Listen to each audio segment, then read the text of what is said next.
So do you get opportunities to connect with the thing Well, do you know what?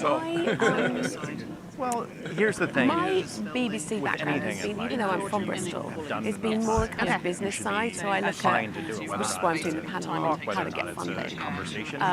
So I kind of went down the more of the business route, but it crosses over. So I've actually talked about, have work with Farming Today, for example, one of the programs that we have, because it always obviously such a crossover with we've done it, business. We haven't done the planetarium, we've done there's like but actually my journalism is more we just did. National Trust. Got it. Yeah. Sort of And the business side of nature is really getting interesting. Maybe I'll ask those couple and then see if there's maybe another one. Yeah. I did open up to 80. They're going to.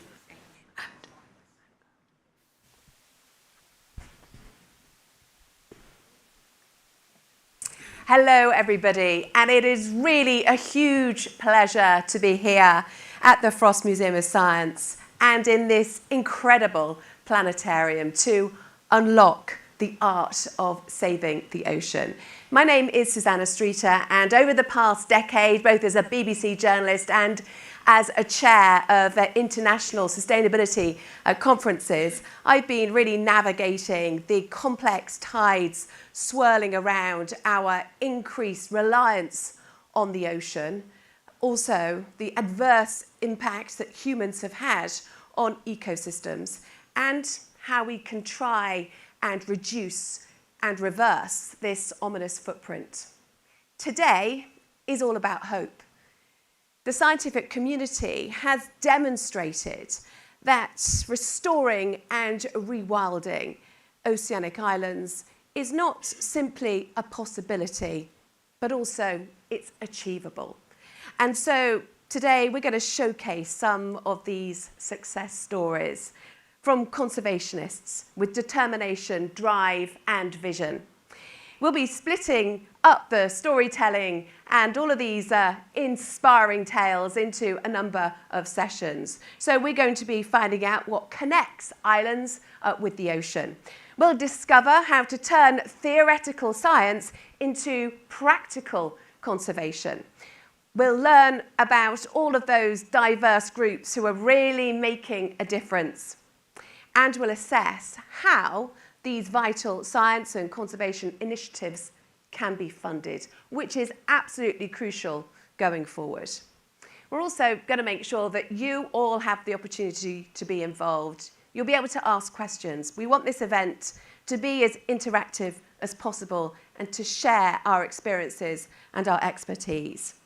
So you might wonder why we're holding a Rewilding Symposium during the famous Art Basel Week. Well, it's because we really do hope that the creativity, the innovation, and the optimism of today's discussions will really show that there should really be no barriers to the art of saving the ocean.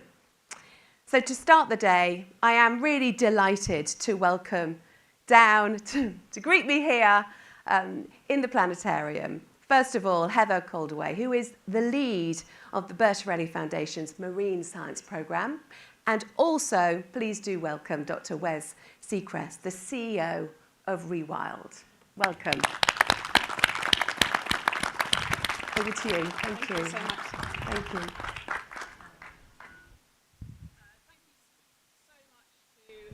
Who's here today in joining us. My name's Heather Calderway. I'm very privileged to lead the Bertarelli Foundation's Marine Science Programme. This is a programme that was established in 2017 to bring together a diverse range of marine scientists and practitioners from across the globe to solve some of the problems around how the interface between marine science and practice.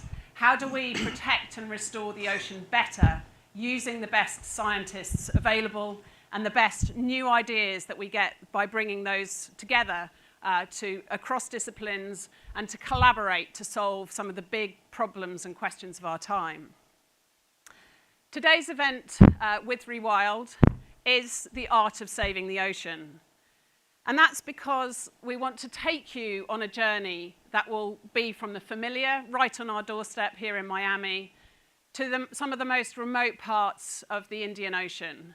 We have a spectacular range of speakers and panelists to explore the topics from cutting-edge science to the front line of practitioners. The art of saving the ocean is really about the art of the possible. As you sit back and listen and enjoy the events today, it's to think about this isn't just something that we should be thinking about as scientists. We can't leave the art of saving the ocean only to scientists. It's really about everybody seeing themselves as part of the solution, everybody identifying as a conservationist, whatever your background, whatever you've learned, wherever you're from, whatever your culture, there's a huge opportunity here to do something big and to do something different. And we hope that you'll have conversations in the breaks today, take the opportunity to meet new people, to think about what you can do out of today. What difference can we make together rather than individually? Now, of course, this event wouldn't be possible without collaboration and without partnerships. Firstly, the Frost Museum has been an incredible venue for this discussion. We have Nautilus magazine, who is all about the art of science communication. We're working closely with UNESCO and the UN Decade of Ocean Science for Sustainable Development, which is just that. How do we have a sustainable future for our planet? And finally, to all the speakers and presenters and panelists who've come from all over the globe and all over the country today to come together to have this rich and vibrant conversation. And finally, we're really grateful for our partnership with Rewild on this event. It's been a fantastic collaboration to bring together the ideas, the opportunity, and we look forward to today's event. So I'll hand over to Wes to introduce Rewild's component to this. Great. Thank you, Heather, and thank you, everyone, for being here. And I wanted to thank Ernesto and the Bertarelli Foundation, as well as Heather and Damien and Mark for helping put the whole summit together. I'm very excited. I think one of the things in my mind that's really groundbreaking about working in the marine space is that you have this perspective of islands, the terrestrial areas, to the coast, to the marine areas, and that effectively is how we at Rewild look at the world. Is you've got to understand that everything's connected to nature, everything comes back to nature. For those of you who do not know Rewild, the reason we have a colon in the name is that we do believe everything comes back to the natural systems, the life systems of this planet. We're a hybrid between a foundation and an NGO. So the way that we work is actually directly with local partners on the ground, whether or not they're NGOs, communities, indigenous peoples, governments, or international NGOs as well. I look at this event today as a really effective way to look at bringing together not only you as scientists and conservationists, but also philanthropists, corporations, and others that are seeing what we need to do for the planet. And of course, islands are just a microcosm of our planet, and we see the devastation in places like the Bahamas when we've got removal of mangroves, of coastal dunes, of seagrass beds.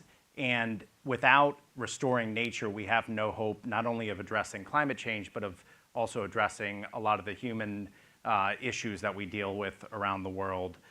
One of the things that got me excited about this very early on was some of the collaborations that we've had with Scripps and Island Conservation.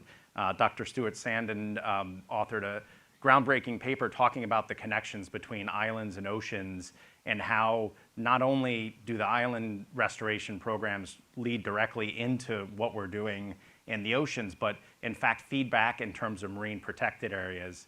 We work with local partners in places like Antigua and Barbuda, which have just very nicely set up a huge marine protected area around Redonda Island, but that was actually designed and implemented because of restoration on that island, which has seen this flourishing of biodiversity. I'm very excited, though, also of long-term partnerships around how do we build from these projects and programs into bigger scaled-up models.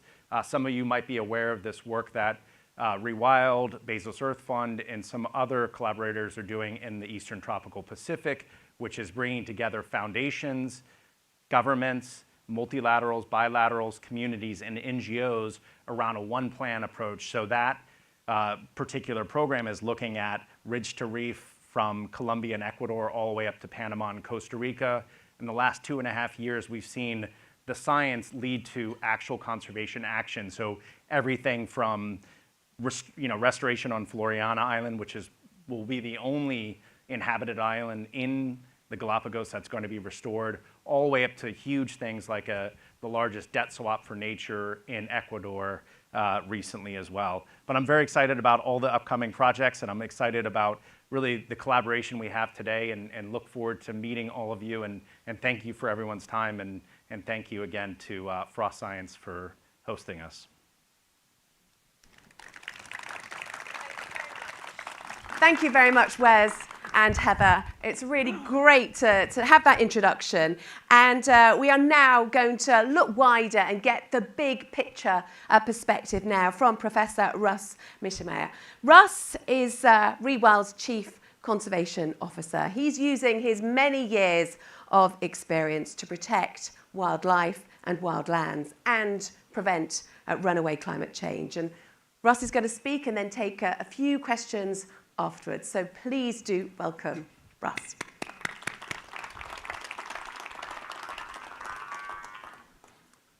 Good morning, everyone. It's great to be here. Thank you all for coming, and special thanks to the Bertarelli Foundation for co-hosting this important event with us. Now, the title of this symposium is Art of Saving the Ocean, and how island restoration helps people and nature, with an underlying theme of how science must also underpin conservation. The three main themes, which I'm going to talk a little bit about, are ridge to reef conservation on islands, science and case studies, communities taking island restoration action impact to scale, and very importantly, how can all of this be funded? Now, I want to start off by saying I am not a marine biologist, I'm not a marine specialist, I am a primatologist. And since 90% of primates are found in the tropical rainforests of the world, I've spent the past 53 years running around these rainforests everywhere from Amazonia to the Atlantic forest region of Brazil, to Southeast Asia, to continental Africa, especially the Congo forests, and especially the island of Madagascar, which is a very special place. I'll say a little bit more about that shortly. However, I'm not completely ignorant on marine issues. I've been to many marine systems around the world, from the Galapagos to the Raja Ampat Islands in Papua, to the coral systems that exist in Madagascar, one of the highest diversity coral systems in the world. And in my previous position at Conservation International, where I was president for 25 years, I was very much engaged in a number of major initiatives in the Pacific, in particular. The Coral Triangle Initiative, which is the richest and most diverse coral region in the world. The Micronesia Challenge, which started up in Palau and led to a whole range of other major initiatives in the region. Particularly the Phoenix Islands protected area in the Republic of Kiribati, an area that we got declared as a World Heritage Site. It's the largest and deepest World Heritage Site in the world. It's about the size of the state of California. And Kiribati is an especially good example of how important it is to focus on these Pacific island nations. The total land area of Kiribati is about 811 square kilometers, which is a little bit less than Los Angeles, and yet its marine area is 3.4 million square kilometers. So there are major challenges there. The highest point is 5 meters, so they're already suffering in a major way from sea level rise. And all of these initiatives led to this concept of the Pacific Oceanscape, 40 million square kilometers of Pacific, involving 20 small island states and territories. And I understand this is now morphed into yet another concept called the Blue Pacific continent, which is led by SPREP in the Pacific. Now, at Rewild, we're also very active on the marine front with a growing program, particularly in the Eastern Pacific, where an effort led by Carl Campbell, who'll be speaking later today, and with support from many different foundations, we've been able to increase the protection in this region, centered on the Galapagos, but also including islands in Colombia, Panama, and Costa Rica. We've tripled the size of that over the past 3 years. This 600,000 square kilometers is an area about the size of the state of Texas, so an enormously important area. We also have growing initiatives on the marine end, as Wes already mentioned, in the Caribbean, led by Jenny Daltrey, who will also be speaking later today. Now, this concept of ridge-to-reef conservation is critically important because it shows how inseparable terrestrial and marine issues really are, and there's no place where this is more evident than on these islands, especially these small islands in places like the Pacific and the Caribbean.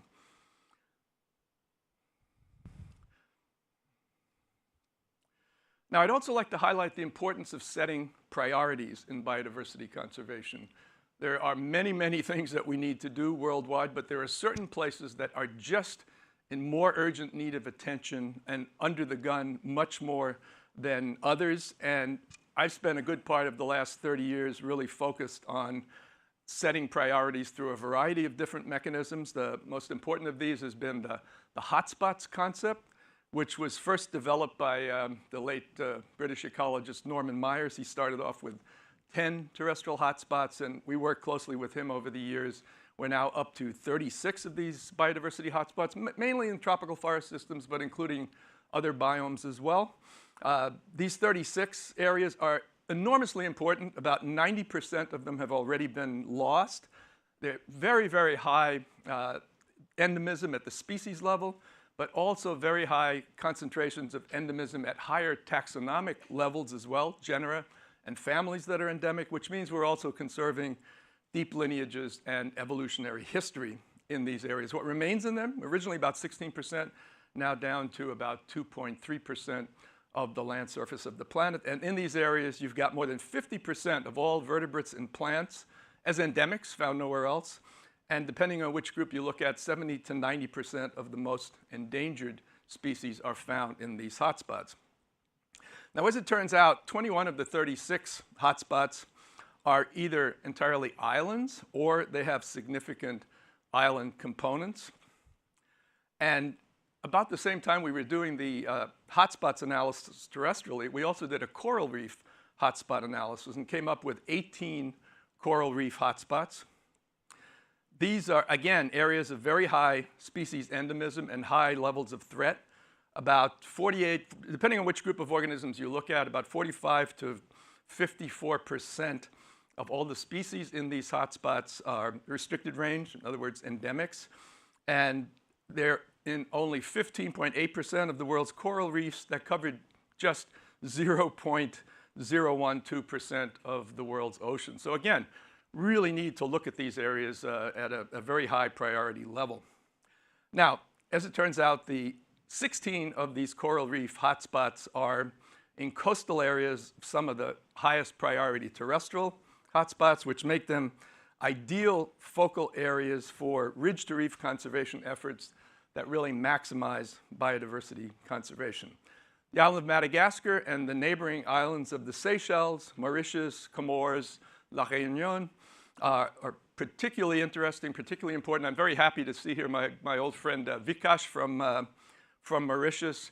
This is an area that I believe you're already working on, and I hope to see more efforts underway in this region, both on the terrestrial and marine end. I focused heavily on the lemurs, which are the highest priority major primate conservation priority in the world.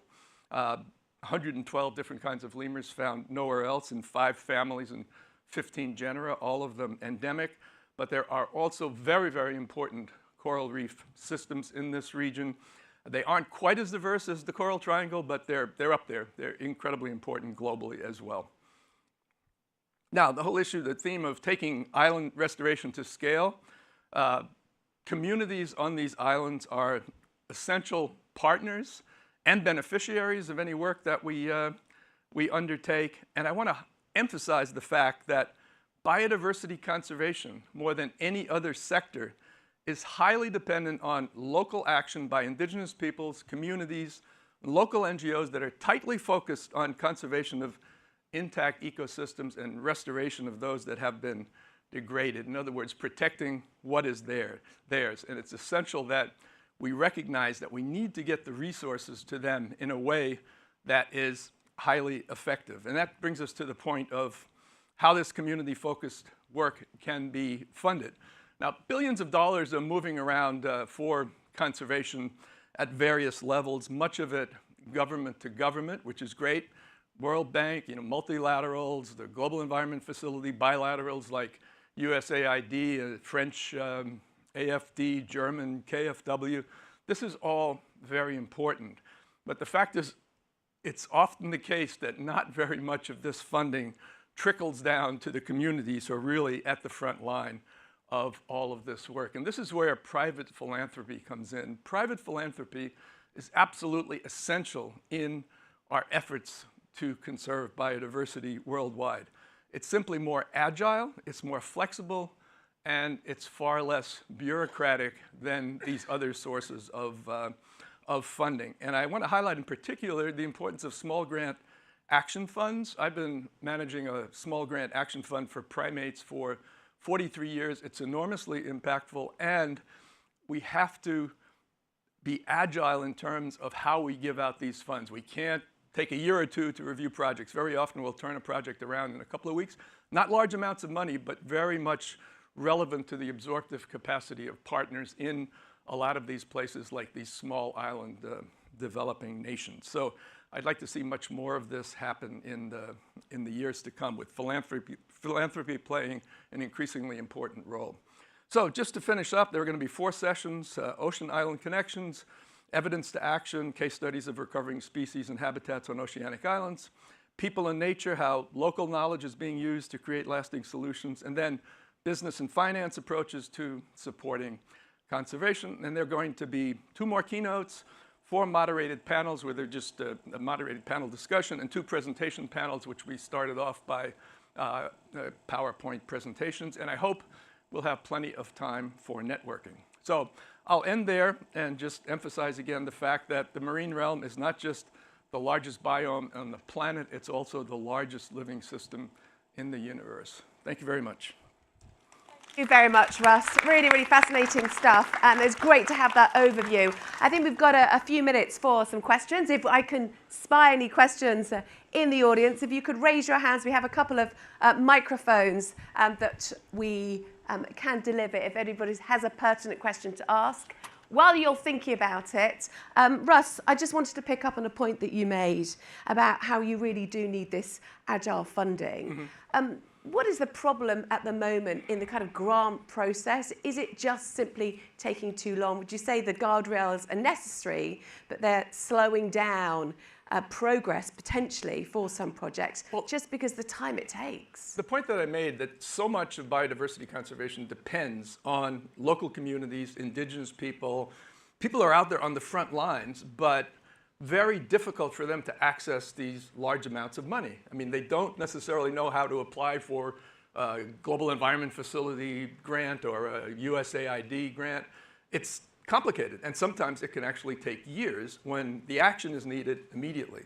So through philanthropy, we can create these action funds that are very directed, and with our action fund, we can turn projects around in 2 weeks to a month.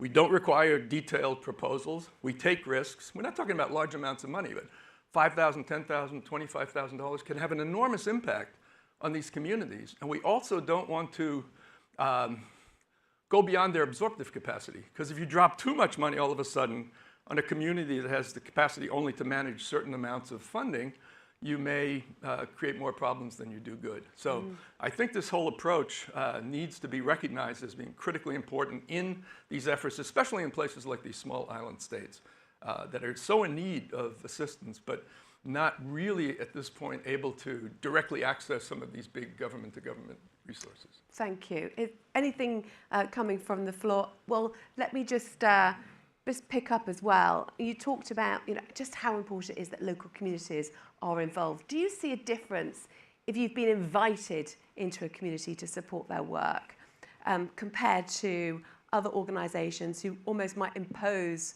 a strategy within a community? The days of imposing strategies are long gone. You know, we have to be invited in, and we have to see these communities as equal partners, and they need to want us there. Otherwise, it's kind of a waste of everybody's time. Mm-hmm. And when it comes to Rewild, how much hand-holding can you offer those communities who really want to get projects off the ground and do want to, say, for example, apply for grants? What can Rewild do to try and make it happen? Whatever is necessary. And again, I come back to this, these startup funds, these small grants. If a community comes to you and is really interested, we say, okay, well, we can very quickly give you some seed money to get started. And then over the course of months and a couple of years, we can see how they develop their capacity and when they're ready for bigger grants. And I've seen that progression hundreds of times over the past 40 plus years that I've been giving out small grants like this. So yeah, I mean, you gotta be invited. You gotta have the full collaboration, respect, and partnership with anyone that you're working with in the field. And looking back over your years, working in the conservation field, are you optimistic that we're finding a way through and getting more access to those streams of vital funding? Well, we've got to be optimistic in this business, otherwise we shouldn't be in it. And I am optimistic, although there are many, many challenges out there, growing challenges.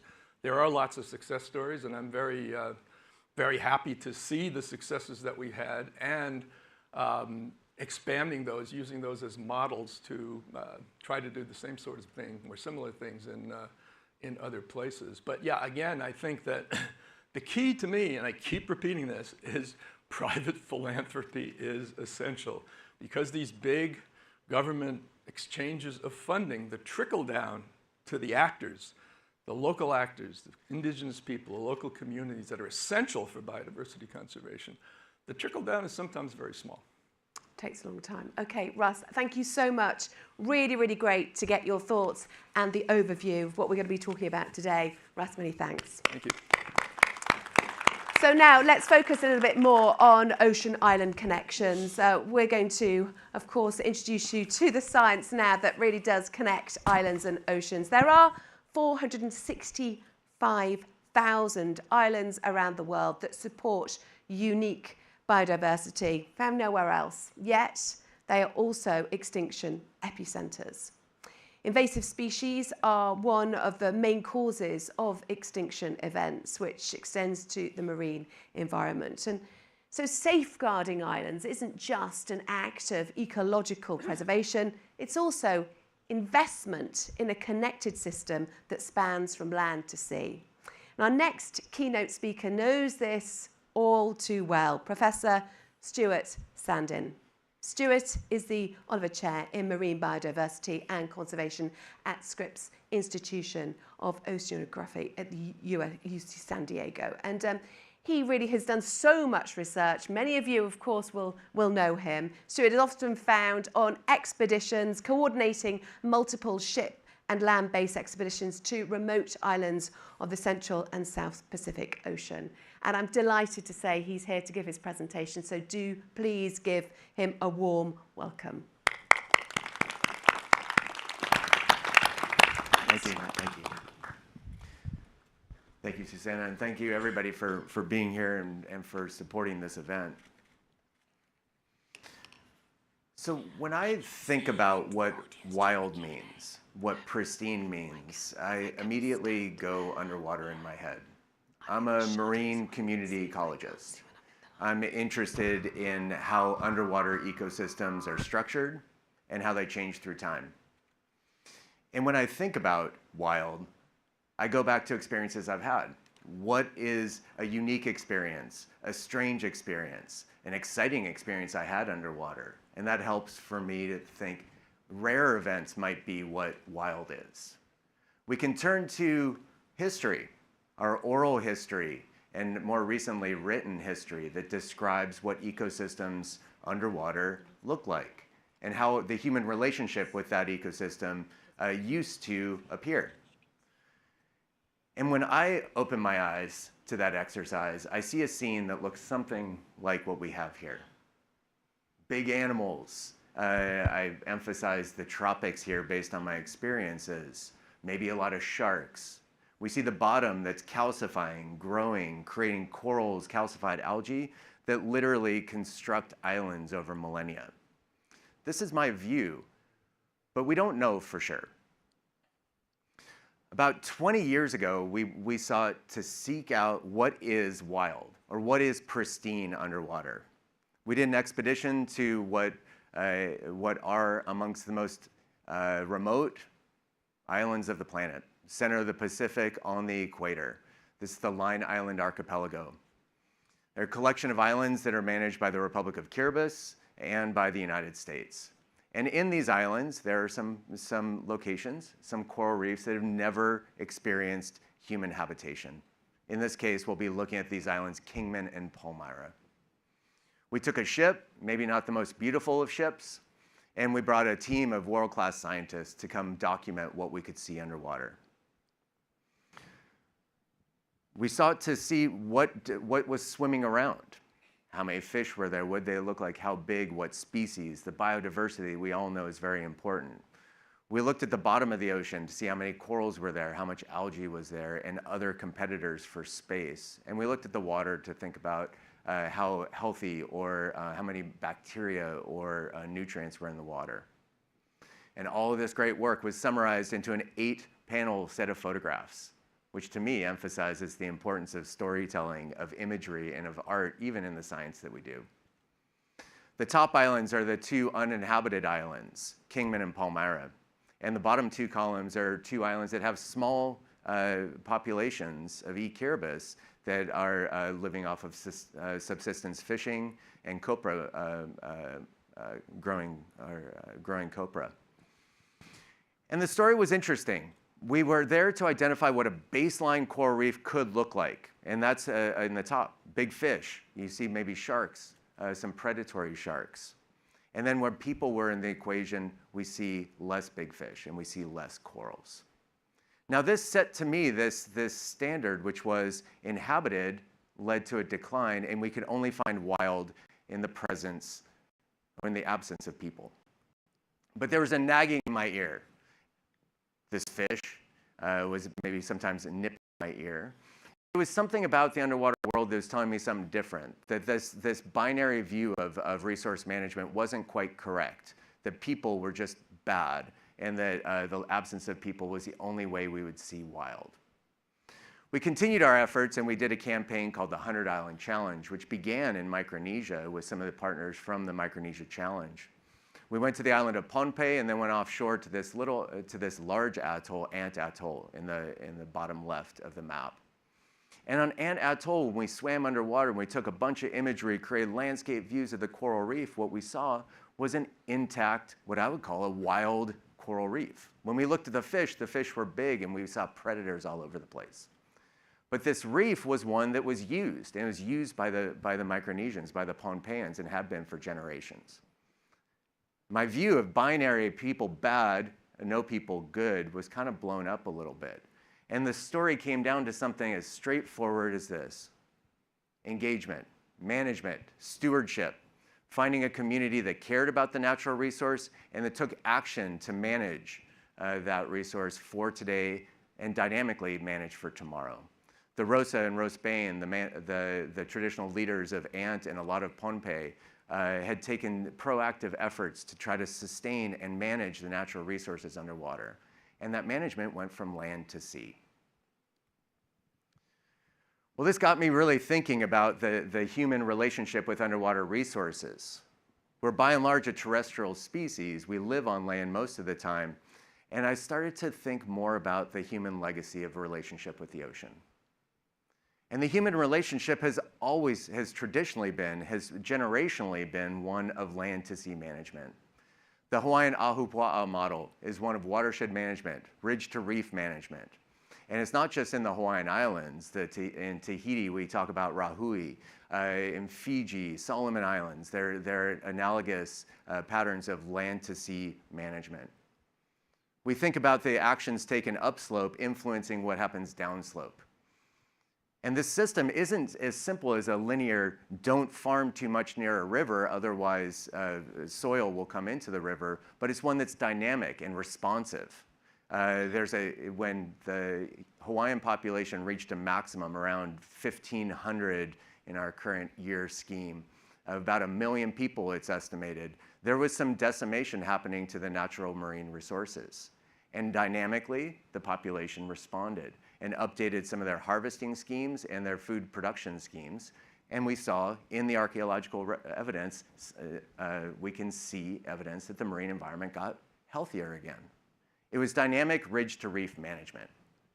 And we're here because of ridge-to-reef. We're here because we understand islands are important, and we're here because we know that we can have a detrimental impact. But importantly, we know that we can also have a positive impact. Invasive species, as we all know, have a huge impact on terrestrial ecosystems. It's going to be no news to anyone in the room to think that the foraging and burrowing of invasive pigs, the predatory activities of invasive rodents, or the grazing activities of invasive ungulates could have a dramatic impact on the terrestrial ecosystem.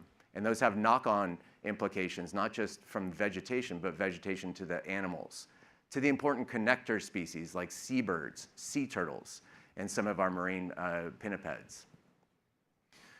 Recently, our current scientific endeavor has been finding a lot of great evidence that these changes on land are propagating in the sea, and we'll hear more about it during the panels ahead.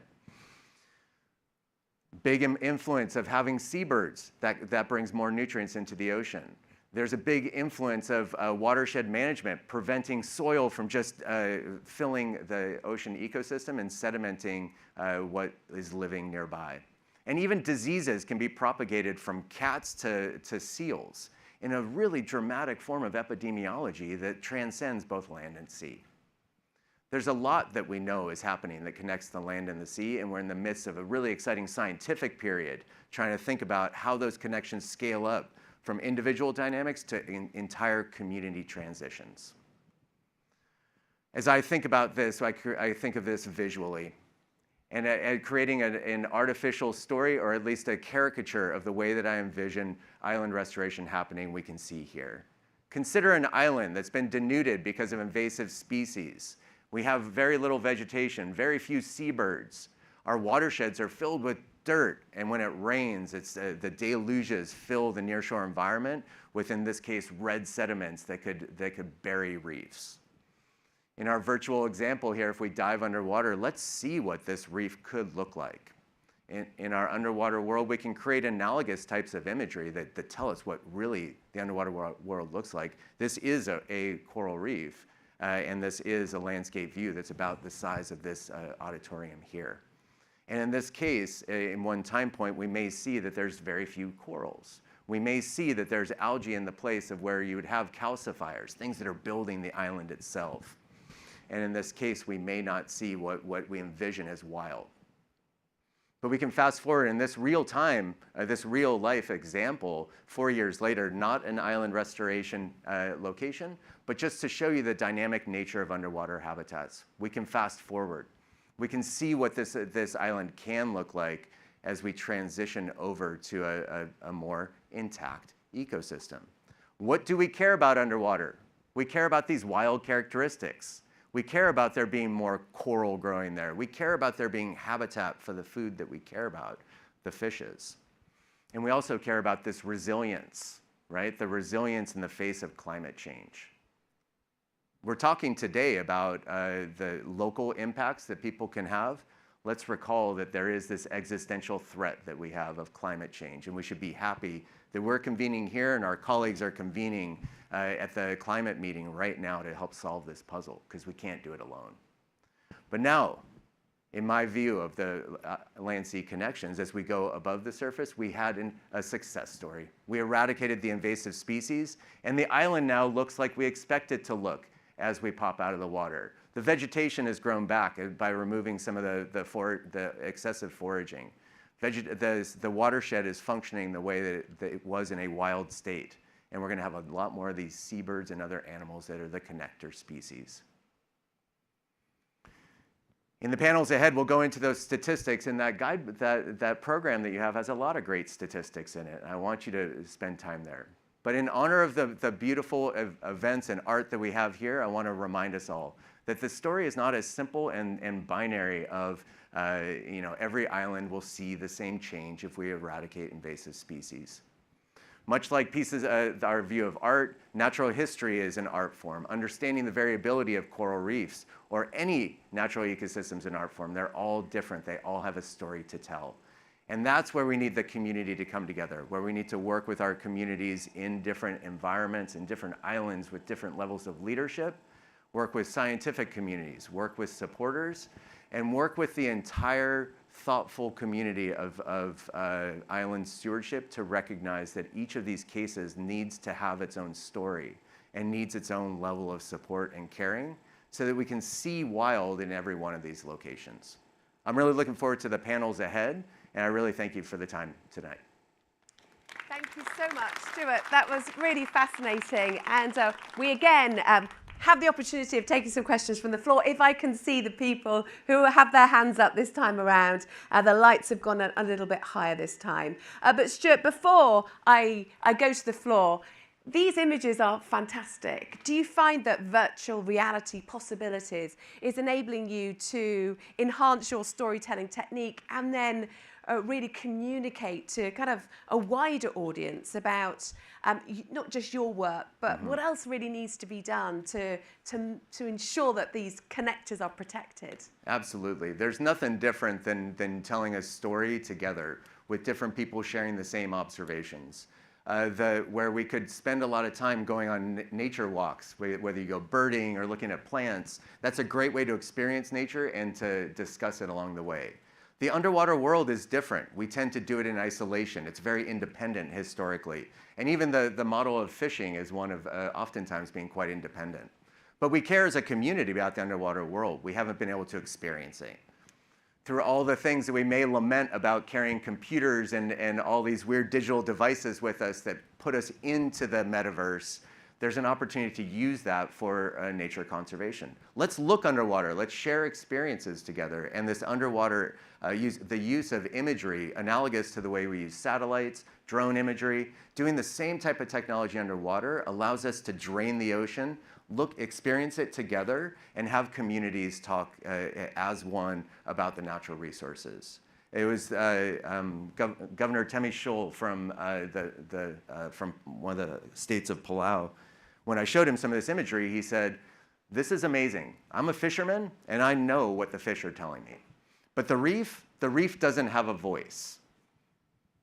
This gives the reef a voice." And every time I think about Governor Scholl saying that, I get goosebumps, saying we have to have the voice. We have to let that fish nip us in the ear and make us think about things, and we need to have a story together. Let me thank you, Stuart. It is clearly such a benefit for your work. Do you have any questions coming from the floor? Yes, there's one just over there. Do go ahead.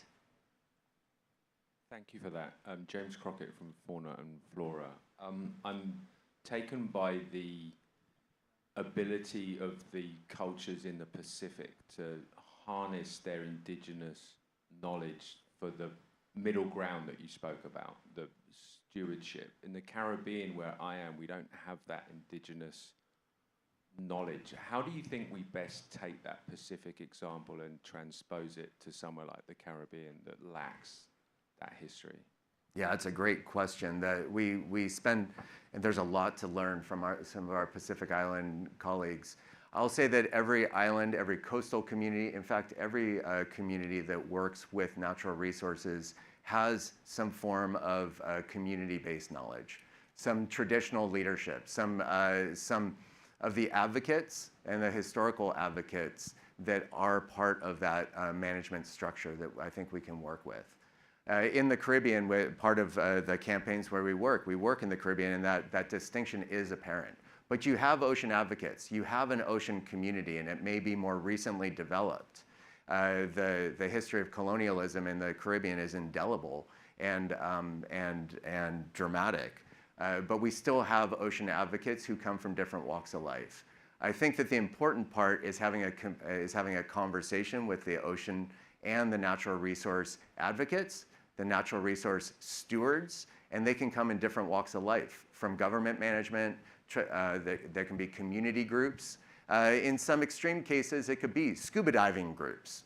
But there are advocates who get together, and the second we start telling stories together, we start to build that community, and we can start to give a voice not only to the natural resources, but to the community of users, and especially the community of users who have a view for what they want that resource to look like tomorrow. I think it's finding that community-based group and transition the word from indigenous, if you will, or long-standing original. I can get myself into a lot of trouble with terminology here, and shift it simply to the word community. Great way to end. Thank you very much, Stuart. It's all we've got time for, but it's been really fascinating, and I'm delighted to say we are going to be having some ocean advocates from the Caribbean region coming up a little bit later in the agenda. So thank you very much. Thank you. Yeah, thanks, Stuart. So now we're going to, as Stuart indicated, explore this topic in a greater depth. So I'm delighted to welcome our first panel to discuss this subject. So welcome back to Professor Heather Coldaway from the Bertarelli Foundation's Marine Science Programme. Heather is also, she's been a scientist, a marine scientist for almost 3 decades at the Zoological Society of London. Heather, do take a seat. And she's a National Geographic explorer, so much expertise to share. And she's the moderator of the panel. Also, please do welcome Dr. Pete Carr, who's the Chagos Conservation Trust. He is a former Royal Marine, and he was stationed in the archipelago for 5 years. Now, his research aims to eradicate invasive rats, and manage abandoned coconut plantations on these islands. So welcome to you, Pete. Great to have you with us. Please also welcome Dr. Jenny Daltrey. She's the Caribbean Alliance Director for Rewild and Fauna and Flora. She has led the Ecosystem Restoration and Endangered Species Recovery Programme for over 30 years. So again, a huge amount of experience to share, focused on Asia and the Caribbean. And joining them on the panel is Dr. Casey Benquit from Lancaster University. And Casey's research examines how seabird nutrients influence coral reef ecology and resilience. So take it away, Heather. Thank you so much, Susanna. I'm not sure how we all feel about the decades of experience. Maybe a bit of an aged start to this session. So I want to start with you, Pete. I mean, we've obviously worked together for many years, and you don't have a traditional route into scientific research. That's for sure. And we've talked, as mentioned in the introduction, that invasive species has sort of become your thing, and it was mentioned in Stuart's talk. But maybe could you tell us a little bit more about what this invasive species thing is? It sounds a bit like sort of aliens from Mars or something, but could you just expand on that a little bit and tell us how your work has led you to this topic? Okay, let me first reintroduce islands. Islands make up something like 5% of the global terrestrial landmass, but islands host something like 40% of the globally endangered threatened species. Unfortunately, islands have hosted something like 60% of all known extinctions since the 1500s. And one of the driving reasons, there are lots of reasons, but one of the driving reasons of these extinctions and losses of biodiversity are alien invasive species. Alien, that kind of means that they shouldn't be there. Invasive means that they come in and take over. And one of the solutions for these invasive species is eradications. And I think if we were hosting this gathering 25 years ago, we would say, is eradication on oceanic islands enough to save the oceans, to help people, and to save nature? I'm not going to talk too much about people. It's not my best area, coming from the Royal Marine Commandos. Jenny's going to take more of a lead on that. And I'm not going to talk about the oceans too much because obviously Casey's far better qualified than me. So I'm going to focus on nature. And nature for me means seabirds. Lots of these oceanic islands, their ecosystems, what makes them tick are seabirds. And that's been the focus of my research in the Chagos Archipelago. And if anyone's asking where the Chagos Archipelago is, which I know some of you will do, if you draw a line straight down from India and straight across from Madagascar, where they meet in the middle, that's the Chagos Archipelago. There's some 55 islands there, and about 32 of them are environmentally degraded. Now, I said just now, is eradication enough? And I'm pulling on some research from Palmyra, as well as the Bertarelli program science from the Chagos Archipelago. And the answer we now know is no, eradication is not enough. And why do I say that? I say that because if you think when humans first colonized these islands, not just in the Indian Ocean, but out in the Pacific Ocean as well, what they did is they went in and they introduced these alien invasive species, rats, cats, pigs, dogs. They did a lot of the damage, but some of the other damage was how man changed the landscape of the island. They cut down the native forest, they changed the native habitats to build settlements. And a lot of the islands in the Pacific and the Indian Ocean, they were farmed for coconut. And my research in the Chagos Archipelago, building upon some fantastic work done out in Palmyra, has told us that abandoned coconut plantations are no good for biodiversity. And my own experience is there's 3 things that thrive in these abandoned coconut plantations, what we call coconut chaos, are mosquitoes, rats, and chickens. No good for biodiversity. So what we've been doing in the Chagos Archipelago and what we've been doing in the Chagos Conservation Trust is I've been contracted to write or to produce a rat eradication plan. We've finished that now. And to produce a vegetation management plan. And we've done the feasibility study that says, yes, we can do it. We've done the ecological impact assessment, which tells us that it's a good thing to do. No surprises there. And we're just finishing off the operational plan. And the beauty of what we've done in the vegetation management plan, if you remember I said there were 32 islands that needed looking at.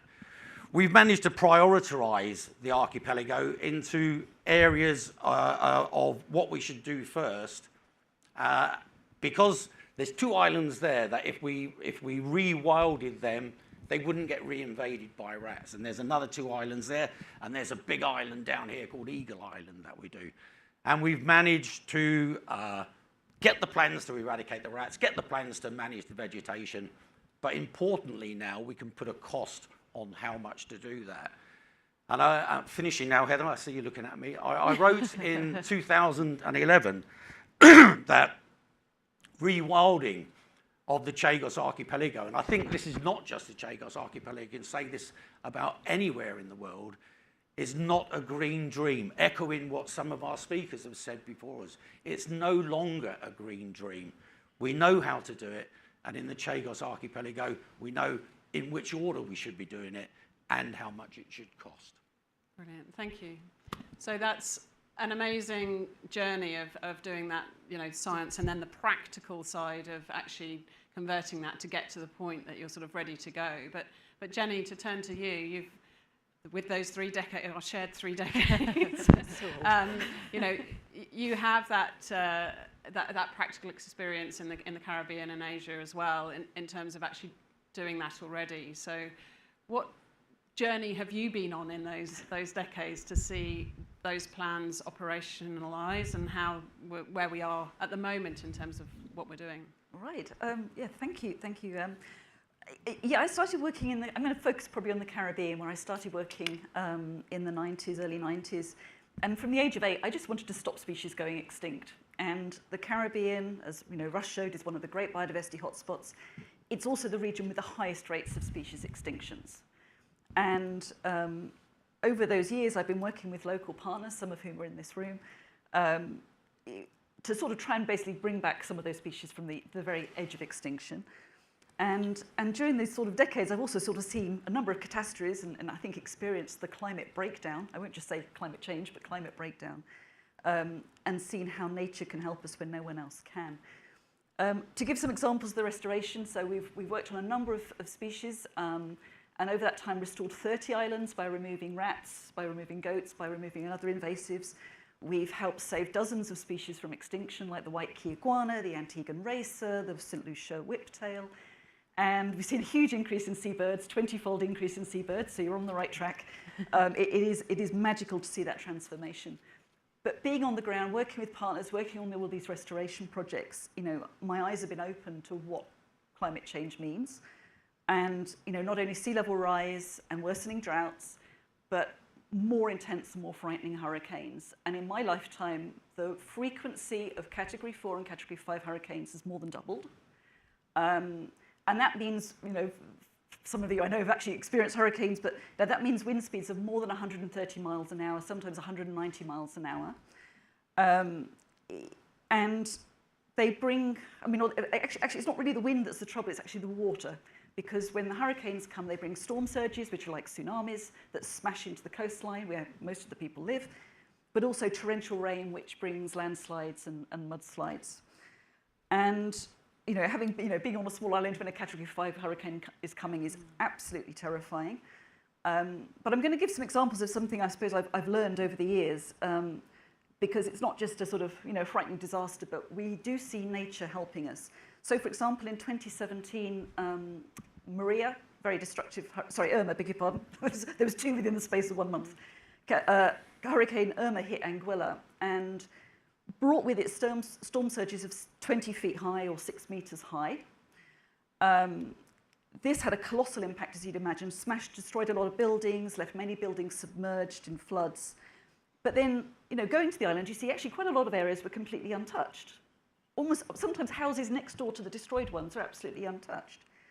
And some great scientists from Environmental Systems Limited, who are based in Wales, along with Anguilla National Trust, along with local scientists, started looking at Anguilla and trying to understand, well, why is this bit destroyed and that bit isn't? And they came up with this model, which is a pretty phenomenal model, really looking at what the services, the habitat, the infrastructure. And they showed that the huge impact positive impact of forest, mangroves, wetlands, coral reefs, seagrass beds. And what really struck me is some of this was even on quite a localized scale. That hotel had a bit of mangrove in front of it, was untouched, while the one that cleared it was damaged. And what sort of further excited me from their model is they started showing, well, where bits could be restored, what could be restored to help prevent disaster the next time a hurricane comes. And I started sitting in meetings with the Red Cross, with disaster management committees, with hotels, all starting to talk about, we need to restore those mangroves, we need to restore these forests, we need to plant. It's no longer, batty conservationists like me saying we need to save the parrots and iguanas, or we need to make a nicer environment for tourists. This is our defence, and it's a more practical, affordable, and living and beneficial, guard than perhaps just building seawalls and using grey infrastructure instead. So I'm starting to see that conversation change, which is very exciting. And as you can probably tell, I've learned a lot. I came in here as a herpetologist, and now we're starting to understand better the values of these ecosystems for people as well. So from snakes to saving lives then. So Casey, I loved Stuart's reference that we are mostly a terrestrial species, and as a fellow person who's happiest when underwater, when you hear stories about the seabirds and the impact on islands of a changing climate, what's your perspective as a marine ecologist and somebody who is happiest working underwater? Yeah. So as you heard, I'm a marine ecologist. I've been studying coral reefs for over 10 years now. And when we think about the biggest threat that's facing coral reefs, it really is climate change. Probably 9.5 out of 10 coral reef ecologists will say that's true. And no one will say that it's terrestrial invasive species is the biggest threat to reefs. But through our research that we've been doing since 2018, we see that actually what happens on land does make a big difference. So, unfortunately, coral reefs are threatened by climate change. They're threatened by these marine heat waves that are getting more and more intense. Corals are already living at the edge of their thermal tolerance. So when it gets too hot, they lose all their color and bleach and die. We're already locked in, even if we do something about climate change right now, to a few more degrees heating. So we really need these more local solutions to help coral reefs survive in the meantime. So through our work, we've been able to see what benefits seabirds specifically can have for reefs to help them withstand these effects of climate change and become more resilient systems as we continue to deal with the other big issues. So our work has shown that where there's seabirds, we see corals grow twice as fast than around islands where there's no seabirds because of the invasive rats and the coconut plantations. And because of this, the reefs recover faster. So in the Indian Ocean, the reefs were wiped out in 2015 and 2016 by a big bleaching event. And in less than 4 years, coral cover has completely recovered. And again, this was way faster around the islands with seabirds than those with rats.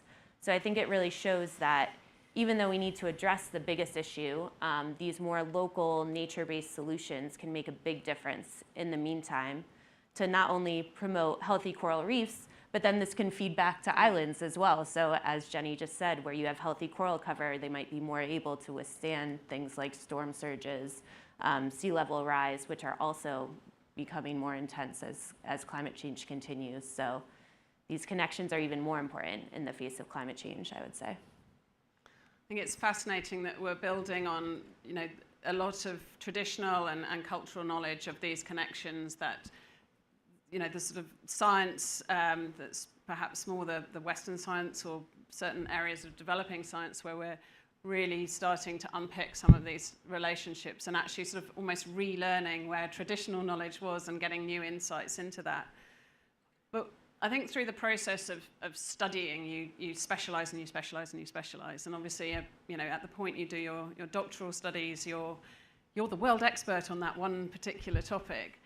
But when you then start to look at, how to turn that into practice, and I think that's a key element of the Bertarelli Foundation's Marine Science Program, is how do we take that science and as fast as possible do something with it, particularly as we see those pressures. You must have had that sort of aha moment or where you suddenly see things differently. Pete, what was your aha moment? If there was a hare and tortoise race, I'll be firmly on the tortoise side. And I'm not the fastest learner, but when I learn something, I learn it quite well. And it took me 3 goes to have a eureka moment. And the first one was in 1996. I was fortunate enough as a Royal Marine Commando to be sent to Diego Garcia to do some work. And I sat on the end of a place called the Short Pier, which faces north, and I looked out to sea, and I've been a fanatical birder all my life. And I sat there with my binoculars, I raised my binoculars up, and there were just thousands of red-footed boobies and frigate birds and stuff streaming past me, all going onto these islands. And I listened to a talk last night by Victor, who was a deep-sea explorer. And he was asked, have you any advice to people who want to do something about the conservation of nature? And he said, be committed and try to make a difference. And I sat on that pier on Diego Garcia, and I thought, I'm going to commit myself. I've been there, I was on the island for 3 days, and I said to myself then, I'm going to commit myself, I'm starting to cry. I'm going to commit myself to doing something in the Chagos archipelago. So in my military career, I managed, I didn't want to get promoted or anything, I just wanted to serve on Diego Garcia. And 2008, I ended up out there as the British executive officer.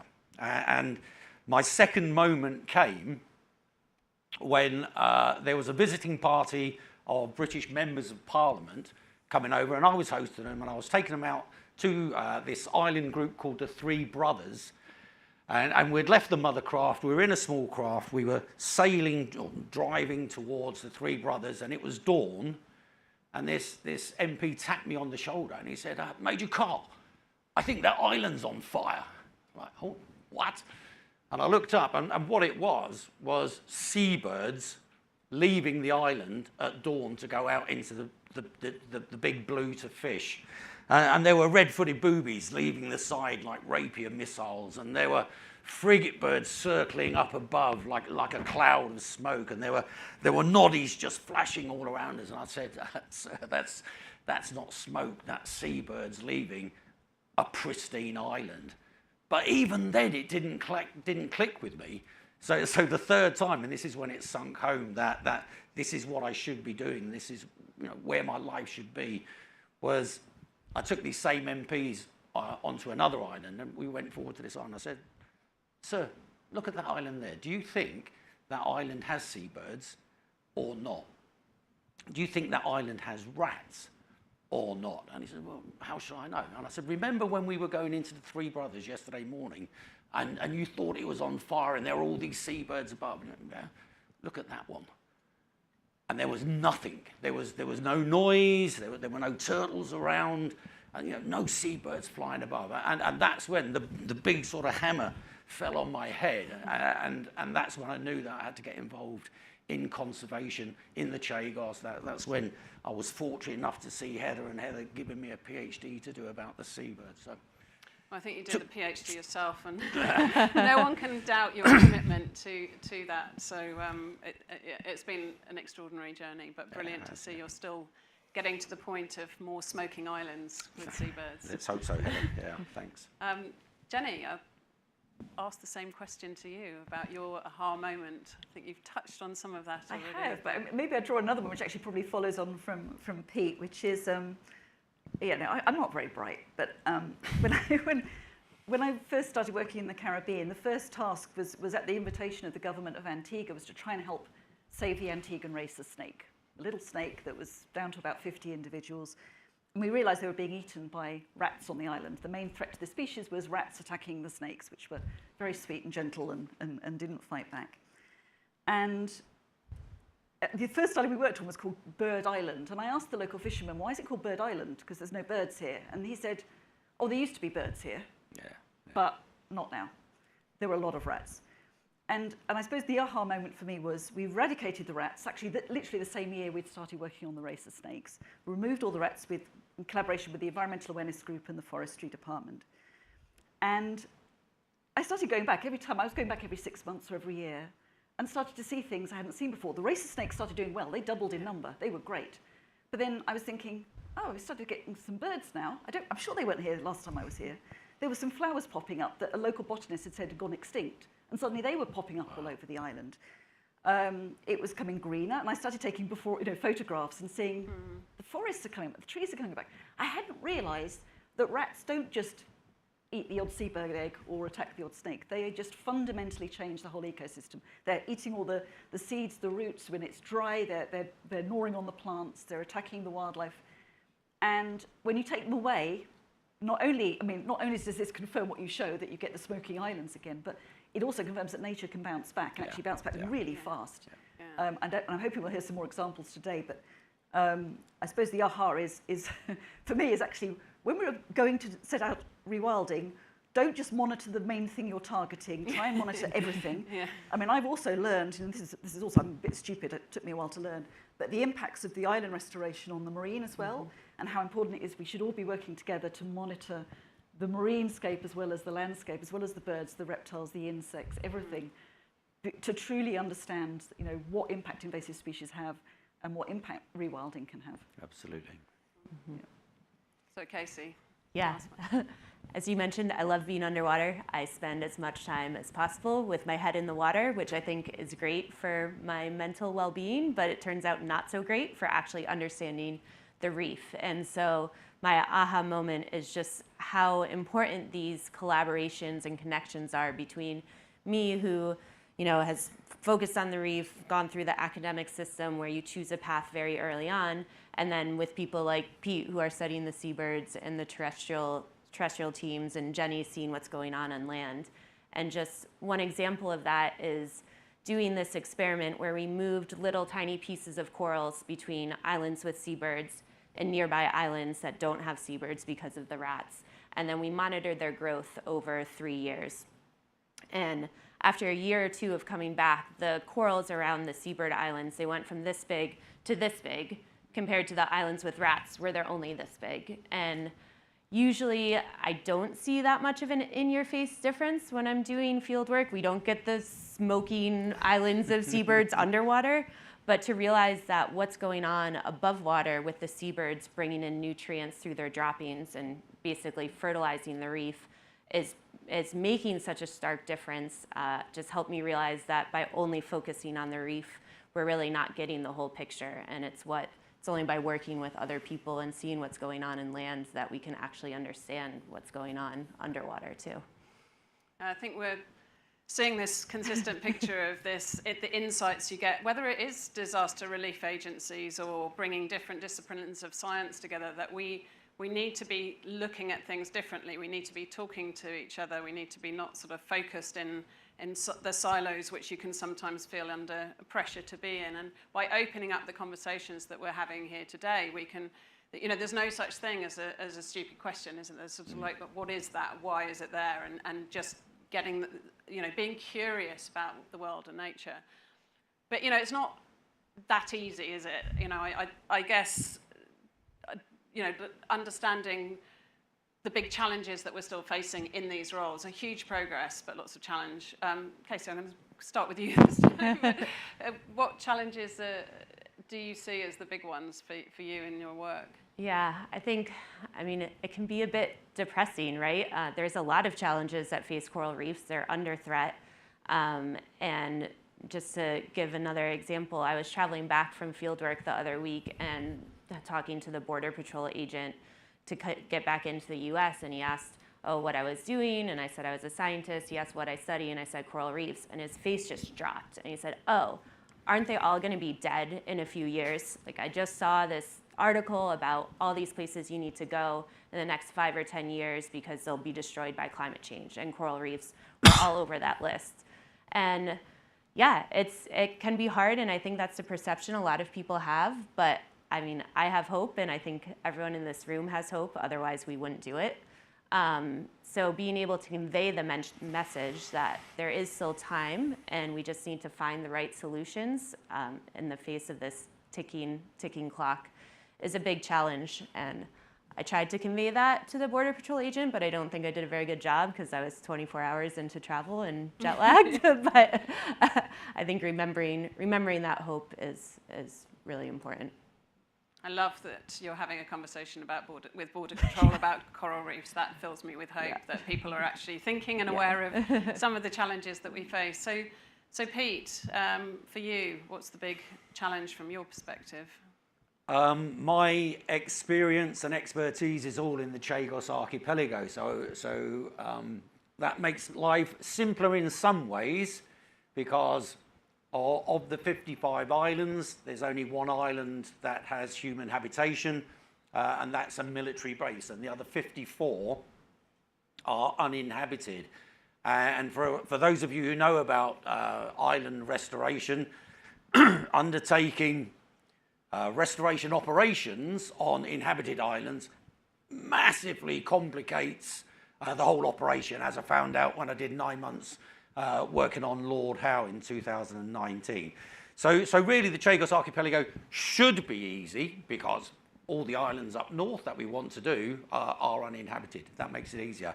But I'm sure all of you know there are some politics going on with the Chagos archipelago at the moment. And if anyone understands those politics, please explain to me because I'm really struggling to follow in what's going on.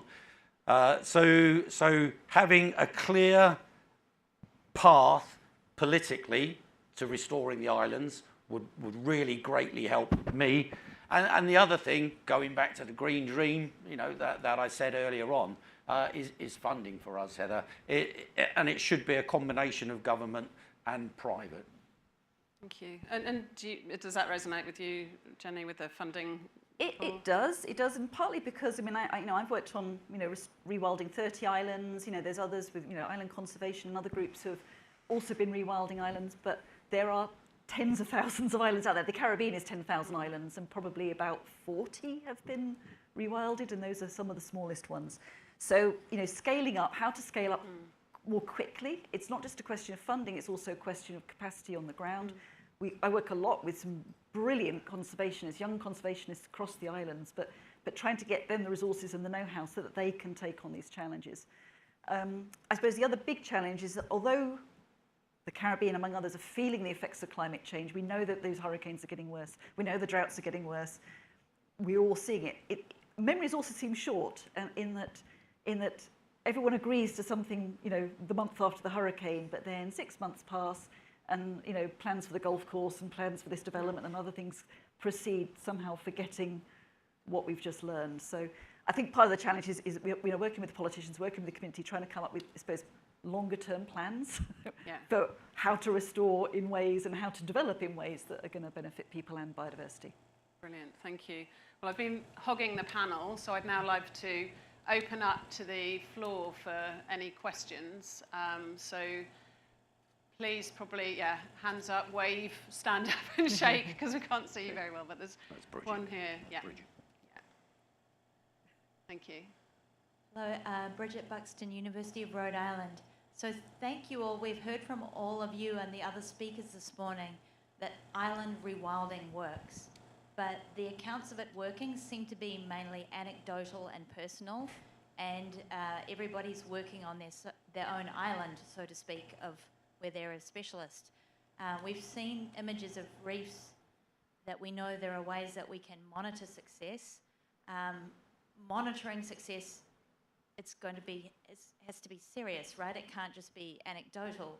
So are any of the organisations you are working with working on any kind of common framework that we could all use as a metric for measuring the success of island rewilding? Because I think that's what's going to unlock funding for some people. They need to see the numbers on how this works, what doesn't work, where it works, beyond just personal anecdote.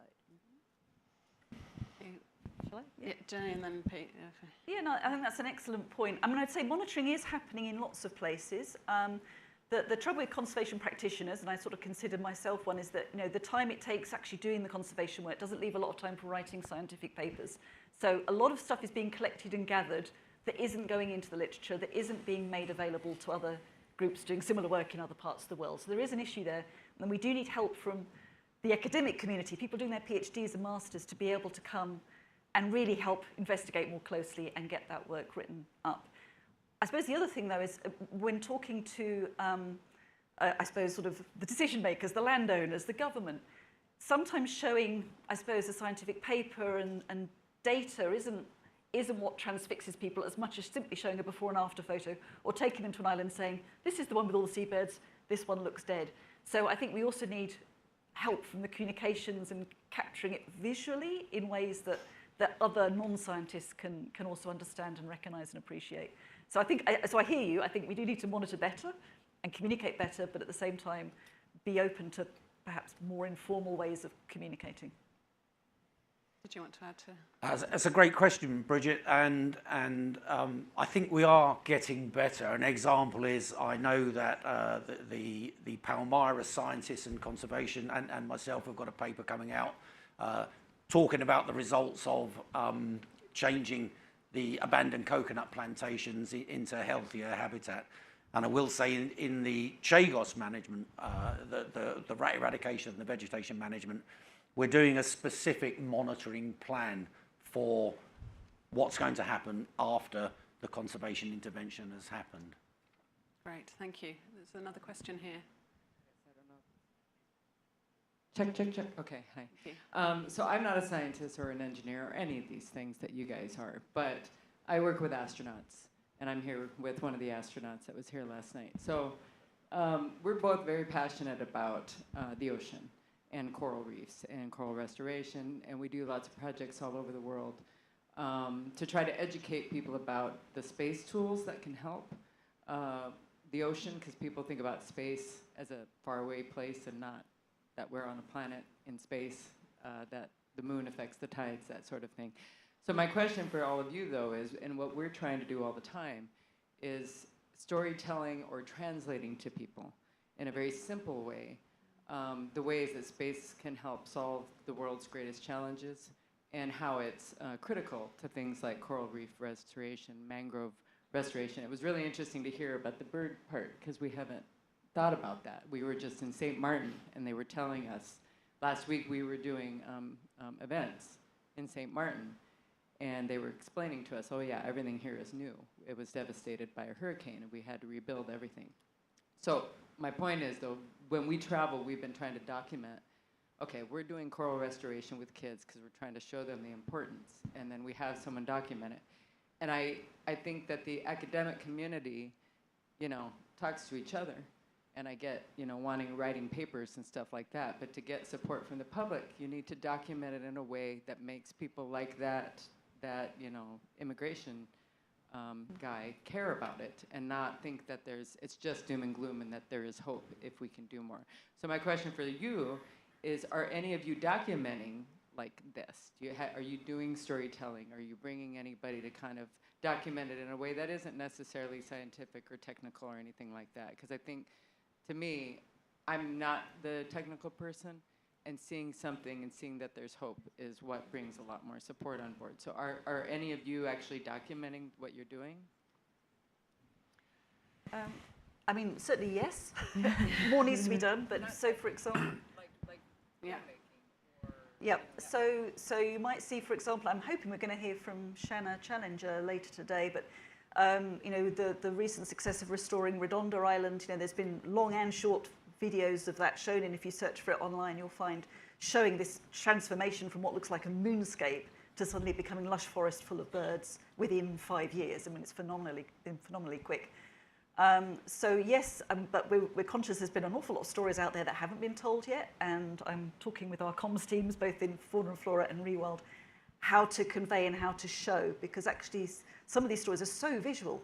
I mean, a bit like the video we saw earlier of how the coral reefs can transform and that the islands can transform. We've seen those in real life, so we need to show that to people and get better at kind of knowing ourselves to record things at the early stage. And I certainly hope you've been documenting the islands before they get restored, because then that will tell a great story when you can see them come back to life. So sadly, we're out of time, but I think that's a really great point to take into the break. And this is what this event is all about, is thinking about how we should do stuff in different ways and have conversations with people who are asking those questions. We're talking about a very passionate, talented, bright and able panel here, but perhaps those storytelling and how we bring this to life is where we can have some greater conversations in the course of today, including in the breaks. So many thanks to a wonderful panel, and I'll hand back now to Susan. Thank you. And let me just reiterate the thanks. That was really, really fascinating. So many thanks to Heather and to Pete, to Jenny and Casey. But as Heather indicated, it is time for a short break now. But what a way to go out and have some coffee and discuss all about nature bouncing back and how we need to document it better and communicate it to the wider audience. So please do enjoy your coffee, but do be back really promptly at 11:50, and we're going to find out more about rewilding in action. Thank you.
ski areas, they never looked around. They're getting back in the water, amazed at the biodiversity and how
Perfect. Very well. Hi, Great.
Hello everybody and welcome back. Now I told you that today was going to be all about hope, and we certainly got a lot of that in our last session. All the stories about nature bouncing back, and there's going to be more coming up because we have more examples of successful rewilding of islands. Now there has been a small change to the published agenda, but I'm very pleased to welcome down here Coretta Granbury. She's the moderator of the panel to come, and Coretta is the administrator of the Bertarelli Marine Science Programme. Welcome, Coretta. Coretta has also done lots of research about the effect of climate change on coral reefs in the Phoenix Islands marine protected areas. So welcome, Coretta. Great to have you with us. Also on her panel, please do welcome Dr. Vikash Tataya, who's the Conservation Director at the Mauritian Wildlife Foundation. Now, he's been working in conservation for more than 26 years. Welcome, Vikash. His projects have led to the successful reintroduction of several endemic bird and reptile species. We also have Alad Atkins, who oversees the Frost Science Museum's conservation programs and diving and vessel operations. He focuses on implementing conservation programs to protect and restore Florida's coral reef. Welcome, Lad. I'm sorry. I've swapped your places around. That's all right. Take a seat. We're all here. Yes. And then also on the panel, we have Jeremy Ragwen from the Seychelles Island Foundation. Jeremy is a conservationist pursuing a master's at Columbia University. Welcome, Jeremy. He served as the Seychelles Permanent Mission to the UN's Climate and Ocean Advisor. So great to have you all with us. Take it away, Coretta. Thank you. Thank you all for coming, and thank you for being here. We're going to start off with a brief series of presentations from each of our panelists, just to kind of set the scene as to what they're working on, and then we'll get into a discussion. So starting with Lad, if you want to come up. Yes. Thank you, thank you. Hello, everybody. So my name's Lad Akins. I'm the curator of marine conservation here at Frost Science, and I guess I'm going to do the official welcome to Frost Science this morning for you.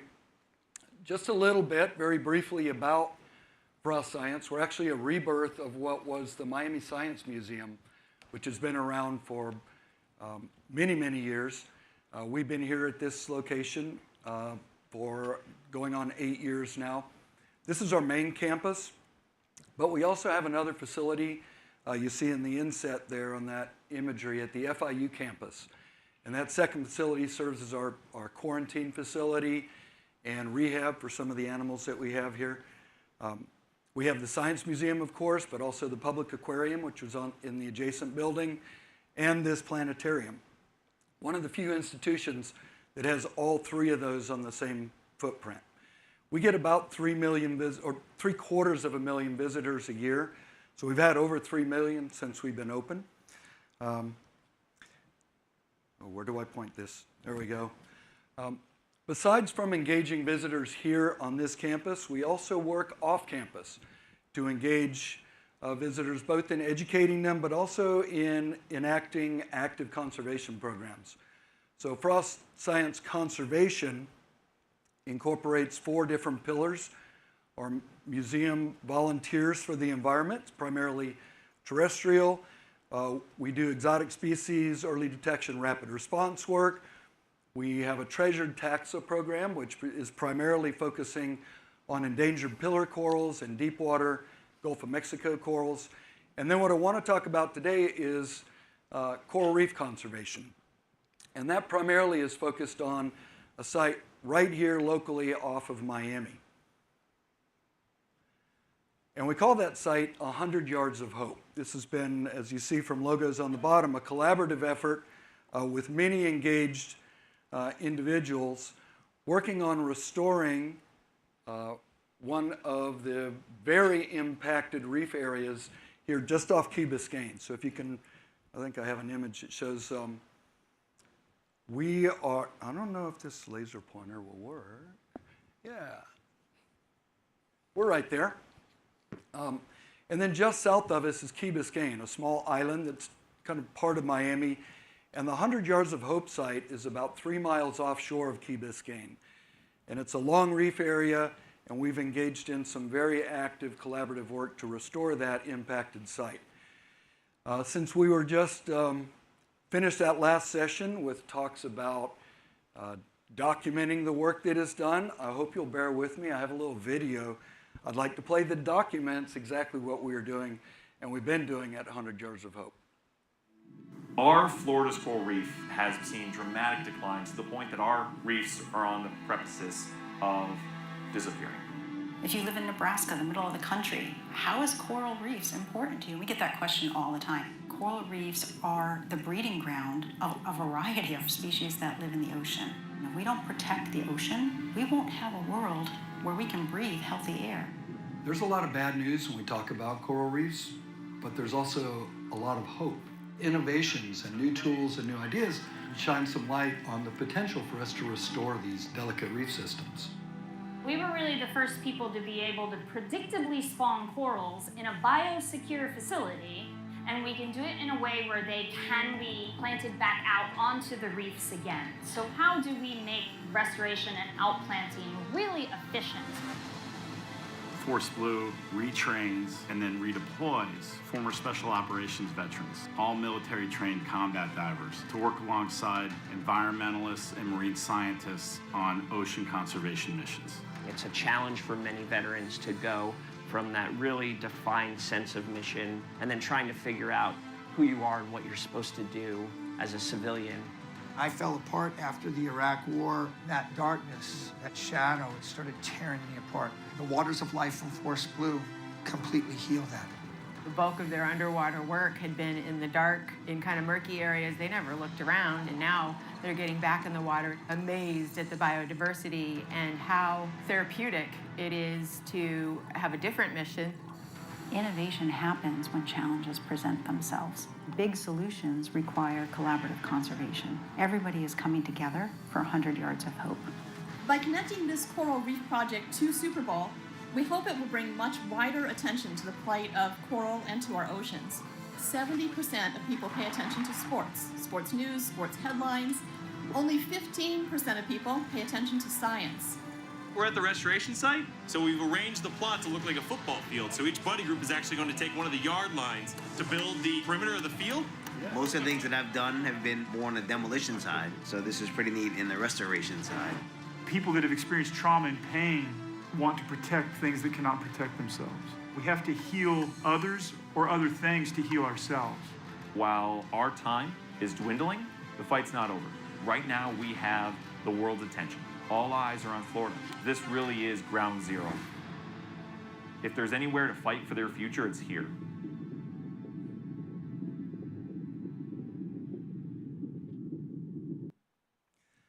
So as you can see, we've taken a very unique approach to helping restore and get the word out about this restoration effort, working in some great partnerships and collaborations.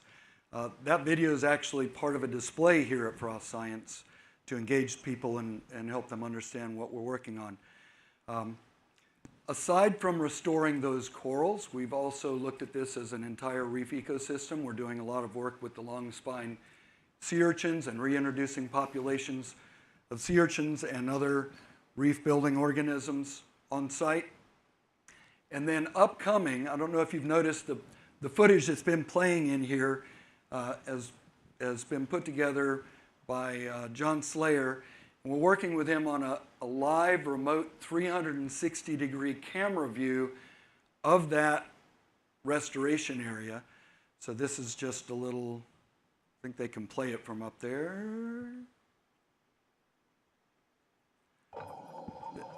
An example of what's going to be offshore and broadcasting during daylight hours every day to show what's going on that reef area and engage people that aren't able to actually go out and see it on their own. So if you guys can pan around, you'll see, maybe they can't pan around. Come see me later and I'll show you how this works on the laptop. But this will be broadcast onto the internet so people can log in and see what's going on out there related to the restoration and what's going on with the reef system. And next slide. I'm done. Thank you. I think I advanced past my thank you slide on here, but I'm trying to go backwards. Thank you. That's it. There we go. All right. Thank you very much. Okay. Thank you so much. We're going to move on to Vikesh now, if you want to give your presentation. Thank you. Good morning, everyone. Thank you very much to Bertarelli Foundation, Rewild, ZSL for inviting me to this August audience here. I come from the Mauritian Wildlife Foundation, and we have been involved for over 40 years in restoring sites and rewilding on Mauritius and in Rodrigues. I wanted to thank Russ for having shown a map of the Madagascar and Indian Ocean biodiversity hotspots, which shows you where Mauritius is, so very far from here. We have been involved in rewilding many sites, but one of the most successful sites is what I'm going to show you now, which is Îles Aigrettes. It is a small island of 26 hectares, around 600 meters off the coast of Mauritius. And why it was important for us to get involved with Round Island is that it had an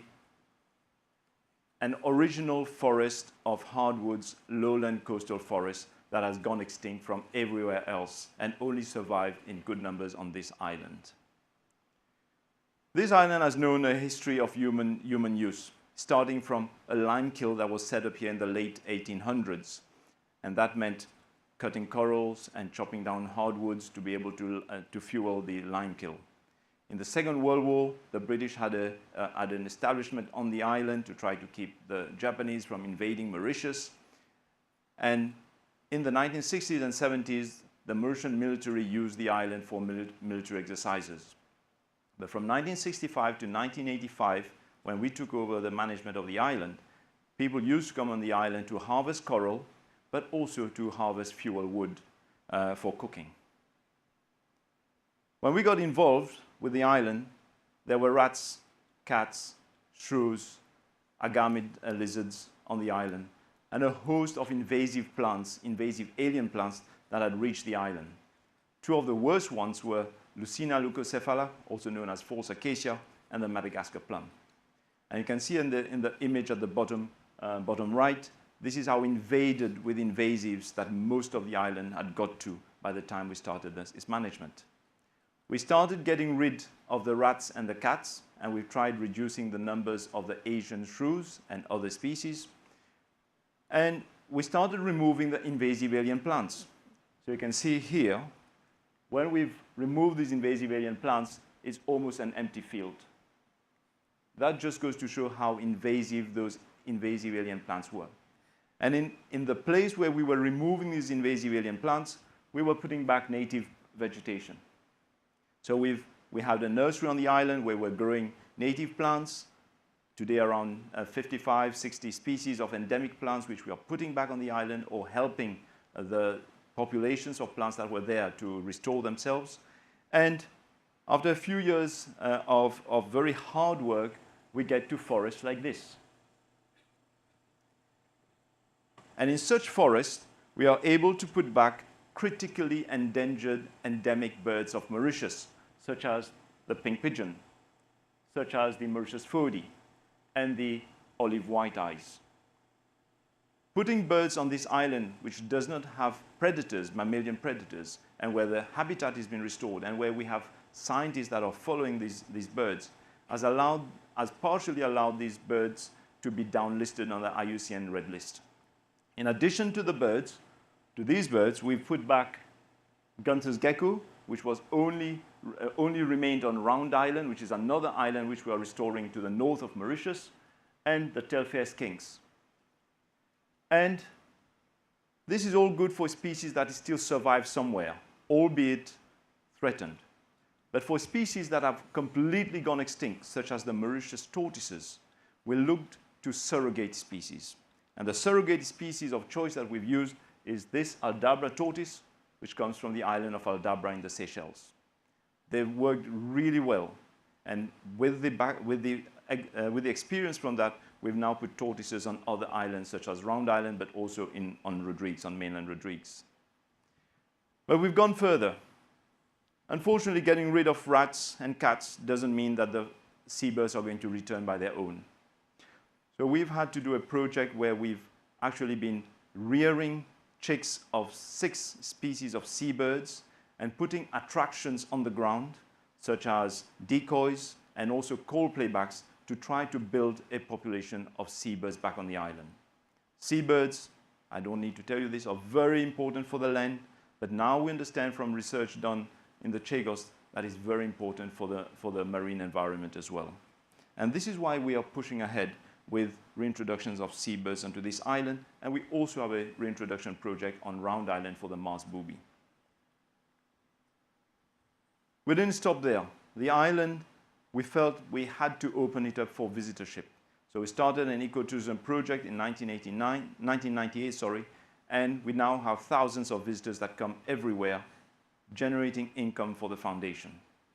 We also opened the island for education in 2009, called the Learning with Nature program, where we receive several thousands of children every year, a lot of them free of charge, to understand, to get to learn about biodiversity and to get interested about moving forward conservation. We thought everything that could have been done to turn around Round Island, Îles Aigrettes, could have been done, until in 2020 we had an oil spill. So the Wakasho oil spill happened just 2 kilometers from Îles Aigrettes.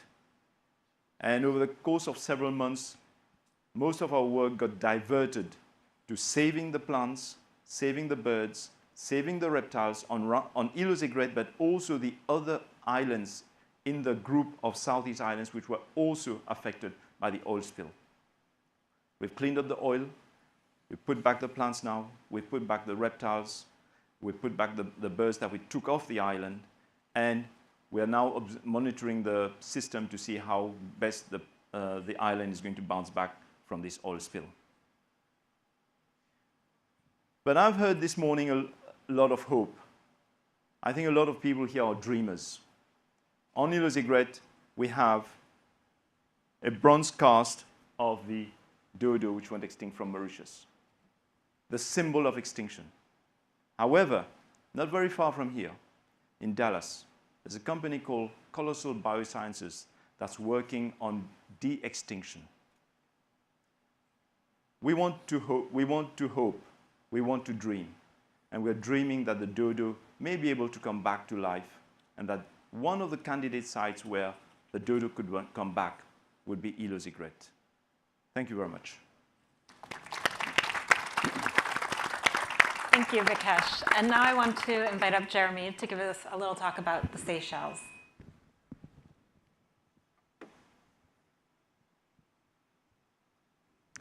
Thank you so much, Coretta. Thank you so much to the fellow panelists.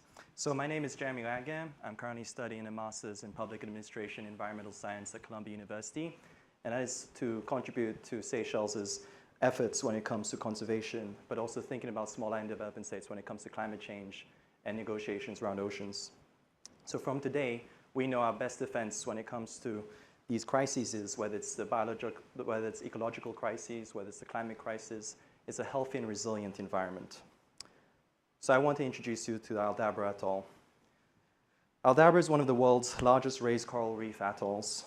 It's been fully protected since the 70s and was described as a UNESCO World Heritage Site in 1982. Sir David Attenborough described it as one of the world's greatest surviving natural treasures. With the world racing for economic growth, Seychelles' decision to protect this iconic place shows a commitment to our greatest asset, near pristine nature. Aldabra's ring has been breached by 4 channels, which pump in water in and out of a lagoon that could swallow Miami City and Manhattan. This lagoon empties twice a day, creating some of the world's fastest ocean currents. Quite the snorkeling or diving experience. Coral reefs and seagrass beds wrap around the atoll and extend throughout its lagoon, and mangroves forests that span over 3,000 football fields add to its wonder. No one lives on Aldabra except for SIF, Seychelles Islands Foundation staff. No one visits the atoll except scientists and occasional expeditions. But Aldabra is by no means lifeless. On the contrary, it teems with life. Around 200,000 giant tortoises roam this land before time. Endangered green turtles have experienced population rebound of about 500% since protection began, and are now nesting in their thousands year-round. The mangroves host large frigate colonies and boobies. Vast numbers of waders and migrating birds also use Aldabra's tidal pools, including rare oceanic population of flamingos. This atoll is also home to some of the several endemic land species, such as the West Indian Ocean's last flightless bird, the white-throated rail. Aldabra is also world famous for its marine ecosystems, which host Seychelles' largest area of coral reef, supporting the highest apex marine predator abundance in the region and a high fish biomass.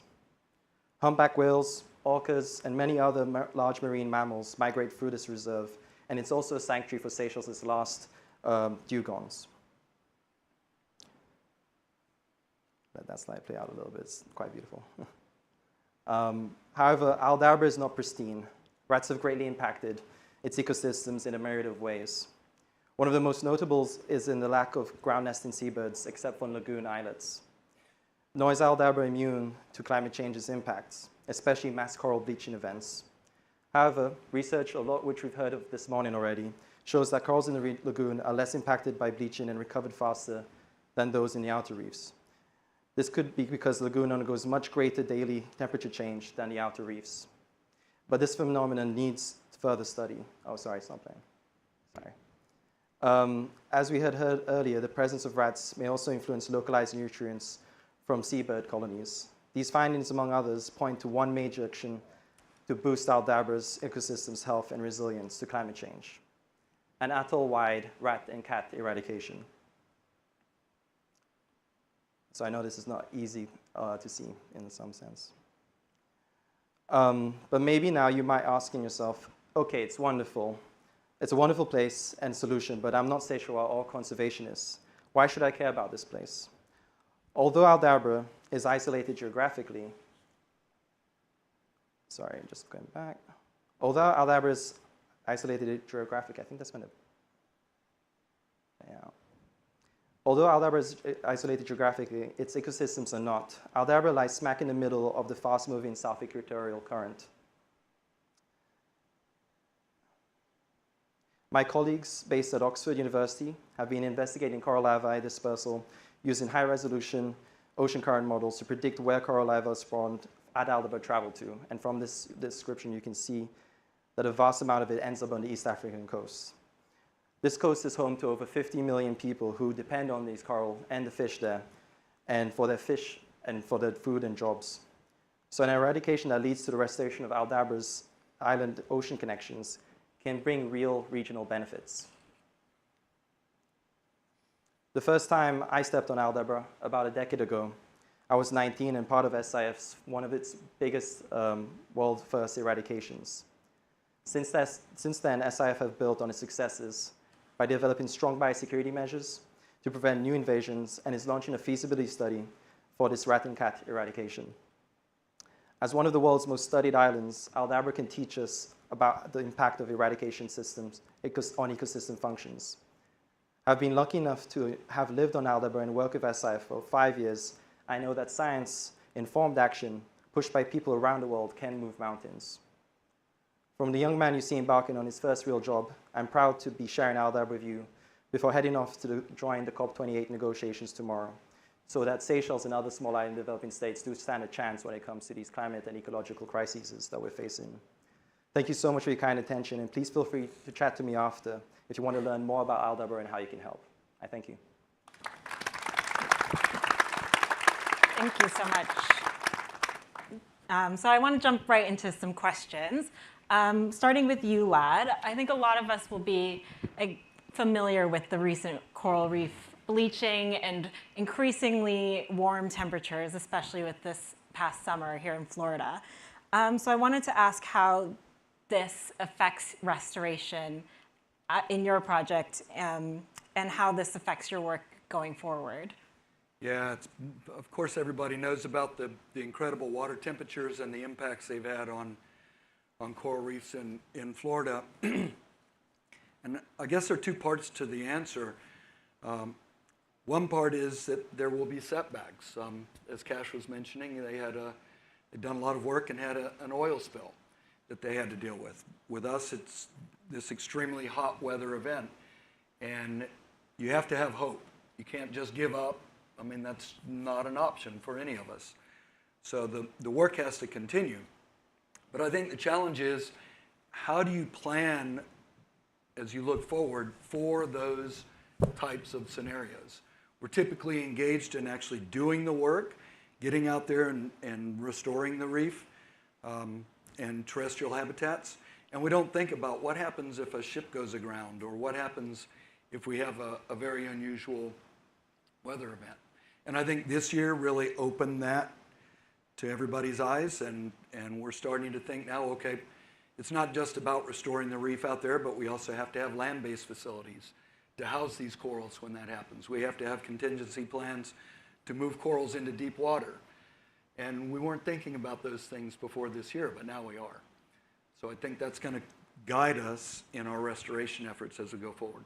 So each setback can be a valuable learning experience going forward. Exactly. If all goes well, what would this project look like in 10, 20 years for you? Well, I think even though this project is focused just off Key Biscayne, the applicability for the entire region is there. And using this as a model, not only in the collaborations that we've had and the outreach that's been so successful, but some of the tools and techniques that have been developed, expanding throughout the region and sharing that knowledge. So, of course, 100 yards of hope, we hope, is going to develop into 1,000 yards and 1,000,000 yards, but also throughout the region, sharing that expertise. It's a lot of football fields. Yeah, pitches. So, Vikesh, a question I have for you. I mean, I think it's really interesting how your restoration projects on Mauritius have been so successful, and moving into that idea of what if we bring back deep extinct species. What do you say to people that are like, why would we bother going so far back instead of focusing on what we have now and restoring what's currently available? Thank you very much for this question, which is a one I get asked quite often. I think we don't have the choice. I think we have to do as much as possible for protecting the current biodiversity that is threatened, and this is what we try to do. For example, we have nearly 170 species of plants that are going extinct on Mauritius, and these are single island and single mainland endemic plants. So we have to work on those as well. And I think I always say it's like a toolbox. You have to use every single tool that you've got in the toolbox. And even if it means bringing back other species, I mean, the dodo is one of the species that went extinct, but we've lost tortoises, we've lost rails. We're talking about rails, Jeremy. We have lost rails. We are thinking probably one day we'll be able to bring back the white-throated rails from Aldabra back to Mauritius, just as we've brought the Aldabra tortoises to Mauritius to replace a niche. I think we're looking at restoring the ecosystems and restoring food webs. And it's a big picture that we need to build back as best as possible, knowing that there are some things that we are not going to be able to straighten. There are some things that's gone forever. But for whichever species, whichever food webs that we can restore, we have to work on it, because that's the long-term resilience of our islands. Especially we're talking of climate change. For small islands like Mauritius and Seychelles, the best resilience to climate change is adaptation, but it's also restoring ecosystems. And we do not have much of a choice, in fact. Yeah, very good point. And unlocking this technology could have untold benefits in the future for other species. Jeremy, so this project in Aldabra is still kind of in conception and just getting off the ground. Can you tell us about other eradication or restoration projects going on in the Seychelles that you and the Seychelles Island Foundation have been involved in? Yeah, this is definitely not SIF's first rodeo. It had been engaged with a goat eradication that took about 25 years. It ended in 2012. That was using the Judas goat method. There's been also one of the world's first when it came to eradicating the ringneck parakeet. So that was, again, several years of work. And when we're thinking about something like the rat and cat eradication, it's something that's been past studies in terms of understanding what's out there, how these cats, how these rats are affecting not just seabirds, but also turtles. And so there's a lot of science that is going into our monitoring that's existing right now to see how these impacts are there. You've seen that unfortunate, quite horrible images of these rats attacking these seabirds. So it's clear from what we're seeing that this has an impact, but this credibility, or I would say this capacity within SIF is being clearly worked on for decades in that sense. So when we're thinking about an isolated location like Aldabra, just the logistics of getting material and people out there, this is by no means easy, but we've figured out a very good system in terms of it being cost effective. When you think about human lives even, this is something that you have to consider when you're that far remote. And all these things have been carried out not just successfully, but without having to lose people in these cases as well, because that's also another factor. So I can speak to about 5 different eradications that have taken place, not just on Aldabra, but on other islands in Seychelles that SIF have been part of. And I think we've also had quite a lot of experience locally in terms of eradicating rats from other islands as well. So we can pull from the region, from ourselves, and it's really going to be a huge challenge because the size of this place is not just going to take all the capacity we have in Seychelles, but from the region and from the world. Well, it's great that you can build on some of those previous experiences and really scale that up to a larger area. So I'm going to open it up to questions from the audience in a second, but I just want to ask one question to all of you. You all have very personal connections to the areas that you're working in. Either you live there or you're from there. How do you say that your personal connection to these regions and to that biodiversity local has inspired your work? Starting with Bekash. Well, I must say that I fell in conservation well by accident. So I didn't start out to be a conservationist. I started in agriculture. And I think by some grand design, I fell into conservation. And once I fell into it, I felt that I had to make something of my life. And I had to make something meaningful. And I think what personally I feel is I leave this world thinking that I've done something meaningful for the world. And that's what keeps me energized and keeps me going on day after day. It's beautiful. Thank you, Elad. It's home. You live and work in a place for decades, and that's your house, and you have to take care of your house. And so that connection, it's part of everyday life. It's not just a job you go to for a few hours a day and come home. It's part of your being. And it benefits more than just you personally. It's your entire community that you're deeply connected to. Jeremy? Yeah, my mom's an artist, my dad's a farmer, so being outside as a child was a really big part of my life. But it was only actually when I first went to Aldabra and saw a humpback whale breach for the first time, and that absolutely took my breath away, and I thought, oh, wow, I should be out here all the time. What else is there to actually see? And when you go underneath the water, you see all these animals. So that has always struck with me as a reason why I went to ecology, but now thinking about climate change, now thinking about the ecological crisis we find ourselves in, it's a matter of just survival on some level, but also a right to thrive. And I see, the ocean, nature as our best way to get to survival sometimes. And so this is a big motivator in what I do when it comes to negotiations, which are very far removed from that humpback whale. Are there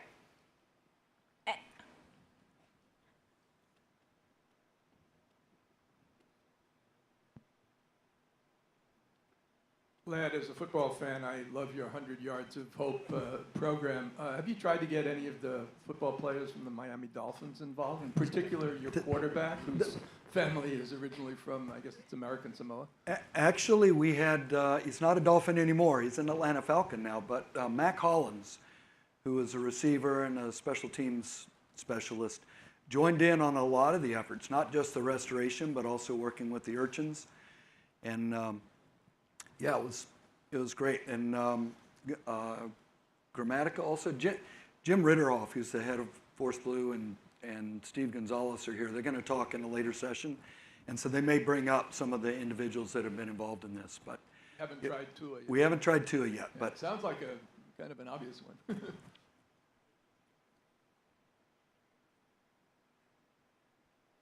Okay. Are there any? Yeah, back there, I see.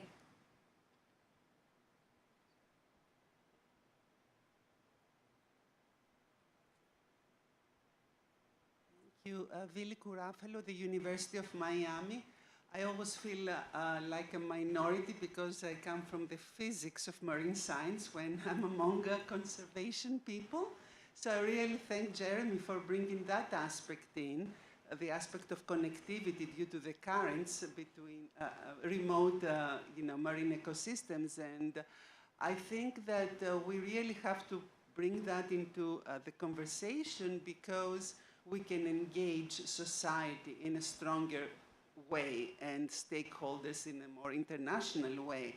And even within a country, I'll give you an example, like down here in the Florida Keys, we can have influence from a corn farm to bring the agriculture aspect in Iowa because this can go, nutrients in the Mississippi, and we have shown how these currents can bring us waters of Mississippi origin all the way down to the Keys. So to me, and then, connecting the land with the marine environment that we were here in the previous panel, I feel that these connections are extremely important for the storytelling, and especially to engage the people, and that means to engage the politicians. So I wonder if anyone has any thoughts along these lines. Thank you.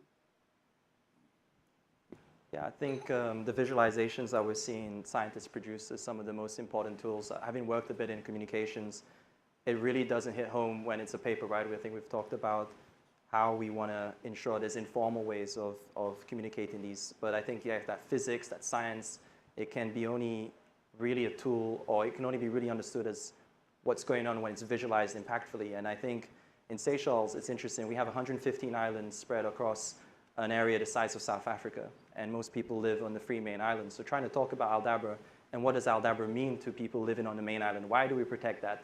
That's never easy, but through visualizations, through a lot of the film we do, it's about building that connection. And I think decision makers in Seychelles as well as outside are really put in effort into that. But it's competing with a lot of other information, a lot of other distractions at the same time. So we're out of time, but another form of visual communication that I think you guys should all ask about is Lad's cookbook. Which is a really interesting thing about lionfish. But thank you all for listening, and thank you to my panelists for having us. Yeah. Thank you so much. Thank you very much. Really great. So thank you very much to Coretta and to Lad, to Jeremy, and to Vikash. I'm sure you can ask about the cookbook during lunch coming up. But before we get to lunch, we do have another panel because, as you just heard there, it's absolutely that so we can really help heal our oceans by restoring and rewilding islands. But how do we upscale these efforts to really have an impact on the global scale? And that's what this next panel discussion is going to look at, because it's absolutely crucial. We have the science, we have the know-how, we have the capability, but how do you upscale that? So leading this panel, please do give a warm welcome to Dr. Carl Campbell, who is the Director of Latin American Islands at Rewild. Welcome, Carl. He's been currently working on ridge to reef rewilding initiatives spanning the Pacific coast of Latin America from Mexico to Chile. So lovely to have you on the panel moderating today, Carl. Now joining him, please welcome Professor Rob Dunbar from Stanford University. His interests span climate change, marine ecology, oceanography, and biogeochemistry. And he's focusing on so many different aspects, from carbon dioxide removal, Antarctic ice sheet stability, and climate change impacts on coral reefs. So great insight for this panel. Also, please welcome Dr. Patty Bayosh, who's been leading island conservation projects, across the United States since 2016. Including rat removal, but also looking at mouse removal now on Midway. Welcome, Patty. Great to have you on the panel as well. And Professor Nick Graham. Nick is the Chair of Marine Ecology at the Lancaster Environment Centre in the UK. He's a Royal Society Research Fellow, and he has a real socio-ecological approach to investigate how and why coral reefs are changing and the implications. So a real expert panel, so take it away. Thanks very much, Susanna. I think the last session really put it up on a tee for us quite nicely. And you saw there, some of these examples of projects that are going on currently. And some of those are snapshots. They're snapshots of multi-decadal efforts across this. And there's work to continue going on, as we've heard. But there's also work that goes on that sort of really looks to inform, which actions you take and how you prioritize those actions, but also gaining deeper understandings so that we can do this work better, so that we can help really sort of harness the energy, if you will, and harness kind of recovery of these systems, which is a much more powerful force often than reintroductions or other sort of pieces of energy that we can put out these systems.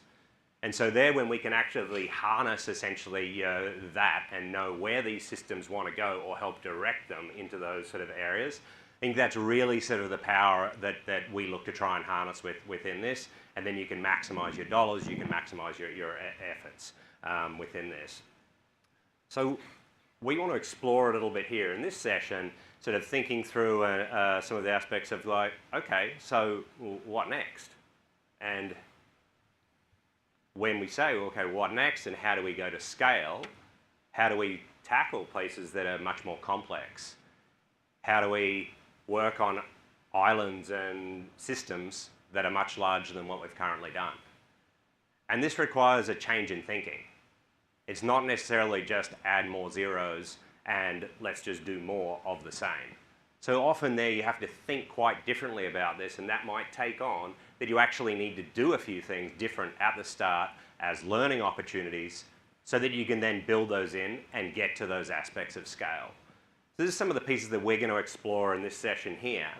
And I think we have an interestingly balanced group here, and so Patty and myself come from aspects of essentially being practitioners, particularly around the rewilding side on islands. And that's removing invasive species, getting back some of the species that weren't there, very similar to the work that Vikash talked about in the session before. And then we've got Rob and Nick, and they come from the science side. And so they're looking, okay, how do we deepen our understanding of these systems? How do we look to sort of find some of these trigger points and where we can move these systems? Where do these systems want to go and where were they? And taking looks back in time so that we can understand how do we go forward in time. And they're sort of really there on, okay, so how do we guide and how do we sort of help direct priorities in that? So these are a couple of things that we're going to sort of explore during this session. But one of the things, first off, I'd like you to get to know some of our speakers a little bit better. And so I'd love if we just go through the three of us, and also three of you, and just tell us here a little bit more about who are you, what have you been involved in, and what are some of the projects at the moment, anyway, that you're currently involved in. Sure. Yeah. First, I want to give a shout out to the people that chose to set this up during Art Basel Week in Miami. You heard in one of the videos that a very small percentage of people track science, they track sports, but more people track art and music. And that's one of the ways forward, is to do a much better job engaging the humanities. So we've learned that in the Antarctic community. So a little bit about me, I think, well, I got scuba dive certified at a very early age, and my very first dive was in 1967 in Haiti. It was in Port-au-Prince Harbor, and the reef was spectacular. It's hard to imagine that today. It's changed so much. But that's when I actually knew, like, my life's work is going to be around some of these spectacular places on the planet that most people don't get to see. So for me, that's the polar regions and coral reefs. They're connected in a bunch of different ways. And I've spent a lot of my career seeking the most pristine wilderness places where people there's a minimal footprint. So I've lived in Antarctica for 8 years. And when I go to the tropics, I first go to the most remote islands I can find. And there's still some left today that look like they did 40 years ago, and that does give us hope. In terms of science, I'm kind of a chemist, but I use chemistry of the ocean to study ecology and ocean physics, right? And the current projects mainly involve using techniques of physics and chemistry to understand whether coral reefs are net building up their architecture or whether they're decaying or dissolving away. And likewise, how much food do they produce and where does it go? and I'll have more to say about that. Great. Well, thank you, Carl. And a shout out also to the Bertarelli Foundation and Rewild for inviting us. It's really such a great opportunity to be here and join this dialogue, which has been such an inspiring dialogue this morning. And I think for me, I think as many of all of us, it all started as a kid that was enamored with nature around me. I'm originally from Brazil. So just grew up into that and went into the sciences. So I am a seabird ecologist by training, but have since migrated into the practitioner side of things and utilizing the best available science out there to inform our actions and our decisions and our priorities out in the field. So currently really working hard with island conservation on restoring islands across the globe. And as many of the previous speakers have talked about, and at the risk of repeating it just a little bit, I am a firm believer of cohesive messaging and repetitive messaging as we are trying to convey a point. And it's just been so, again, inspiring to see just how cohesive this dialogue has been. So island conservation focus on islands for a very good reason, as we all have heard. They're amazing places. They are small but mighty. They represent a very small percentage of the Earth's land mass, but they're home to an incredible amount of biodiversity and cultural diversity.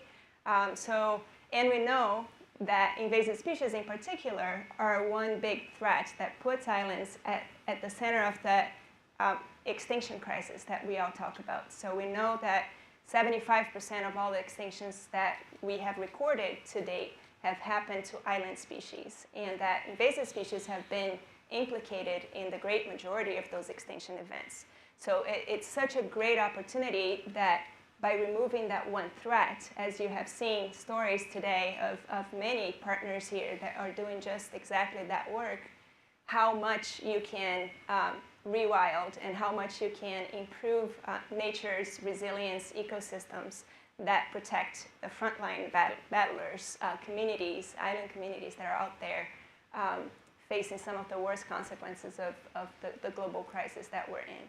So very quickly, we're working currently, actually, and we'll talk a lot more about it, I'm sure, in a joint endeavor that we've named it the Island Ocean Connection Challenge, IOCC for short, in case you need another acronym in your life. And what that is, it's really just recognizing that connection between islands and the marine ecosystems, and how do we, as a community, put islands at the very center of the marine conservation conversation, break some of those silos, both from a political perspective, but also from a financing perspective, and contribute to building the science and building the understanding that supports traditional knowledge. I think Stuart pointed that the great majority of island communities have recognized and have operated under that same principle of reach to reef, but it's really just backing that with giving voice, scientific voice to that intrinsic knowledge of communities. So super stoked to be here, and I will pass it on, sorry. Well, hello everyone. I first got into coral reef science and coral reef ecology from a very applied perspective. So my interests were large-scale ecology, but really about trying to find solutions which were relevant to management and conservation. And I've been lucky enough to work in many wonderful places around the world, mostly in the Indian Ocean and the Pacific, from places that are heavily human-dominated, all the way through to... Hang on a second. My mic not working. Yeah, we'll get you mic'd up. There we go. I'll assume that you heard most of that. But working in places across the Indian Ocean and the Pacific Ocean, ranging from reef sites that are next to heavily populated coastlines, all the way through to some of the most remote and biodiverse places on the planet. So a real privilege. And I spent the first sort of decade or so of my career looking at issues such as reef fish biomass or community composition across gradients of human use, looking at issues such as climate change and how the impacts of coral bleaching propagate through the whole ecosystem and up into fisheries, and looking at things such as management, how effective marine protected areas are. But when I tried to make recommendations for remote islands in particular, they always felt pretty unsatisfactory. The marine protected areas in remote places, they are really important, but what they're really doing a lot of the time is maintaining the status quo, because often there's limited fishing, particularly on the reefs, when so few people are present. Water quality, again, these reefs are living in some of the most pristine waters on the planet. So again, there's improvements to be made, but it's quite hard to make a transformational change. But a lot of these systems are far from their full potential. So a light bulb moment went off for me when I was on an expedition with an ornithologist, and I realised, and by the way, it wasn't the first time I've been on a trip to this place with an ornithologist, but the light bulb turned on finally. But I realised that some islands were, incredibly dense with seabirds, others weren't, and that was the story of the rats that we've been hearing about. And I got to thinking about, well, what do those nutrients mean for the coral reefs? There have been lots of great work on island ecosystems about the importance of having seabirds present or not. And there have been some nice marine studies, such a study that came out of Rob's group, actually, showing how manta rays feed close to seabird colonies in Palmyra because there's more and larger plankton present, but much less known about the coral reef ecosystems. So 3 years later, we planned, we got some funding, and we returned and studied this. And the results were remarkable. So the seabird nutrients are propagating and getting integrated throughout the coral reef food web, all the way out to the reef crest, which in this case was 250 meters offshore. The fish are growing 25% faster. So these marine vertebrates, the demography is being altered by these seabird nutrients.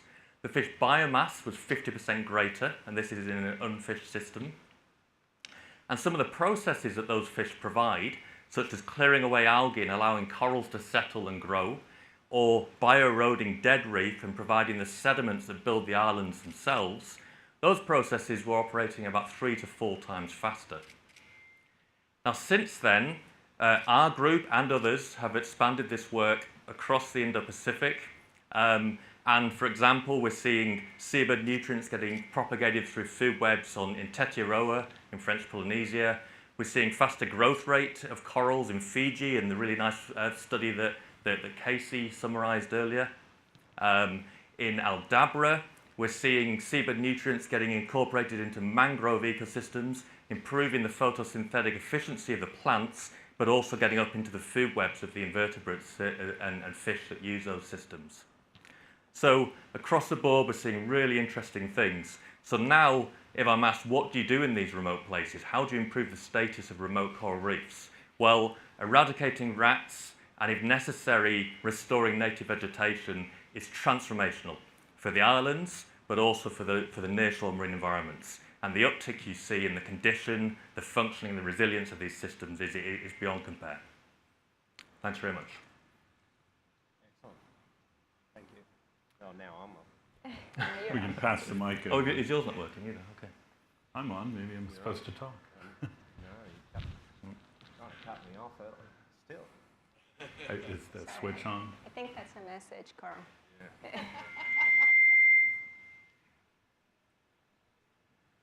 I think it's on. Check. 1, 1, 2, 2. No. There? Yeah. Okay. Perfect. So last week I was out on Floriana Island in the Galapagos where I live. Are we on now? And there we're seeing the final part essentially of the rodent eradication applications of bait. And this is a 17,000 hectare island, or 42,000 acres for those of you that work at that. And it's complex as well. So there's 160 people that live there. They have livestock, pets, and then there's a whole suite of non-target species. So all of the things that make a really complex project, you manage to put them all in one. And this work, it sort of didn't just come about from one day to the other. So this work sort of started back around 2007, when there was a workshop that got sort of put together and sort of looked at, okay, where do we want to go, and how do we then get there? And so in this sort of next part of this session, we've heard a little bit about where we are now. The previous panel really helped us sort of say, where is the status of things? But what I want to do with that example of Floriana is, you know, these are multi-decadal efforts. Yeah? And in the next decade, yeah, with the successful removal of invasive rodents and other predators on the island, you know, it opens the opportunity essentially for reintroductions, you know, of a dozen other species that have gone locally extinct because of those. And that will have flow-on impacts, yeah, to the marine systems that are there.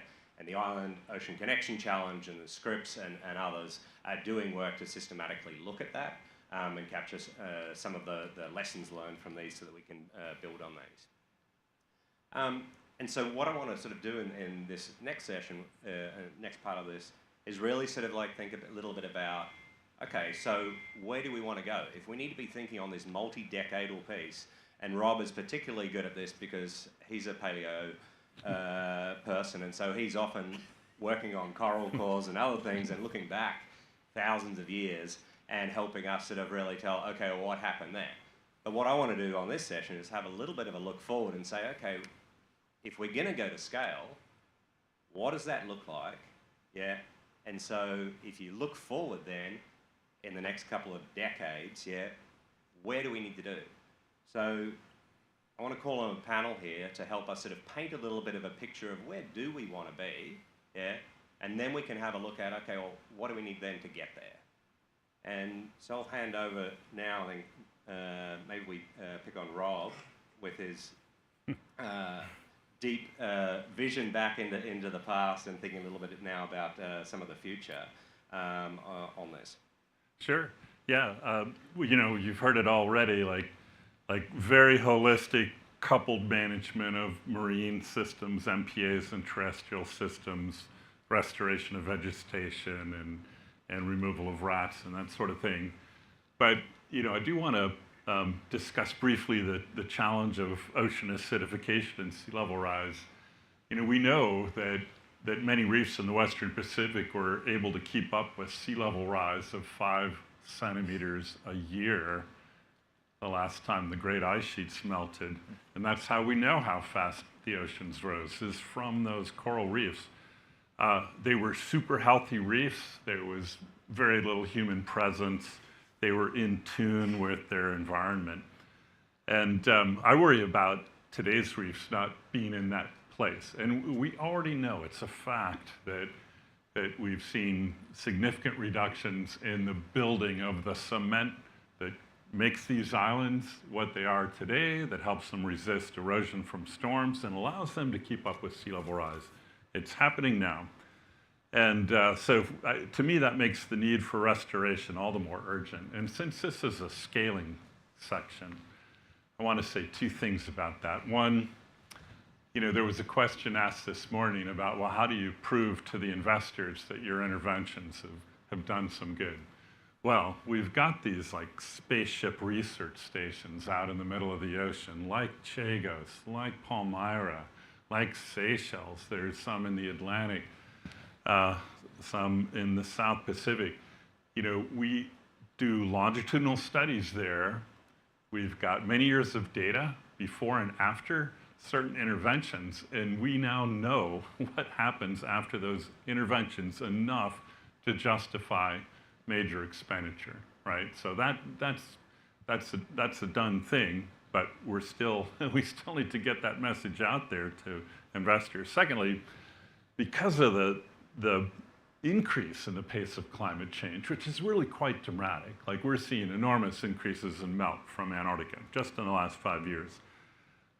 You know, I've changed my research portfolio from 100% research on ecosystems to, you know, a third of what I do now is carbon dioxide removal in the ocean. And we will have to do that. We're going to blow past 1.5 degrees, and we will blow past 2 degrees sometimes in the next 20 years. And we will have to remove carbon dioxide. And there's only one reservoir that can scale above 20 gigatons of CO2 removal per year, and that's increase in the alkalinity of the ocean, right? And it just so happens that increase in the alkalinity of the ocean supports calcification by corals and everything else in the ocean that builds a shell. So to me, there's this challenge. It's a blue carbon opportunity for financing for the small island and developing states. And there's also an alkalinity. We're going to put the alkalinity in the ocean somewhere. Why not do it in places with fragile ecosystems that can benefit from it? So I think those are great opportunities for scaling, particularly in the finance side for coral reef island nations. I think from my perspective, the IOCC, the Island Ocean Connection Challenge, is that visionary exercise, right? So the vision of the IOCC, which was launched by IC, Island Conservation, Rewild, and Scripps, is to restore 40 islands or 40 island ocean ecosystems by 2030. And by doing that, creating this portfolio approach to island restorations that include invasive species removal, that includes rewilding, and includes that deep understanding of the impacts, both terrestrial and marine, of those interventions. And by looking at it at a portfolio level, I think it gives us the opportunity to do what you just said, Carl, is what are the limiting factors that we have now? What are limitations in terms of tools that we can use to increase the scale and the scope of projects that we can successfully achieve? And we know that we need more tools. We know that we need new technologies in our toolboxes. And by looking at a portfolio level as opposed to project by project, it gives us the opportunity to think forward, and it gives us the opportunity to establish now what we can do to test those new technologies, to develop and to partner with different sectors of society that are looking at developing these things, that are investing in such things. So I think for the future and to put us at that increasing scale more and more, part of it is just setting in motion more projects, so increasing the pace of it so that we can learn more, we can do it faster, we can do it with lower risk and lower cost.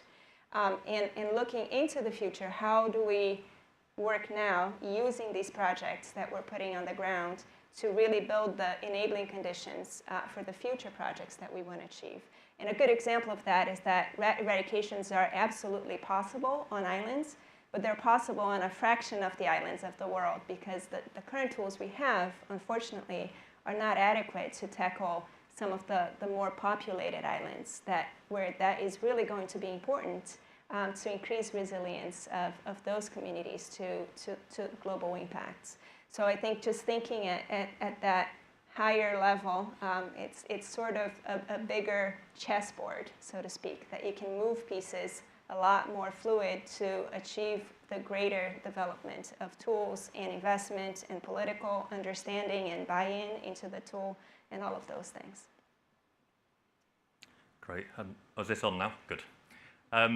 So for me, I think we just need to be careful that we scale up the science that we're doing at the same time as scaling up the practice. And I know that that's what we all plan to do and aspire to do, but we're really scratching the surface at the moment. There's so much more to be understood. In particular, combining scientists with practitioners to through the whole process of island restoration.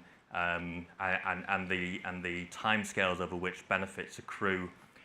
The amount of learning that we can do will inform additional projects. And the timescales we need to look at, can be substantially longer than a decade. So, as Vikesh mentioned, getting seabirds back on these islands isn't always straightforward. Sometimes it is, and Casey's just back from Tetiaroa, where they eradicated rats in August last year, and already seabirds are beginning to use some of the other islands. Sometimes it can take a decade. So then the benefits of seabird nutrients and what that means for the marine environment will take a lot longer.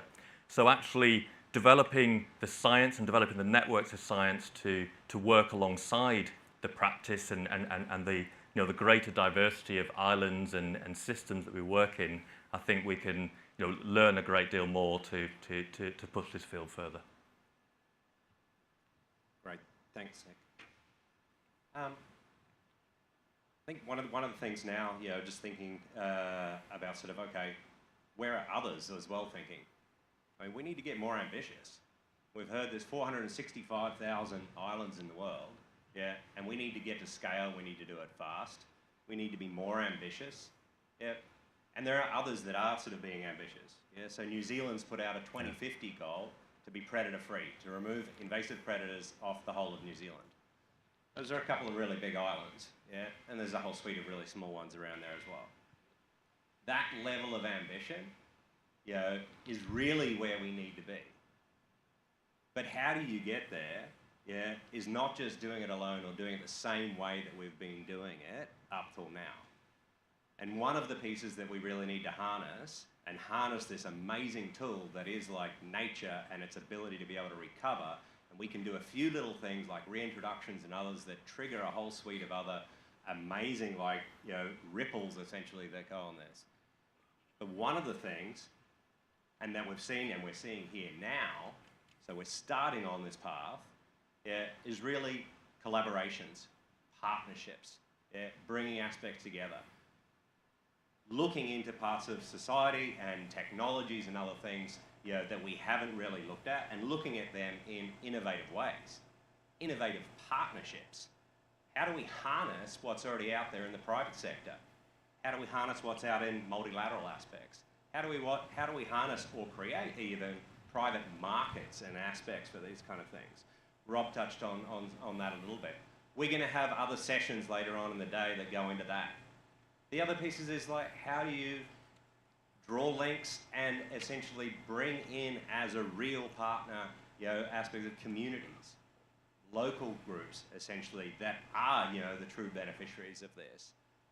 And so, bringing it back to the panel a little bit here, I mean, we've heard some of these aspects, whether from earlier in this, but what are some of the other things, that you're thinking that we need to be doing to essentially get to some of these really, ambitious goals if we're going to be pushing on New Zealand and a whole suite of other massive islands and ocean systems that are then much more functional and much more resilient so that it can support life on this planet going forward?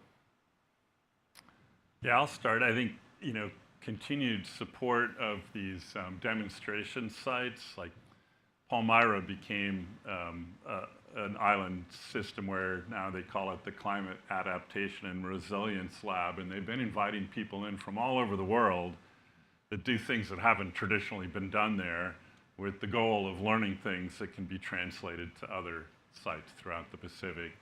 I think we can do a lot more of that. Chagos is a possibility. It doesn't have the same kind of research station. Seychelles, Aldabra, absolutely. It's ideal for that kind of effort. I think the community engagement, it's been really good at this meeting to hear, I mean, virtually everyone has said things like, well, we wouldn't even go there without being invited. But that hasn't been true that long. There's still quite a few scientists that work on coral reefs in kind of a helicopter drop mode, in and out. And it takes a long time to develop the relationship with the community that's going to end up being beneficial for change in the end. I think in Palau, I was going there every year for 6 or 7 years before people would invite me into their homes. They wanted to make sure I wasn't a flash in the pan. And so I think engaging with communities, at the very beginning, and doing so in a smart fashion, like, you mentioned that we can't eradicate rats on all the islands, and we can't sever every island or every coral reef, but we know enough about the ecology, the physics, the geohistory to already say, okay, we should put effort here now, and if we have some funds and expertise left over, we'll translate it here. We should be doing that on a global basis. I've got other ideas, but I don't want to talk too long, so I'm going to pass off. That's fantastic. And it's along the lines of what I was going to say, in that partnerships is what comes to mind, because it is through trusting partnerships with all of the stakeholders involved in each one of these projects, and the shared vision that incorporates and what actually is grounded in local values systems, and how that plays into what we do together, right? So engaging and working in trusted partnerships across the board, I think it's probably the most powerful way for us to move faster and more effectively. And aside from that, it is awareness, which leads to trusted partnerships, right? So in a lot of cases, this audience has heard over and over again the importance of islands and the issue of invasive species, but you would be surprised of how limiting awareness is in some places where that is absolutely the issue, right? So increasing awareness as we go and using projects and success stories to inspire that awareness, I think it's also something that moves mountains, right? So if you inspire from that perspective, you can certainly collect the goodwill and the resources to put things forward. Yeah, great, and I agree 100% with those perspectives. And I think an additional thing that we, can think about and start doing more and more, the more we learn, is to really identify the priority islands at different scales, at archipelago scales up to ocean basins, to prioritize for restoration. And those kinds of exercises can draw on a whole range of knowledge and practicalities and new things that are coming on board. Like Jeremy showed how well connected Aldabra Atoll is, for example. So, identifying places that are sources for wider seascapes, for example, are great opportunities to have impacts beyond the individual island that you're working at. So really sort of rigorous prioritization exercises in partnership with a diversity of organizations, I think, can get us, can have a much bigger bang for your buck. Excellent. So now I'd like to turn it over to the audience and all of those burning questions that you've been thinking about for the last half an hour or so. Now's your chance to ask them. Do we need the mic somewhere?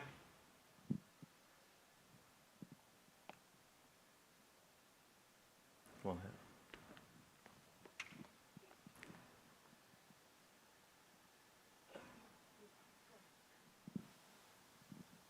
So I'm being greedy with questions just because I don't like long silence. Bridget Buxton, University of Rhode Island. You mentioned the word ambition and scaling up.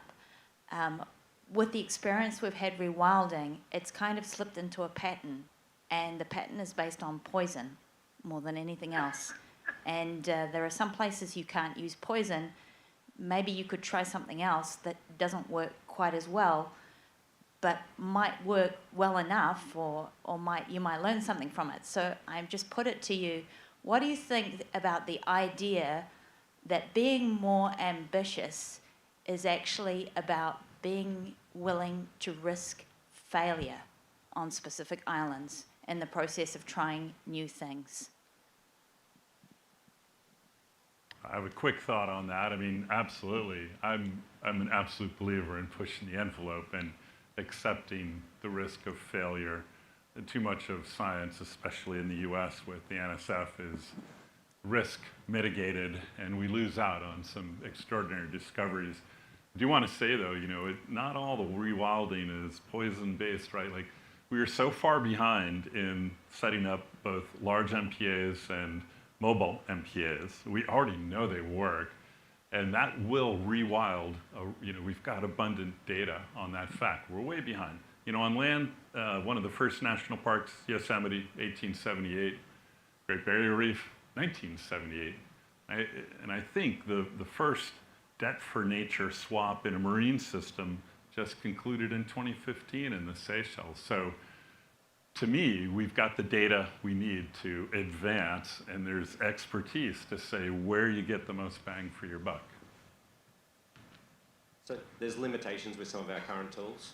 Toxicants is one of them, yeah. And with toxicants, the issue is not that they're toxicants, the issue really is that they're not target specific, yeah.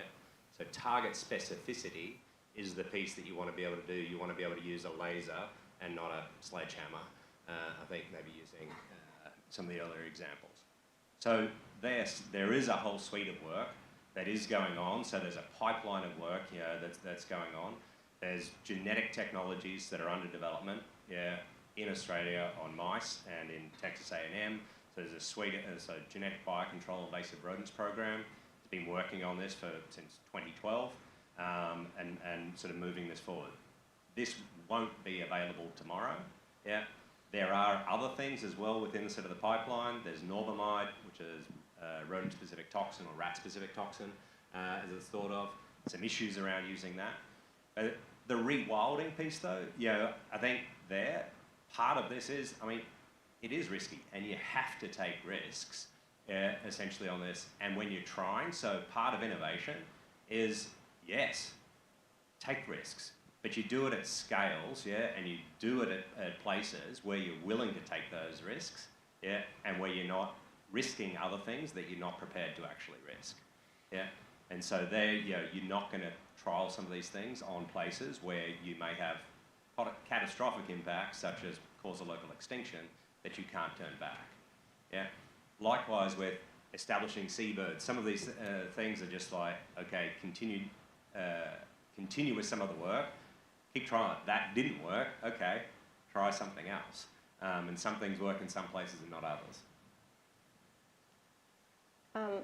I guess just to add to that, it's absolutely important that we are able to take risks, and I think that it's a cultural shift that we all need to embrace, because we are so focused on success stories and outcomes that we forget that it's part of the process to get to those outcomes and those successes to learn, you know, through experience. And there's so much you can learn.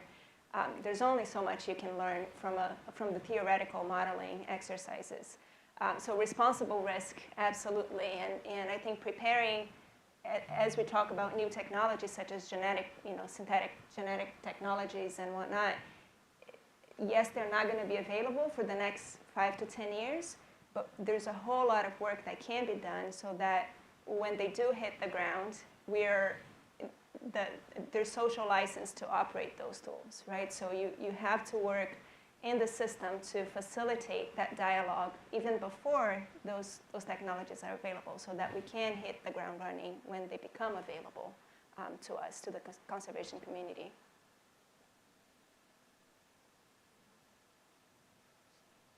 Susan, I'll let you call whether we do one more question or not.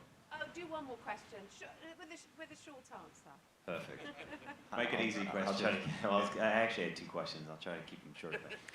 My first question is, you know, I'm relatively a neophyte in the space in terms of, you know, climate and impact investing. My background's in finance for the past 20 years, and what I've seen over the past 10 years is some improvement.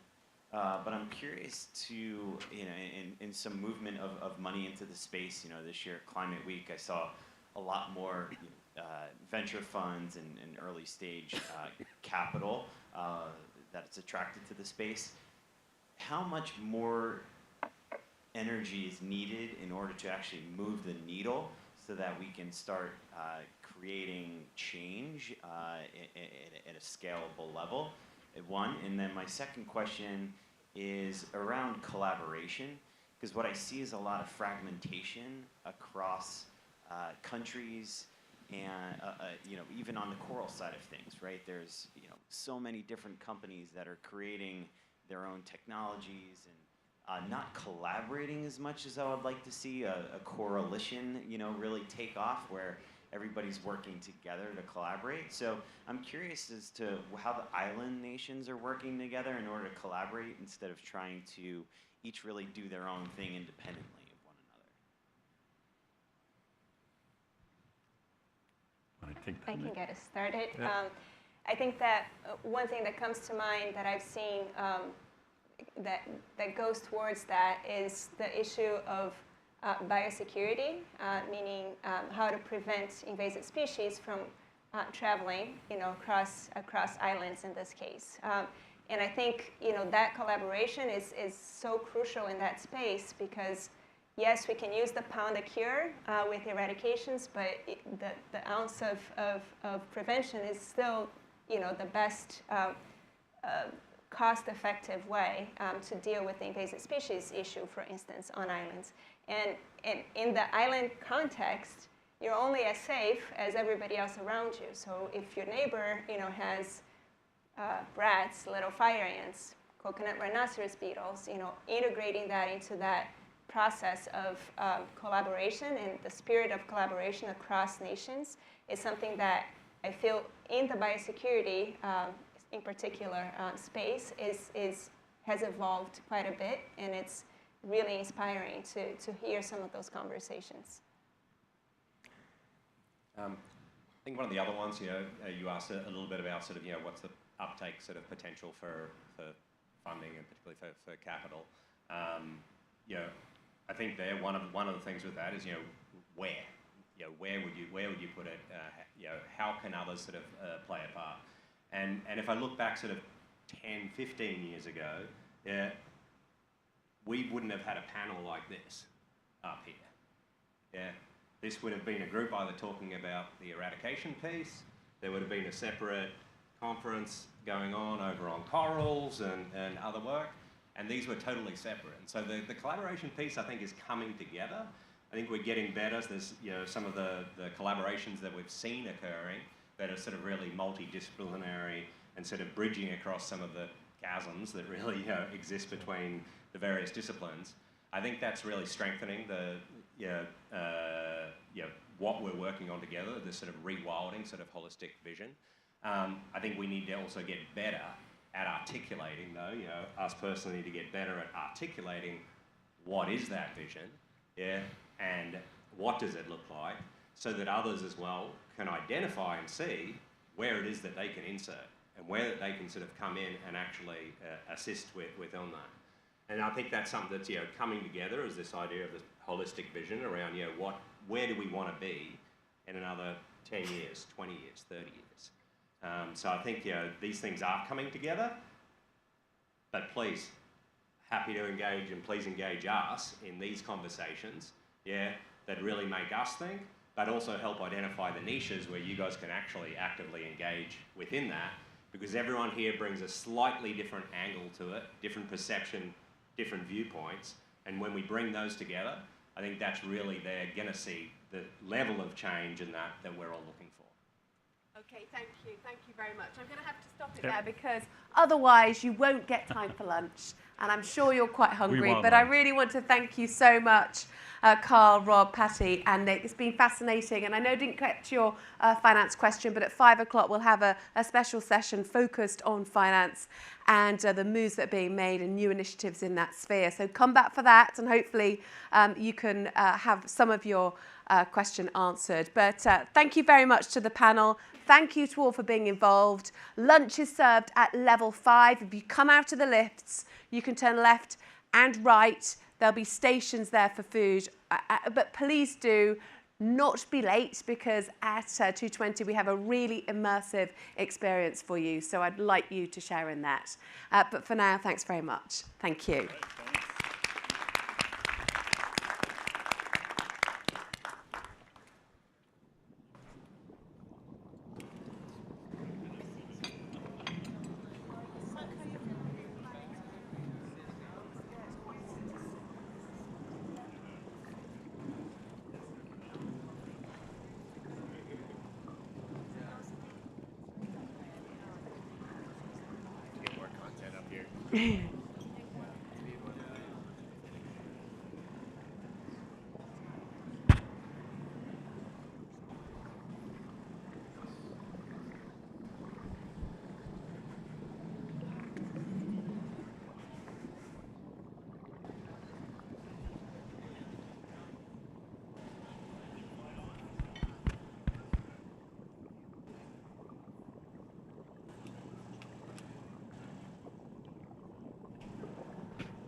Tony, Tony, can you mute her?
2 2 1 2. Hey hey hey hey hey hey hey hey.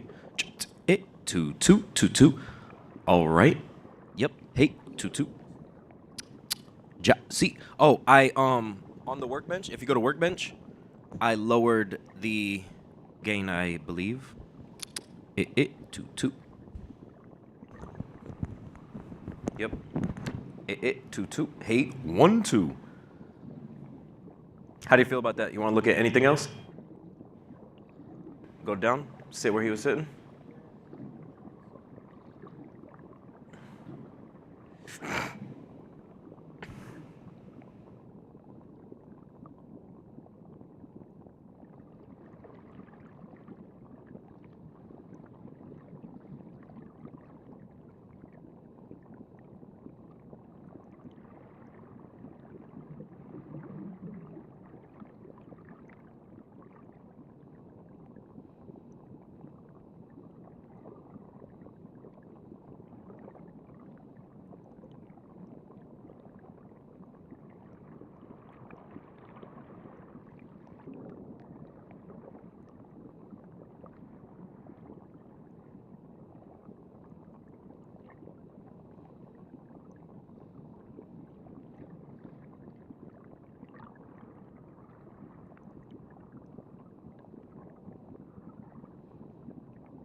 Hello, everybody, and welcome back. We certainly had some really fascinating insights this morning and some very inspiring case studies.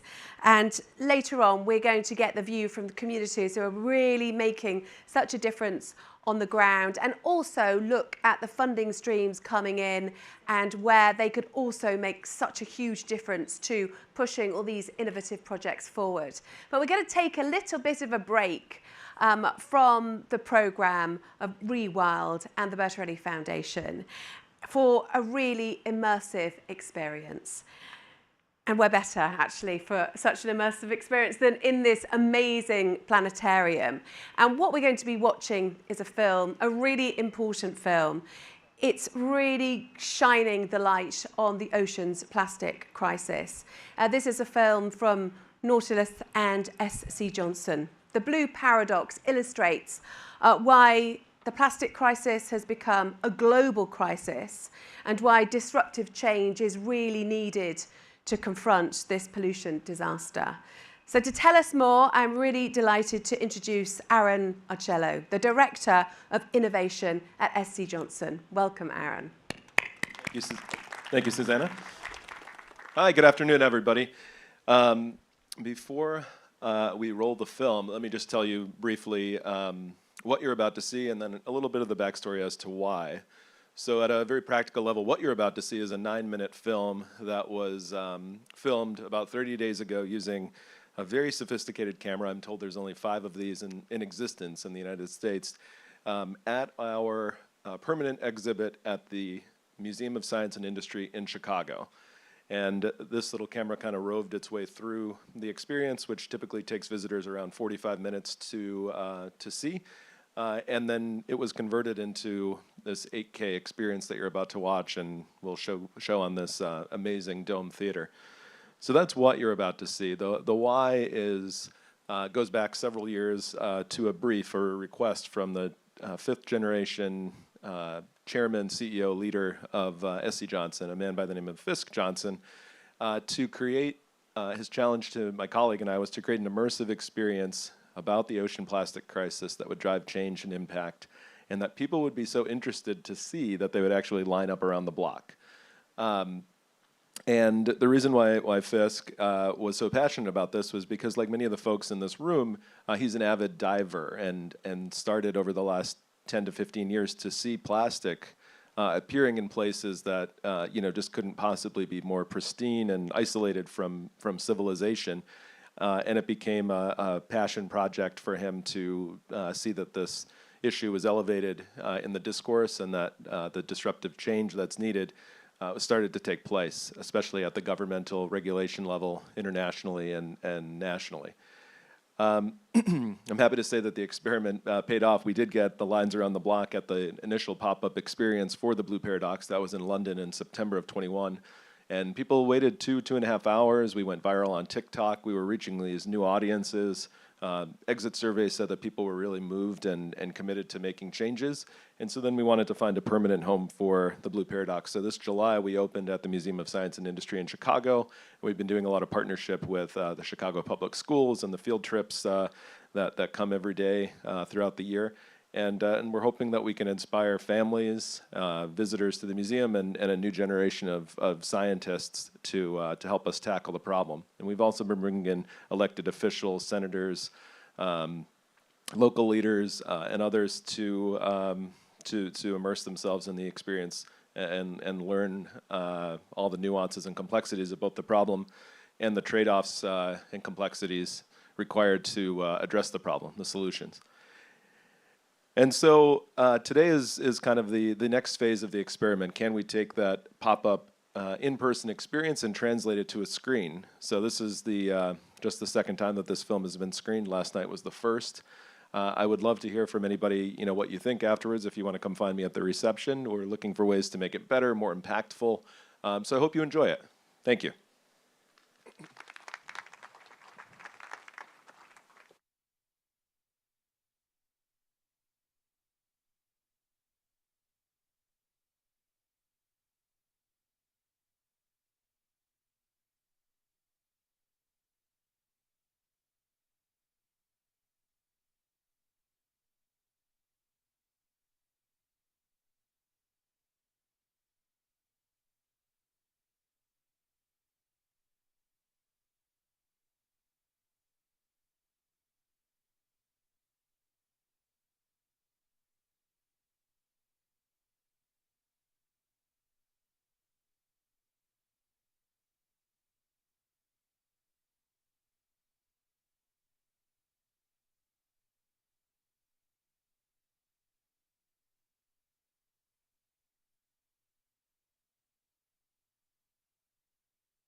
Thank you for visiting the Blue Paradox.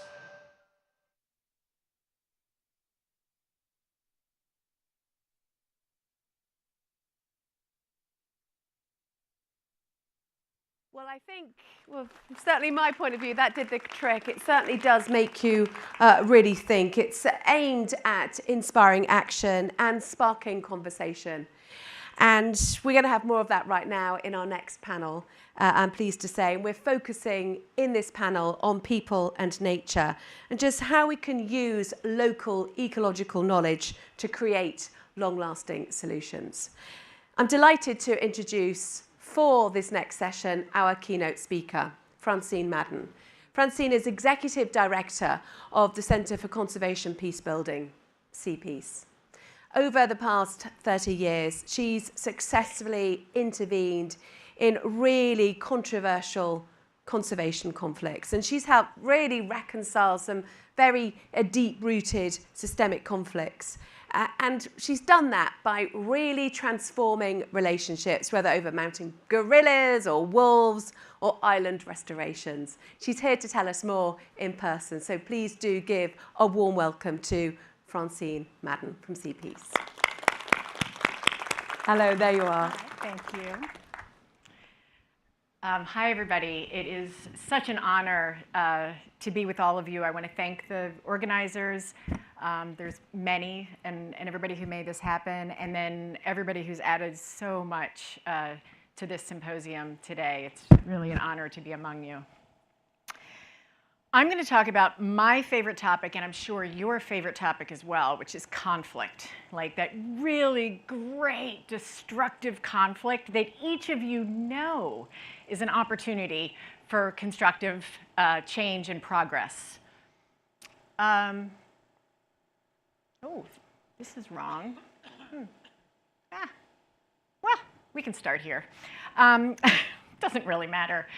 The approach that my organization uses is called conservation conflict transformation. So if you think about all the different ways that you can address conflict, right? So imagine this like big spectrum. Over here, you have a rights-based dispute, right? Where you would just take the person to court, file a lawsuit, right? Settle the dispute, boom, right? And then moving along that spectrum, you're negotiating for a new car, right? It doesn't matter if you and the dealer get along, as long as at the end of the day you get the car, they get their money, you go home, you never have to see that guy again, right? And then you move over a little bit further on the spectrum to conflict resolution, where, you know, this is sort of like divorce or like, you know, interest-based negotiation, right? Like, oh, what can I get out of this? And like, oh, what, you know, what are their alternatives if no agreement? You go to the complete opposite end of the spectrum, and you have conflict transformation. And that's the most comprehensive way of engaging with really deep-rooted, seemingly intractable conflict. We like to say it's a go deep, go wide, and go long. So go deep, it's about going deep and reconciling that deep-rooted us versus them identity conflict that we see so much of in society, right? We see it in society, but going with the go wide, we see that in these conservation and wildlife conflicts, those conflicts are really a microcosm of what's going on in society. So we can use that element of conservation or that conflict over wildlife, and we can use that as an entry point to really start to rebuild the fabric of society, because if society can function, then people and nature can thrive.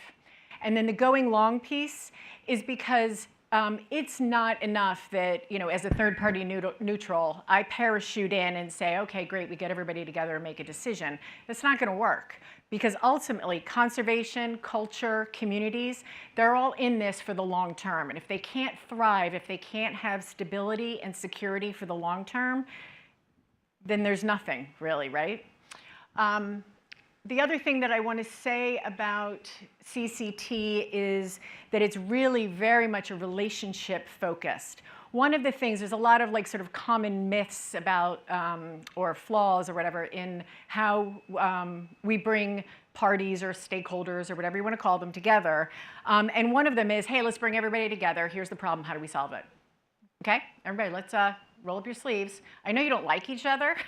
I know you don't trust each other, or you don't really know each other, but we're just have a quick little icebreaker, and then we're all just going to get right to it, right? Anybody been a part of one of those processes? Right. The thing is, people make decisions based on emotions.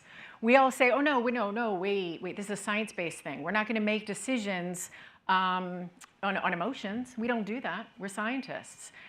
But the reality is, neurologically, you cannot divorce emotions from decision-making. So you need to ask yourself, what kind of emotions do you want coming in the room and engaging on something that you care so much about, right? So having a relationship-focused process and reconciling that deep-rooted conflict, that's going to help you get to more shared problem solving and the kind of genuine trust and collaboration, the quality of that is ultimately what people want. One of the ways that I like to get people to think about conflict and sort of like the differences or the depths of it is through this very, very, very simple model, which doesn't, tell the whole story, but it'll just give you a little orientation. So dispute at the top, right? That's your tangible material. This is the wolf is eating my cattle. This is, the rats are eating the tortoise eggs, right? That kind of thing. That's the dispute, right? That's the thing that people are talking about. And if all that was at stake in this system, right, the social, political, cultural system, if that's all that was going on, great, right? You'd have island restoration anywhere you needed it, right? It'd be great. But often, there's deeper roots to this conflict. So underlying conflict is the history of unresolved disputes. So if something happened last week, last month, last year, 10 years ago, between people who are involved in these decisions, and that left one side or the other or both feeling bad about that, that's going to add weight and meaning to whatever the current decision-making, the current dispute, the current dilemma is. Now we go a little bit deeper to identity-based or deep-rooted conflict. And this is that us versus them, right? We think of these as the isms of the world: racism, sexism, ageism, anti-Semitism. But we see it all the time in the conservation context, right? It's rural versus urban, liberal versus conservative, government versus citizen, right? The people that want conservation, the people that want development or livelihood, all of that. And those we can form these prejudicial assumptions about the other based on their group affiliation. And what that does is impedes people's ability to put aside those prejudicial assumptions and actually be able to genuinely work together and lean in and solve each other's problems. So I'm giving you a few different models and ways to just sort of open up your minds to think about conflict and how we think about conflict differently. So when we think about conflict, we often think about what people are in conflict over, right? That's the substance. That's the dispute. If you have that underlying in the identity stuff going on, then just focusing on the substance isn't going to cut it. It's probably not going to cut it anyway, because there's preventing conflict and then there's transforming it. The process is the how decisions are made, and the relationships are the who, right? So you got the what, the how, and the who. Now, much like this three-legged stool I have over here, this is when you think about what you are trying to do in your efforts. If you do not have equally strong legs of those stool, right? Let's just say one is a little weak, and let's say you start putting some pressure on that stool. What's going to happen if two of the legs are really, really strong, right? You got robust science, you've done all your biology and your technology, and you've done your analysis on what is really needed in this system, and maybe you've even done a little bit of a socioeconomic analysis on the people who are living on that island, right? And then you're like, oh yeah, we use this process over here for stakeholders, it worked really well, we're gonna try it and we're gonna move it here. Most likely, that's gonna backfire, because the reality is that process is context specific. Right? You wouldn't, in the same way, you wouldn't put a onesie that fits a one-year-old and take a 200-pound man and say, okay, here, go get dressed, right? As ridiculous as that sounds, that's what you're doing when you just take one process and you say it worked over here, or even it worked here 10 years ago, right? Because process really is dependent on the context, the people, the point in time. We live in a different world than we lived in 3 years ago, 5 years ago, 10 years ago. And so if you want that really stout, 3 legs, the process is going to help you reconcile those relationships and get to that shared problem solving. another thing, and I think of this as sort of almost the most important element of understanding conflict and what creates conflict and why sometimes you don't have the receptivity that you want to what it is you're trying to do. And that's human needs theory. So human needs theory, we have basically 6 buckets of needs, right? We have identity, which is how you see yourself in relation to the rest of the world. And when people's identity is under threat, if they don't feel their identity is legitimized and it's under threat, they will fight. And they will shoot themselves in the foot if there's a chance of hurting you, because the gut feeling is that you're trying to annihilate them. So they're going to try to annihilate you back. So identity is really important. Recognition, awareness, respect, dignity of self-worth. Security, we always think about this, and we go, oh, we're going to work with communities, and we think about the physical or the economic security, but it's cultural, emotional, and social security as well. Connectedness, this is that feeling of being accepted, love, belonging. And the interesting thing about these human needs is they kind of ping off each other. So if you've ever been part of a multi-party process where one side kind of pulls back, right? They're not really leaning in. Maybe they're showing up. Maybe their arms are crossed, right? Maybe they're sabotaging it on the outside. If you see that, what might be happening is that their identity has not been legitimized. Their identity is under threat, because when people's identity is under threat, they will pull back to the group of belonging that most legitimizes and reinforces their identity. So you can't create a shared identity in a multi-party process if you don't feel your own identity is secure. Meaning in terms of place, work, personal fulfillment, your ability to reach your potential, and then freedom, having a sense of control, autonomy, having a meaningful say in decisions that affect you. And often we say, oh yeah, no, we brought everybody together, and no, it was great, we gave the community a chance to speak, and they contributed. And then you look at when were they brought in the process? Were they brought in when you decided to have the process? Did you define the problem according to what you want rather than what they want? Did they have a say in the agenda, where it was, how, who comes, all of that kind of stuff? Or did you do the inviting? Did you control it? Because if in that process to design the process, everything you've communicated is, this is my process, and I'm just like going to let you come in and have a few words so I can tick off the box, right? If it feels to them like it's a box ticking exercise, you're not going to get the trust, you're not going to get the collaboration, you're not going to get the shared problem solving. And you're not going to get the longevity that you need to adapt problems or adopt solutions once you've found solutions. Okay, I'm going to just take you through a few quick things. So one of the things that we do, we intervene as a third-party neutral in complex, highly controversial conservation conflicts. The other thing we do is build other people's capacity to do what we do. Because what we've found is that conservationists, ranchers, tribal, government, environmentalists, whoever it is, they are better advocates and better engagers in transforming their own conflict when they have that capacity. So the first 2 examples I'm giving you are teams that or individuals where I've built their capacity in CCT, and they've gone and transformed their own conflict. So this one in Mozambique, Colleen and her team came in, and every night in their conservancy where they work in northern Mozambique, they were hearing semi-automatic gunfire in the morning, dead and defaced elephants. Every day they woke up and there was multiple dead and defaced elephants. In 1 year, they had 2,000 elephants killed. They came into this workshop. We're like, whoa, this is not how we were taught to do conservation, right? With guns and boots, some science, some education of the local people. They went back and they said, all right, look, we don't know what to do. We're just going to try this. So they did. They radically changed everything that they did. And in that next year, they changed the relationships, the process, and the outcome.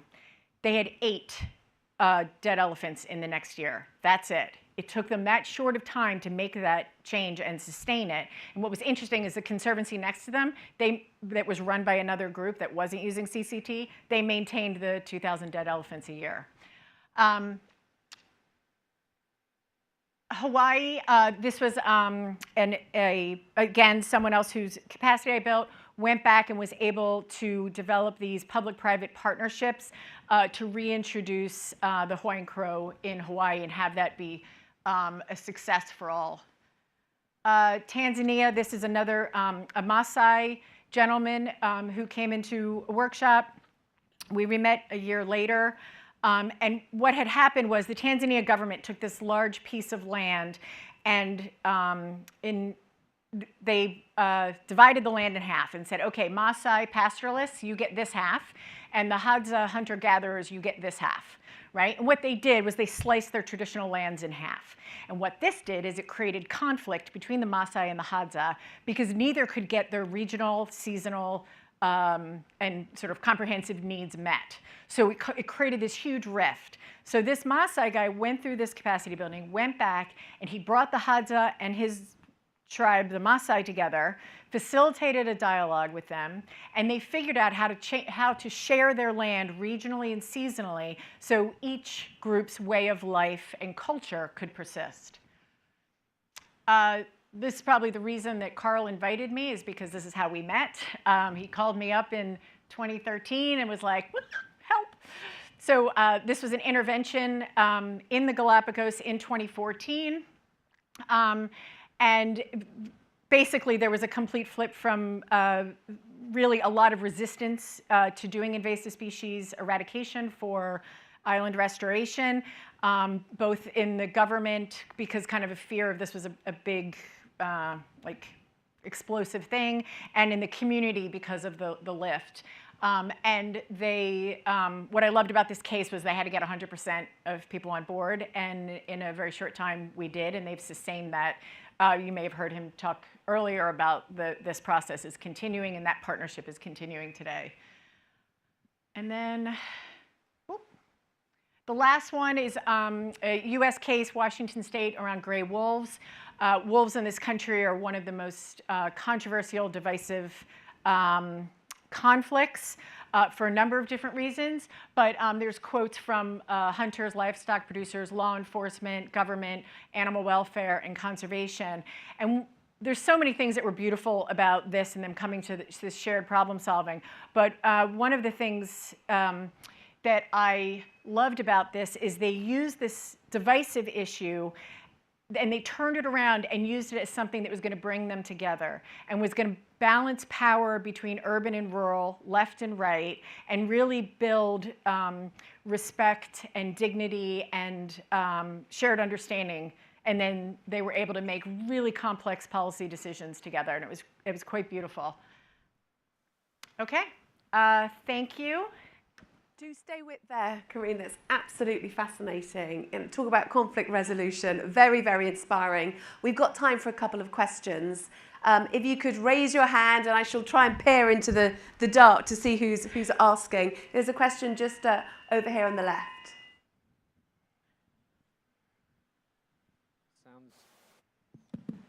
Sounds incredible. How long does it take, and what is the actual process? I think I don't really understand how you do it. Yeah, great question. So how long does it take, and what is the actual process? You sound Canadian if you said process. So how long does it take? It depends. Galapagos was 2 weeks on the ground, but 4 months of like working with Carl in advance. And I have to say that would have been incredibly unideal, except he was such an emotionally intelligent, brilliant partner that he really understood what was going on. So I could kind of learn from him. But I was on the ground for 2 weeks. The Washington Wolf one was 3.5 years. And I think, you know, a lot of times people say, well, it just takes years and years and years to build trust, right? And I'll admit, yes, it does take a while to build trust. But if I can impress one thing on you, it is the process, or process if you're Canadian, it is the process of how you bring together that can really make that trust building deeper, more efficient, and more effective, and you can get further faster through a really good process. You asked what the process is, and I'm actually thrilled you asked that. CCT does not, it's not a process, right? I say process, but it's not. It's 1,000 processes going on, right? So, and the reason is, as I said, process is context specific. I look at what that society needs. What is the scale that I'm working at, right? Who needs to be engaged? what does that engagement look like? So I always start with one-on-one engagement, and I'm meeting lots and lots of people on all sides so that I can get a 360-degree understanding of the issues from everybody's side, because I can't understand 360 degrees unless I look at it from 360 degrees. And then there may be a series of processes, right? So ideally, you want to do same-side processes first. Often, that identity conflict, that us versus us, or us versus them, often the us versus us can be more seemingly intractable. It's tough, right? Because both of your identity, everything you have at stake, right? You're like, it's like siblings, right? Who need to separate from one another. So you can have so the same side conflict on all sides, and it always exists. When someone calls me up and says, oh man, Francine, can you come in here? We've got a really, really bad conflict. I don't even have to ask the question. I know that there is that same side conflict there. So same side and then multi-party, and it can look different on different scales, but it really depends. It really is the context specific, how you design those processes. Would you say, though, if, for example, people here or groups wanting to kind of employ your techniques, if they can't get you involved, how should they go about it themselves? Is it crucial that you have almost like an outsider coming in who can be that moderator, who is not involved in any way, shape or form at the beginning, that will enable trust? So sometimes you do need a third-party neutral to come, right? Because the conflict is so, it's so locked in. But the reason I gave those first three examples are because it was, in one case, it was a small team, and then in two cases, it was one person, right, who had a stake in it. All of you are like what we would call, what I would say is a third-party neutral. You're an insider partial. You're the ones that have a stake in it. Anybody that's like listening to this, right, on like YouTube, you're the one that has a stake in it, not me. And the most important people to carry forward the work are you. Right? And so you having that capacity can create enormous change and enormous progress. Sometimes you need to bring a third-party neutral in, but a lot of times you just, look at what Colleen and her very small team were able to do to literally stop elephant poaching and trafficking in a matter of a couple months. So yeah. Engage with the principles and off you go. Yeah. So the skills, the principles, the theory, the strategies, the processes. And if people want more information, is it all available on your website? Yeah, I think it is. Fantastic. All available? I don't know that. As much as possible. Yeah. For a quick snapshot. Thank you so much, Francine. Sure. We could have you talking for so long. It's been absolutely fascinating. Good. But we do have to move to the next panel and give Francine a round of applause. That was really remarkable. So as Francine's been pointing out, conservation certainly can be complex, controversial and polarizing, but it brings together lots of different people from very diverse backgrounds who all want to make a difference. So that's why we are focusing in this next panel on communities driving action and looking at those success stories. They may well have employed some of Francine's techniques. We're going to find out more. So I'm really delighted to welcome the moderator of this panel. First of all, Bailey, who is VP of Biological Programs at the Frost Museum. He joined after 4 decades at the New England Aquarium. Great to have you with us, Bailey. If you would just like to take a seat. Also joining him on the panel, Shanna Challenger from the Environmental Awareness Group. Shanna is a conservation biologist from Antigua and Barbuda and focuses on protecting endangered species and rewilding islands. Welcome, Shanna. Great to have you with us. Also, please welcome Jim Ritterhoff from Force Blue, which we've heard a little bit about Force Blue this morning. This is an organisation that unites the community of special operations veterans with the world of marine conservation. And Jim is an avid scuba diver, environmentalist. He's won awards, and he's also on the board of the Central Caribbean Marine Institute. Welcome, Jim. Thank you. And Laura Lee Janot from Lancaster University. Laura Lee is a PhD researcher, and her research aims to understand how variations in seabird-derived nutrients have an impact on critically understudied fish communities. She's carried out a lot of her work in the Chagos and Seychelles. So welcome to Laura Lee as well. So take it away, Bailey.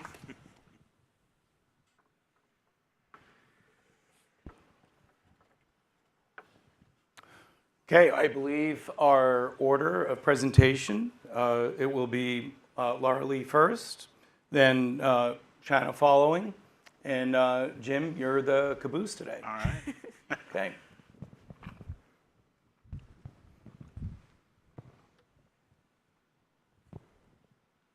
Hi, everybody. My name's Laura Lee. I'm a second-year PhD student, and as a second-year PhD student, I am what may be considered by all accounts as a very early career scientist. And one of the privileges of being an early career scientist is our newfound freedom to really delve into the topics that interest us the most. And one of these topics was, for me, coral reef fish. I was always fascinated by their complexity, their beauty, their unique role for their ecosystems, and the people that depend on them. And at this point, you may be wondering if I put the wrong picture up there. But I didn't, and if you've been following this event from earlier today, then you've already heard the story. So I'm hammering it in again. But this is a photography of a red-footed booby that was taken in the Chagos archipelago. The Chagos archipelago is a tiny spot in the Indian Ocean where in some of the islands you have uniquely dense populations of seabirds that congregate there, thrive, build nests, raise chicks, lay eggs, and produce, obviously, massive amounts of guano. And this guano is full of nutrients that makes its way to soils, to plants, and perhaps more unexpectedly, to marine environments. And these seabirds' nutrients fertilize virtually everything in the marine environment, including algae, corals, and even fish, promoting growth, productivity, recovery after disturbances, and overall healthy reef ecosystems. Unfortunately, on some of the islands, as you've heard all throughout today, an invasive species was introduced, the rat. Rats are, like most invasive species, virtual ecosystem destroyers. They eat seabird chicks, eggs, sometimes even adults. Another threat to seabirds on some of these islands can be habitat destruction, which on tropical islands often looks like this, a coconut plantation. And so what looks like a beautiful view to us for seabirds is an absolute nightmare to try to roost and build a nest in. So now that I've set the scene, just to take a step back, back to the fish. So I've told you about fish that benefit from seabird nutrients, but there's a very special category of fish that I haven't told you about, and they're called cryptobenthic fish, and they're the focal point of my research. Now, the name cryptobenthic may sound a little bit barbaric at first, but it's very simple. Crypto means cryptic, so something that is hidden away, difficult to see. And benthic comes from benthos, which means seafloor. So that's what they are, tiny little fish that hide away on the coral seafloors, among coral branches, in crevices, in tiny holes. And so I'm talking about them to you today because aside from their small size, they have one common trait that they share. It's that they live very fast. So here on the screen, I've put a picture of a very cute, very tiny Aviota sigillata that most of you probably wouldn't really notice while diving or snorkeling. But this tiny fish, very unassuming, very small, almost transparent, actually holds one of the world's records.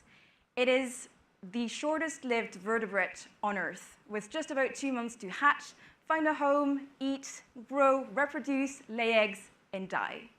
And as such, these fish are truly the fuel of coral reef ecosystems. And so what happens to these fish virtually determine what happens to the coral reef fish community.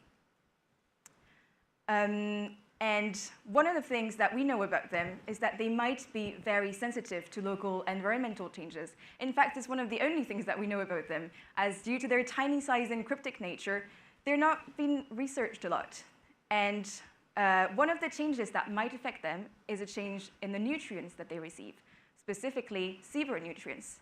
So that's what we're trying to do. We're trying to determine how seabird nutrients and changes in seabird populations may affect these fish and the larger fish that feed on them. And one practical application from this would, for example, to be guiding conservation action to where it's most efficient. So we've talked earlier today about 2 actions that could be beneficial to reef ecosystems, which include rat eradication and restoring seabird habitat. And so these would also benefit cryptobenthic communities.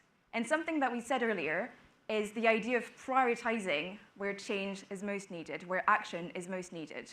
And so by targeting source populations of these fish, we might be able to have a bigger impact on larger islands that may benefit from these healthy populations.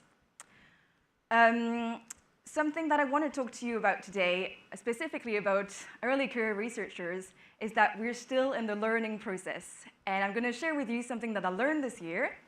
It's that you can use a camping tent underwater. And so this is actually how we sample these fish. Underneath this tent, we put a solution which has clove essential oil in it, which acts as a fish anesthetic.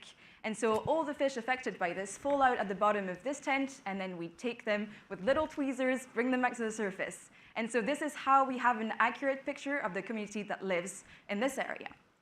And so this picture was taken in Frigate Island in Seychelles. And this is where I learned how to do this technique along with local conservationists and volunteers. And during this trip, we made a discovery that I'd like to share with you today. And it's probably the most exciting discovery I've made during my life so far.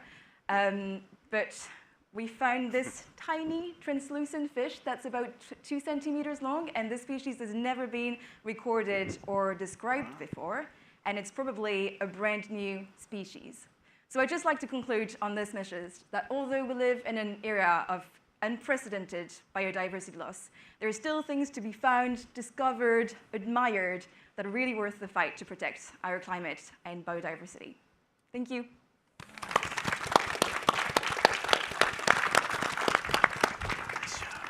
Thank you so much, Laura Lee. Good job. Shauna, would you like to take over here? Yes, please. Good afternoon, everyone. I didn't hear you all. Good afternoon, everyone. My name is Shauna Challenger. I am the coordinator of the Offshore Islands Conservation Program, and I have the distinct pleasure of working with the Environmental Awareness Group, or the EAG, and we are Antigua and Barbuda's longest-standing environmental NGO, and for over 30 years, we've been working for the benefit of people and wildlife. So, environmental awareness is in our name, but conservation is our game, and let me tell you a bit about the conservation work we've been doing in the Caribbean. So, this is my office, yes, Great Bird Island, and this is where our conservation story began. On this small island, tiny islet off of the northeast of our country, this is where we began our conservation efforts in 1995 in order to save this critically endangered snake, the Antiguan racer, like Jenny would have mentioned earlier today. And so this harmless, endearing reptile was found all across Antigua and Barbuda. However, as we know, the invasive species that came in during colonization plummeted their numbers greatly until their numbers went so low that they were actually erroneously declared extinct, until a mere 50 individuals were found on Great Bird Island. And so the EAG and its partners decided that they would save this species from extinction and embarked on the first eradication in the Eastern Caribbean region on Great Bird Island. And so we wanted to see what could happen if we got rid of the rats. Yes, the racers doubled in number within the first year. We were like, this is great. But we also realized that the lizards they feed on, the birds that are around there, the vegetation, everything thrived in this predator-free environment. And so we thought to ourselves, could we do it again? And we have. Since 1995, we've actually rewilded 16 additional offshore islands that are coralline in nature. But could we upscale and do it again? Enter Redonda, the third island of Antigua and Barbuda. It is actually 35 miles away from Antigua. It is only 1 mile long, but it was still filled with a bunch of biodiversity, despite the cliffs disappearing into the sea and smothering the surrounding coral reefs. And so despite Redonda being a moonscape and not having much biodiversity left, it was still designated globally as a key biodiversity area and important bird area, because even though there were very few trees, there were still some seabirds, including this mass booby family. We actually have globally significant numbers nesting over there. But in addition to the number of seabirds that were nesting, we also have a number of critically endangered endemic reptiles found nowhere else on the planet, including this redonda tree lizard, who you can imagine was having a hard time on an island that didn't have any trees. So, again, the cause of this, you guessed it, is invasive alien species. And this time we weren't only dealing with rats, we were also dealing with a herd of goats. And we believe that these were introduced to Redonda during the seabird guano mining era because there was a mine over there. And once the rats and goats had been established, they completely took over. As you can see from his nefarious little hands, these rats were decimating not only the vegetation, the seabirds, the eggs, and even through our necropsies, we found each other when things got very bad. And so the EAG thought, and as partners, can we do this again? Can we rewild this island? And so with a lot of help from our partners, a lot of them which are in this room, we deployed a team of staff and volunteers to stay 2 months on this uninhabited island and put down rat bait using a combination of ground and aerial-based methods.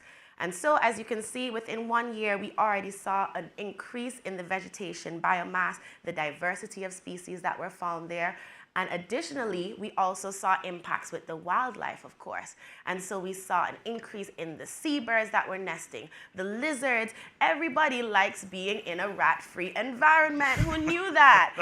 So we weren't only, of course, looking at the terrestrial aspect of it. We also had to encompass the marine aspect as well because of the ridge to reef. And so we've actually been monitoring the marine space around Redonda. And I'm happy to say that we, in September, finally got the Redonda Ecosystem Reserve declared as a protected area spanning about 30,000 hectares, a quarter the size of Rome, and we're really happy about this happening. And again, we've been able to demonstrate the connectivity of our work as this hawksbill turtle that you're seeing was actually tagged on an island near Great Bird Island, which is all the way in the northeast, and after nesting there, she forages and spends her time around Redonda. And so you're probably thinking, protected area management, rewilding, endangered species recovery, what else does the EAG do? We also do capacity building, and so one of our volunteers on the left, Ariel, we believe that we should empower Antiguans and Barbudans with this information so that they can be a part of this conservation effort, so that we don't always have to rely on regional and international expertise. And to end off, I want us to go back to what the theme of this event is, the art of saving the ocean. And so for us at the EAG, we hope that our legacy will be inspiring the next generation of conservationists so that they can paint a vibrant masterpiece of hope, resilience, and community stewardship for their natural ecosystems. Thank you.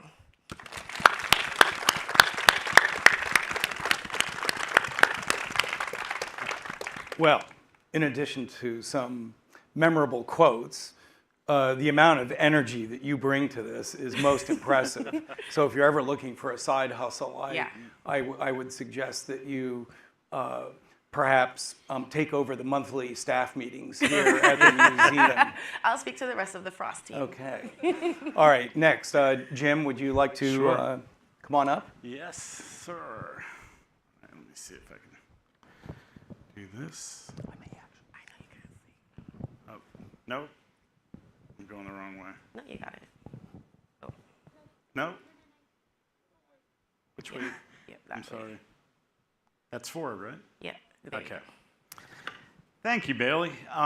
Really honored and humbled, honestly, to be with you all here today. I'd like to start by embarrassing my teammate who is with me, retired U.S. Navy SEAL Master Chief Steve Gonzo Gonzalez. Please stand and be recognized for your 34 years of service to our country. Woo! If there are any other veterans in the house, I ask you to please stand and also be recognized. Anybody? There we go. Yes, sir, Pete. I always like to do that after lunch. It kind of gets the blood pumping a little bit. So, as Bailey said, my name is Jim Ritterhoff. I'm the executive director and one of the co-founders of an organization called Force Blue. Now, what is Force Blue? Well, Force Blue is the only nonprofit organization in the world that we know of anyway that retrains and redeploys former special operations veterans like Gonzo all military-trained combat divers to work alongside scientists and environmentalists on marine conservation missions. This is not a new concept. If you grew up in the 70s, like I did, dating myself a little bit here, you may have watched a show on Sunday night called The Undersea World of Jacques Cousteau. In fact, it may have been like, for you, it may have been like it did for me, really the inspiration that got you into the ocean and wanting to get involved in marine conservation.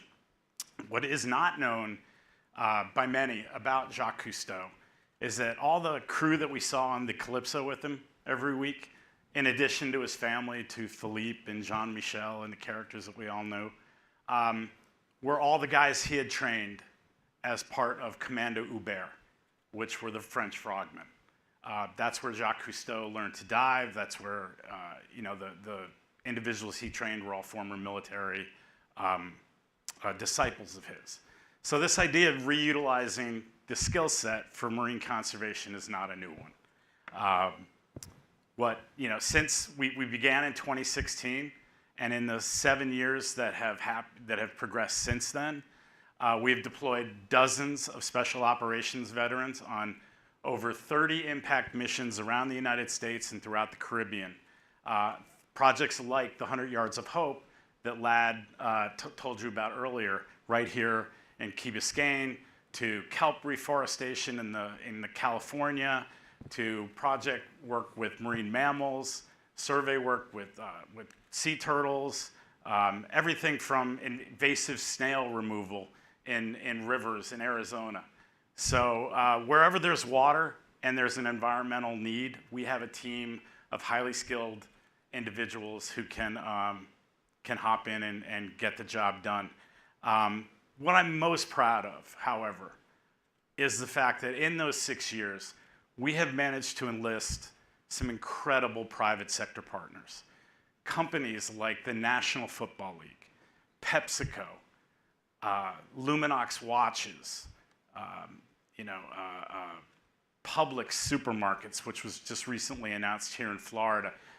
Corporations that have never been involved in marine conservation before are now getting involved because of our unique story, the veteran angle. It really can be the spoonful of sugar that helps the medicine go down for a lot of people who may not initially be interested in marine conservation. So with that, I'm going to shut up and I'm going to let you see a quick 3-minute video that does a far better job of talking about Force Blue than I ever could. One of the things that's very synonymous with all veterans' experiences is a loss of identity when you leave the service. That darkness started tearing me apart. We go to places of sacrifice and suffering. What if service didn't have to stop? The reason you can get past all of the crazy things that happen is because you have a team there driving towards one thing, which is mission. You can get past everything until you don't have a mission. What if skills honed over a lifetime of sacrifice could be repurposed? There's this front line of scientists and marine biologists, but they're under-resourced. What we can do as a military force with a sense of mission and purpose is we can bring those skills to bear, focus less on veterans' problems and more on veterans' potential. What if the linchpin of transition became the launch pad for success? Our soapbox is worn out, but when you talk, people listen. Working with the Force Blue team, we realize that this is our time to change the tides. Where would it take us? Veterans are teaming up with the NFL to clean up trash in the Gulf of Mexico. Now, these divers are about to go into the Salt River. They're going to be looking for apple snail clusters, and it's going to be a real challenge. Unique to LA is its kelp forests that have been decimated from an overpopulated sea urchin species. What could we change? As soon as we create sort of a plowed field, up to 750 different species will be able to move in. We can help this animal by taking it in. Their specialty is in treating turtles that have these tumors. Today we transplanted 125 coral fragments, and it brought our grand total up to 5,305 corals. Who might we inspire? I learned that the world is a lot bigger than we all think, and we are very lucky to have what we have. We're teaching them how to embrace discomfort and risk and challenge. We can't carry that by ourselves. We can share in that together. It's a two-part mission. One is to heal the ocean, and the second mission is to heal ourselves. When I came back from my first dive mission, my wife and daughter could see that energy again. They could see me so happy. I was part of a team again. These guys are our heroes. They've switched gears, but they haven't stopped being who they are. Now it's up to us to let them lead us, not into war, but into conservation. To be in meaningful groups where I can develop that sense of continued growth beyond our experiences, that has tremendous value. We're fighting for something innocent and something that needs protection, and that's the ocean.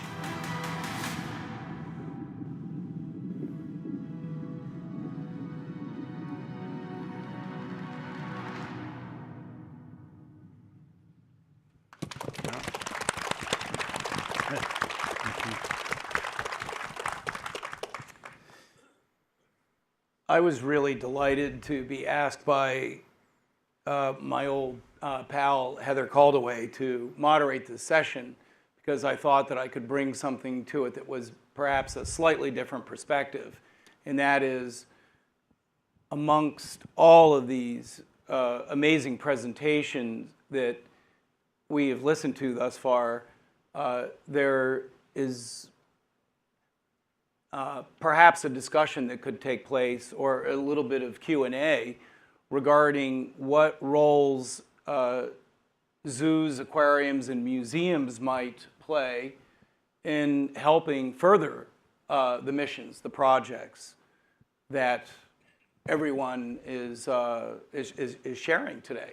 So, Jim, great example here, because Frost, the museum, does have an exhibit on Force Blue, but I just realized by looking at your presentation that you were on the Salt River out in Arizona. So did you couple with the Odyssey Aquarium in Scottsdale? Precisely. That was, they were, every time we deploy, our first question we ask is who's the scientific partner? And then we find the scientific partner and the issue that needs to be addressed. And they were, Odyssey Aquarium was our partner in Arizona for that. Have you been able to enlist other museums, zoos, and aquariums in any of those other projects? I believe you mentioned 30. Yeah, we have actually. We've worked with universities, aquariums, zoos. We were out in the kelp forest project we did was actually a project we did with an aquarium out in California, right in Los Angeles Harbor. And the name of it is escaping me right now. But yeah, that's, again, always the question. We'll know, like, for instance, the NFL, we have partnered with them now since, as Ladd talked about, the 100 Yards of Hope project, which was really the first time they'd ever done anything around marine conservation. They now have brought us to the last 5 Super Bowls, and it gets challenging when you have a Super Bowl in Arizona or Las Vegas, like we have this year, to find marine conservation projects, but we do. And that'll be the first question, is who in that local area are the subject matter experts, who's got the projects that we can get involved in. So we're nothing without our scientific partners, because, again, we are not the scientists. We can be a highly skilled workforce of underwater operators that can get the job done, but we're not the scientists. So it's all about partnership and collaboration for us. Yes, public aquarium, I forget what the statistic is, but I believe the last that I'm remembering was 137 million people in North America go to zoos, aquariums each year. That's a phenomenal number of people. And if there's a partnering where the messages of these projects can be presented, that's a lot of exposure. So, our 2 other panelists here, are there partnerships that may work of a similar sort for your projects? Yeah, absolutely. I think cryptobenthic fish in particular are perfect subjects for aquariums. I mean, they're so colorful and so pretty, and yet there is so much that we would get by just knowing slightly more about them. So I think gathering public interest about these critters would be the first step into getting more people interested, getting more funding, getting more research ventures into trying to find new species perhaps, or understand their underlying mechanisms. And I think aquariums are absolutely the place to go for this. So Antigua and Barbuda does not have any zoos and does not have any aquariums. So that is a little bit challenging. But what I would say in terms of collaborations and partnerships, we rely very heavily on these. And I'm very happy to give a big shout out to some of them that are in this room: Rewild, Fauna and Flora, everyone, British Mountaineering Council, etc. Because even though we do have the bodies in the country, there's some areas that we can't tap into. There's some expertise. For example, how do you hang out of a helicopter and put out rat bait? We didn't know how to do that, but we knew the people who could help us with that. And so I think in general in conservation, having these collaborations and partnerships, because I don't think Redonda would have been able to be done by the government. It couldn't have been done by EAG alone. It definitely relied on private sector, the communities, the partners that I mentioned, to be able to see it come to fruition. You had a wonderful piece, and this is a great transition to the next question regarding that education initiative. I have familiarity with the project, the African Rift Lake region, the Lake Victoria and haplochromine crisis, the power of education groups connecting the locals to something that they know in large part nothing about. And that includes exhibitry and materials that work their way into the curriculum. Is that something that you would say is succeeding quite well in Antigua? Yes, so like I said, environmental awareness, it's in our name, it's what we do. And so one of the second to last picture I would have shown is actually our floating classrooms initiative. Even though Antigua and Barbuda, I'm just gonna, spoiler alert, do a little promo for the country. We do have 365 beaches, but a lot of Antiguans can't swim, right? A lot of Antiguans, they've never been on a boat before. So for us with the floating classroom, it's taking it away from the regular, learning about things, but taking them outside so they can touch, smell, taste, feel these ecosystems, feel these species, and have these long-lasting experiences that we hope are changing hearts and minds. And one of our other collaborations that I should mention is with the Ministry of Education. And so our information that we talk about our offshore islands, etc., is now in our primary school curriculum. In fact, the national assessment had what are the species of lizards found on Redonda as their part of their exam. And so we're really very happy that it is into this new generation. And when I was growing up, we didn't have that. So it's so inspiring to be a part of this effort that is changing this upcoming generation. Did anyone lose their citizenship papers when they answered that question wrong? It's just coming up. It's Okay. just coming up, so we can't all right. penalize them too much. Okay. Maybe in 5 years, but yes. Okay. An opportunity to move on to some other areas. We in this group are the beneficiaries of a lot of great presentations up to this point. There are so many ideas. It's really been quite a tour de force for cross-fertilization here with ideas. Question to any of you, did you hear something, see something that really touched you as a great idea that you could employ on your project? Yeah, I'll start. I definitely, just what we heard before from Francine, and I would love to talk to you later about CCT, because I feel like it's inherent in kind of the promise of Force Blue. We have this amazing ability, I think, to reach across the aisle, right? In this hyper-partisan political world that we all live in, whether it's this country or anywhere, honestly, on Earth now. You know, people who will not listen to another marine scientist talk about climate change or what's happening to our oceans, they'll listen to Navy SEALs. They'll listen to British Royal Marines. They'll listen to, you know, Air Force Pararescuemen, because these guys are their heroes.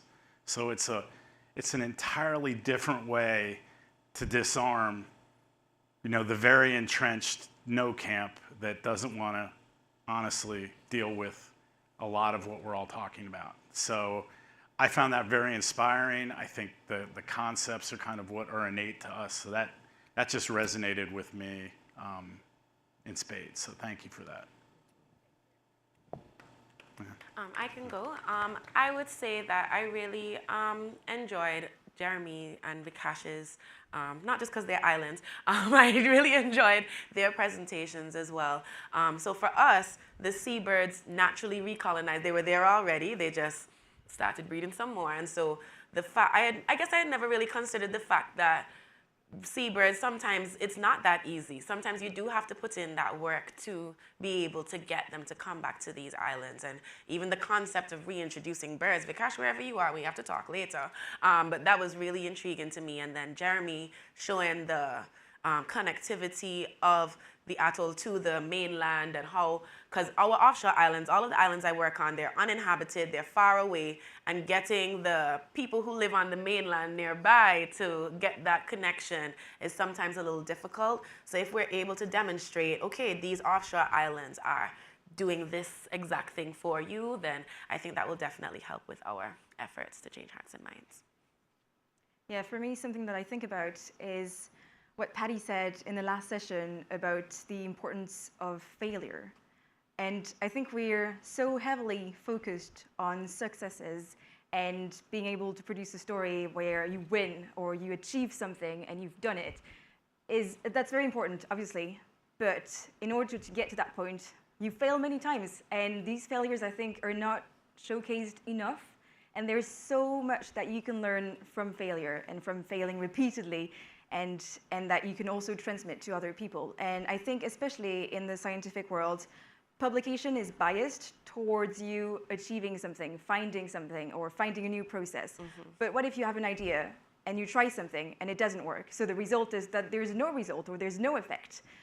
Oftentimes, these don't get published at all. And yet there may be young researchers that are interested in trying this idea that may try it with no avail, knowing that it will fail. Well, not knowing that it will fail, actually, and just wasting time and resources. So I think having this emphasis on being able to fail and it being showcased as something to be proud of as well, that you've tried, is very important. This isn't exactly a confessional, but I suppose I'm compelled to confess to a failure. The Phoenix Islands Marine Protected Area, the New England Aquarium was very involved in pulling that together 20 years ago. Your presentation with your tent erected over your site in order to collect your cryptobenthics, sheer brilliance. That's not a drone, that's not satellite, that's not artificial intelligence, that's a simple tool. And failed miserably out there in the middle of nowhere because someone had a picture of bohar snappers this morning with those nasty teeth staring at the camera.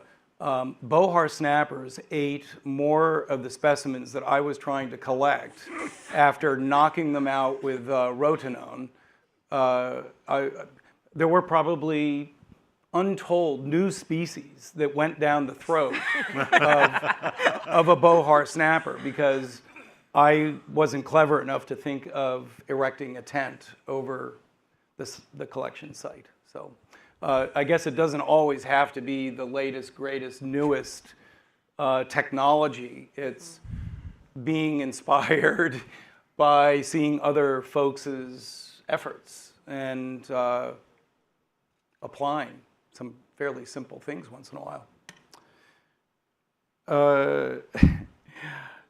I am compelled to ask Shauna about a goat story that really does have to be told. Speaking of failures, so before I say this, I have to give a special big up or shout out to Carl Campbell. This is my first time actually meeting him here, but I had read about what he's written because he actually did the feasibility for the goat relocation.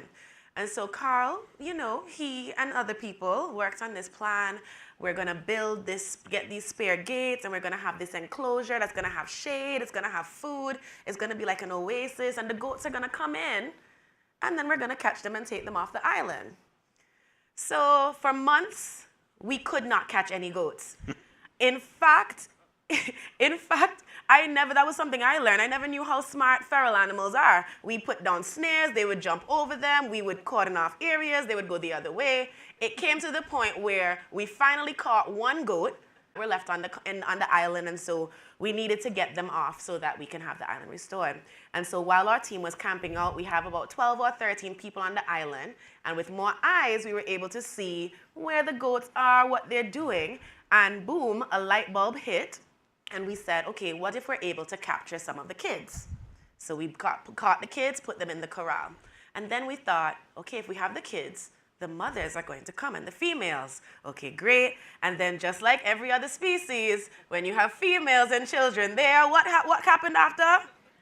The males came as well. And so we were able, that was actually how we were able to capture the goats. And then once they were in the corral, put them in the helicopter with us. Helicopter. In the helicopter. Some people think we're swinging it underneath the helicopter like in Mission Impossible or something. They were just in the helicopter with us. We did have to put a bag in them just in case, you know, they excreted a little bit during the journey. And because, of course, these goats, they're Spanish in origin, so they had these huge horns. And trust me, the same Juan tried to hit the helicopter glass the first time when I relaxed my grip. So we ended up getting pool noodles to put on the goat's horns so that they ended up looking very ridiculous. But we were able to, again, adapt and try out new things. And I think same thing with Laura Lee's zone. Sometimes conservation is not all about the technology. It's being innovative and adapting and pivoting so that you can get done what you need to get done. So, tents and pool noodles. Yes. Everybody, make sure that it's in your notes. Yes. Okay. Getting the word out, being able to successfully share what it is that your project is bringing to light. Do you have any unique ideas where I mentioned the connection with institutions where you can get a lot of exposure, but children's books or video games. Have any of you thought of the next Super Mario Brothers in terms of popularity that would highlight your project? Any ideas regarding ways to maybe communicate a little non-traditionally?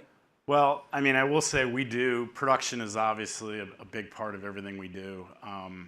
Every time we deploy, we have a camera crew that goes with us because our feeling is if we don't document it, it didn't happen. And that's, you know, we think our story is unique enough that we can gain eyeballs that way. But I will say, you know, about every 2 years, year and a half, I'll get a phone call from somebody who wants to do a television series about Force Blue because it sounds sexy, right?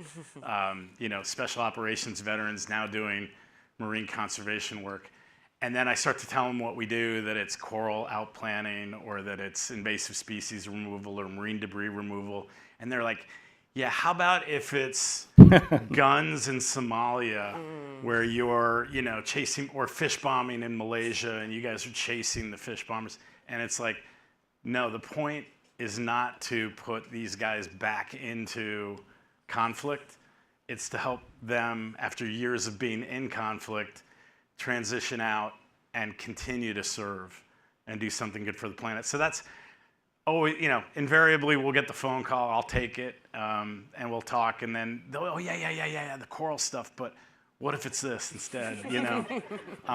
Because it's not, those of you who have outplanted coral or, you know, surveyed sea turtles or dolphins or anything know that it's long periods of boredom, you know, kind of punctuated by some little cool moments, but it's not really the stuff of a weekly television series. So I always find that kind of funny.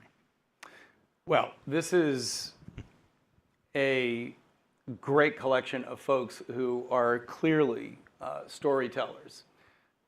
We've got about 5 minutes left.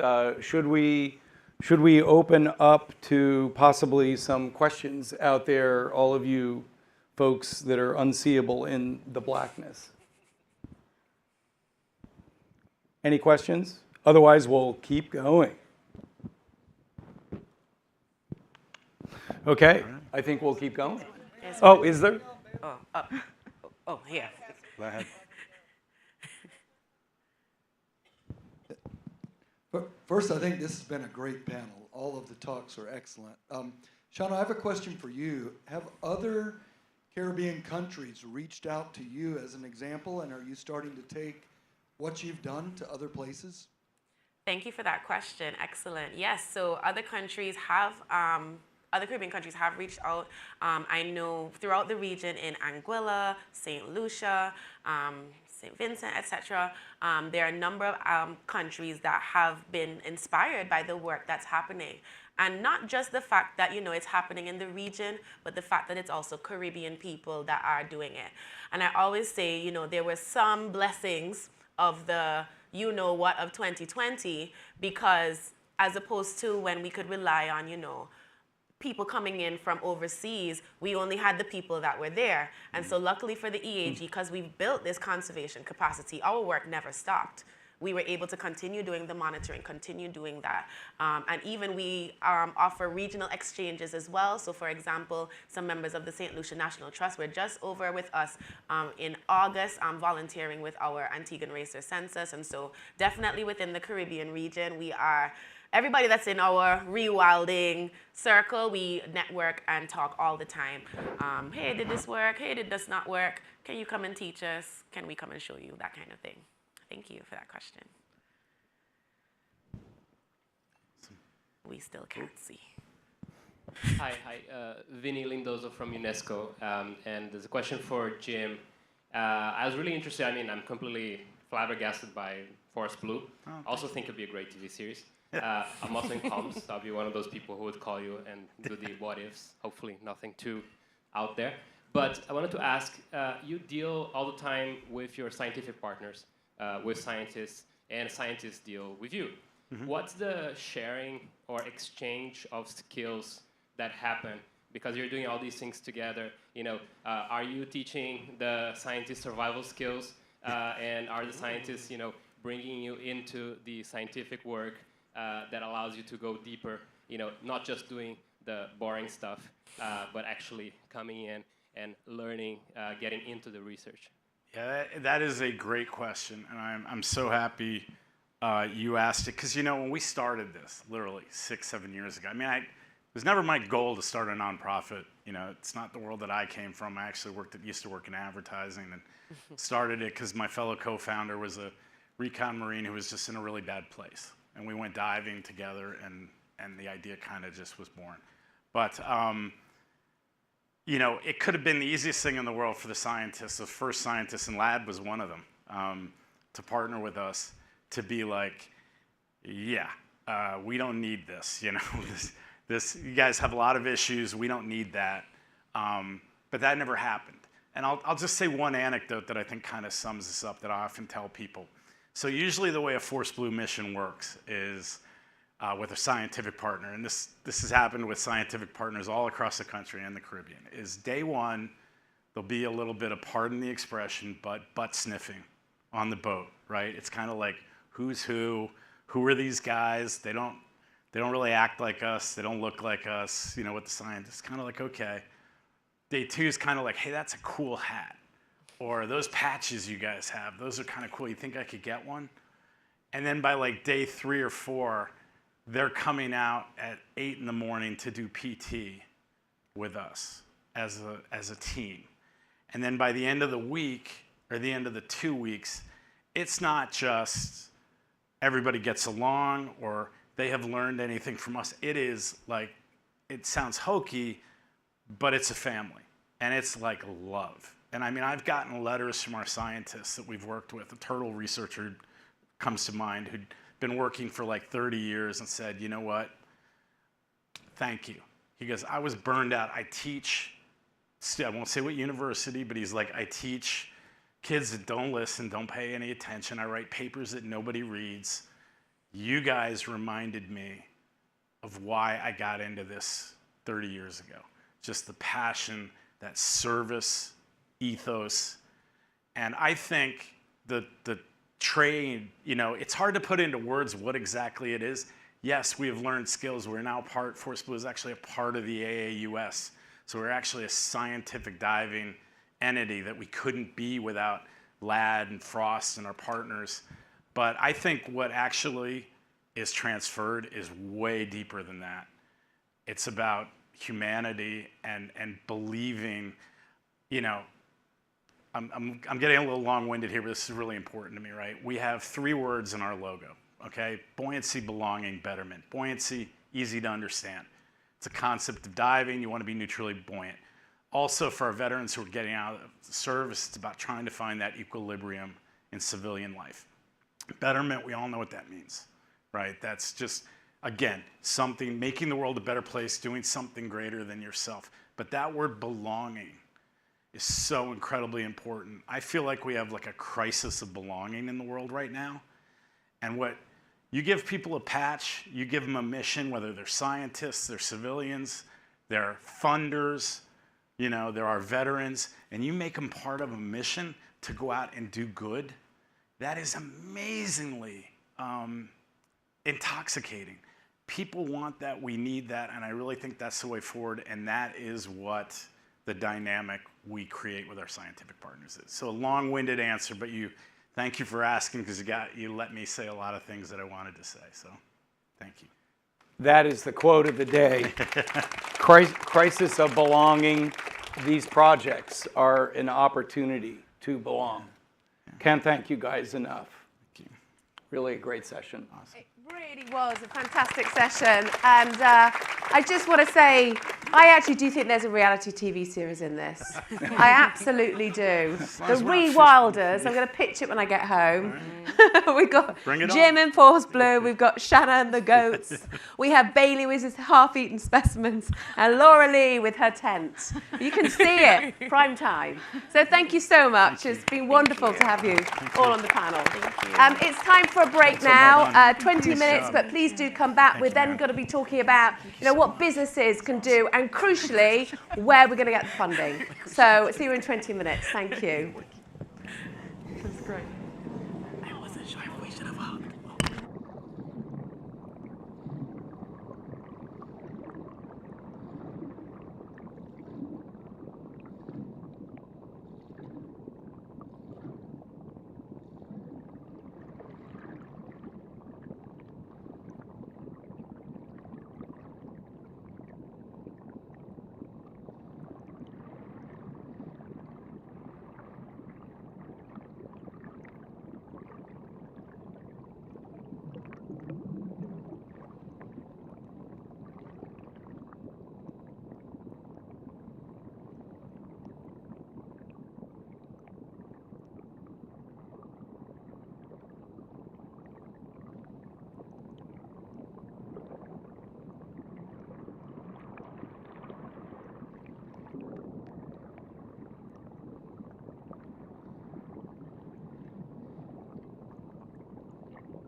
They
Hello, everybody. Welcome back again. And we've certainly had some really inspiring stories, haven't we? All about the actions of communities, all of those scientific breakthroughs and those rewilding opportunities. But now we're going to focus on the role that business will play in all of this. Because, of course, it's become really, really apparent that businesses can't continue to grow sustainably at the level that they're doing and meet their carbon goals without really starting to look at how they protect the environment going forward.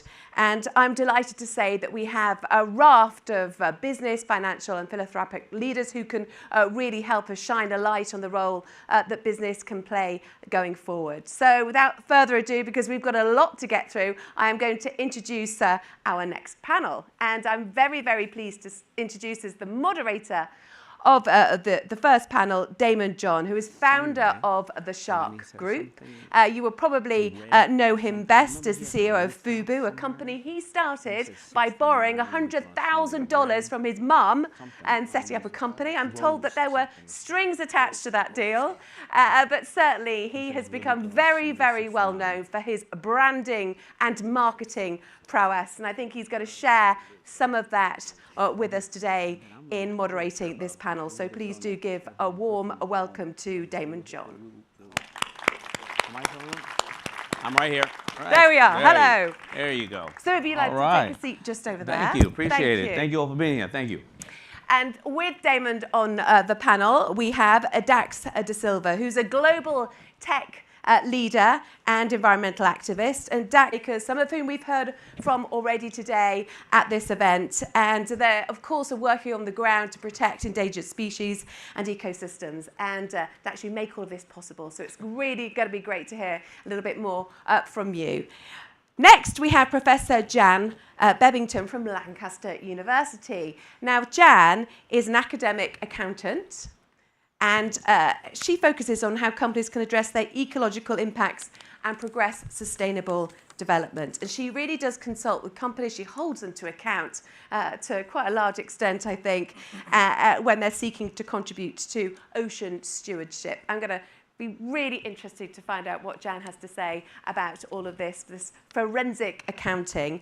And also welcome Nico Freudiger, who's the co-founder and CEO of ID Genève Watches. So Nico set up this kind of new identity in the watch world soon after leaving hospitality school, the EHL Hospitality School, only in 2015. And now, you know, this watch company develops sustainable watches entirely based on the development and integration of circular materials. So really fascinating to hear from Nico about what all of that involves as well. So, Nico, welcome. Do take a seat. And without further ado, you can take it away. Thank you. All right. Well, thank you, everybody, for being here. And I hope everybody's enjoying Art Basel, all the beautiful art and all the amazing traffic. So thank you for being here. So, and of course, thank you to everybody being part of this, Rewild and the panelists. So I have a list of questions here, and I'm just gonna really briefly want you to introduce yourself, the panelists, and of course, you know, your involvement in biodiversity and the restoration efforts you have. So let's start off. Thank you. Thank you. So I'm director of something called the Pentland Centre for Sustainability and Business, and we do what it says on the tin. We look at businesses and how they're championing sustainable development outcomes. And I really want to add a new partner to the discussion today who has been hinted at but would really like to bring them centre stage, and that is businesses and corporations in particular.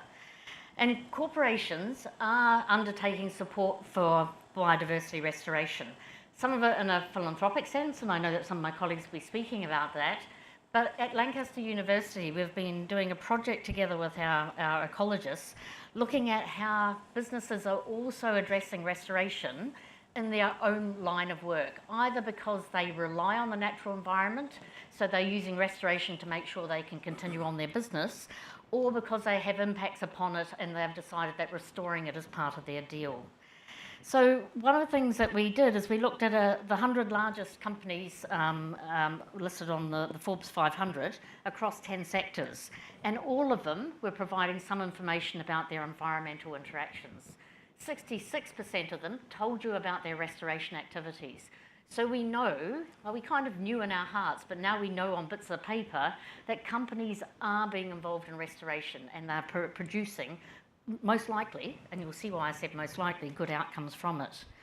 When we asked them then, do they monitor something? 34% said, yep, we monitor it. The number that produced information that would allow you to know what they were doing was 4%. So I think I'd like to take 4% to 100. And it's not to say that people are doing bad things. I think it's really important to put out there first thing, but rather we don't know what they're doing. And that, and some of the later questions you might ask, I'll tell you what the downside of not knowing what corporations are doing when they're doing fabulously interesting and important things. Okay, excellent. Dax? Yeah, so I come from the business and tech world. Founded a company called Lightspeed in 2005. And we retail and hospitality software as well as e-commerce software. Took the company public on the Toronto Stock Exchange and the New York Stock Exchange. And it grew to, today it's 3,000 people.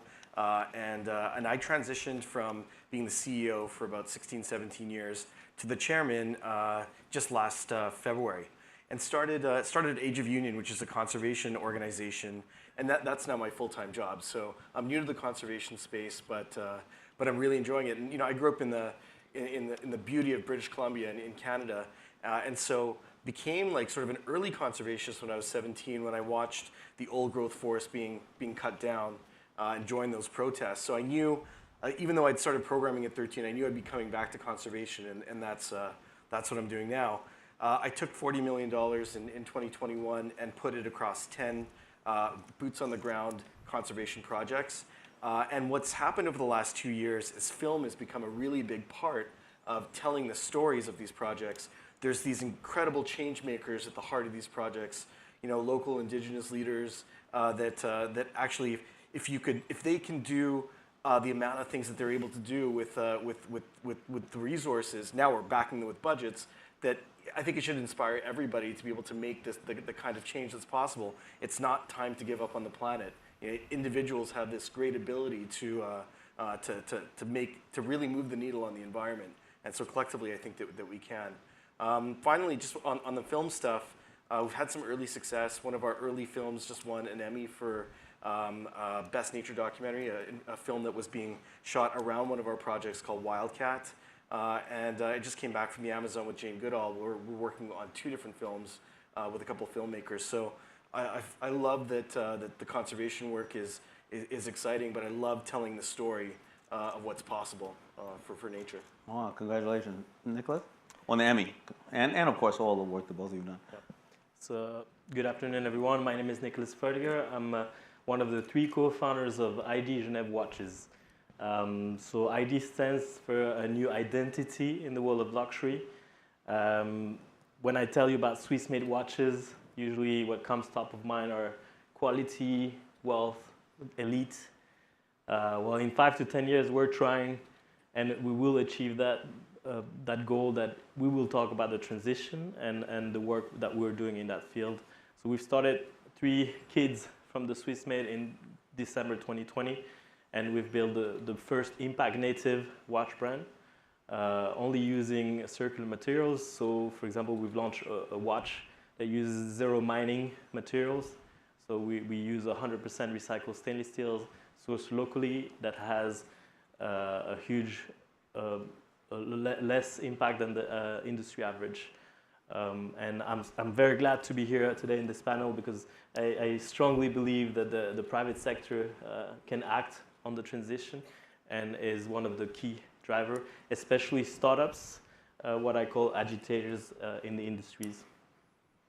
All right, excellent. So, you know, my next question was going to really be, what have you done? And we know that all of you have done some great things and are still currently doing it. So I think that I'm going to skip question number 2 and go to, you know, what do you see as the most promising opportunities for business to believe business and owners and founders and CEOs to believe in restoration? Like, what are the most promising things, and is there any way that we can make it better?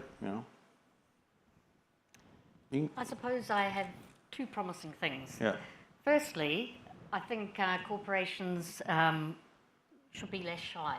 And actually, those 4% that actually say what they're doing and what the outcomes are really need to increase, with people telling, I suppose, stories, as some of our other colleagues in previous panels have talked about as well.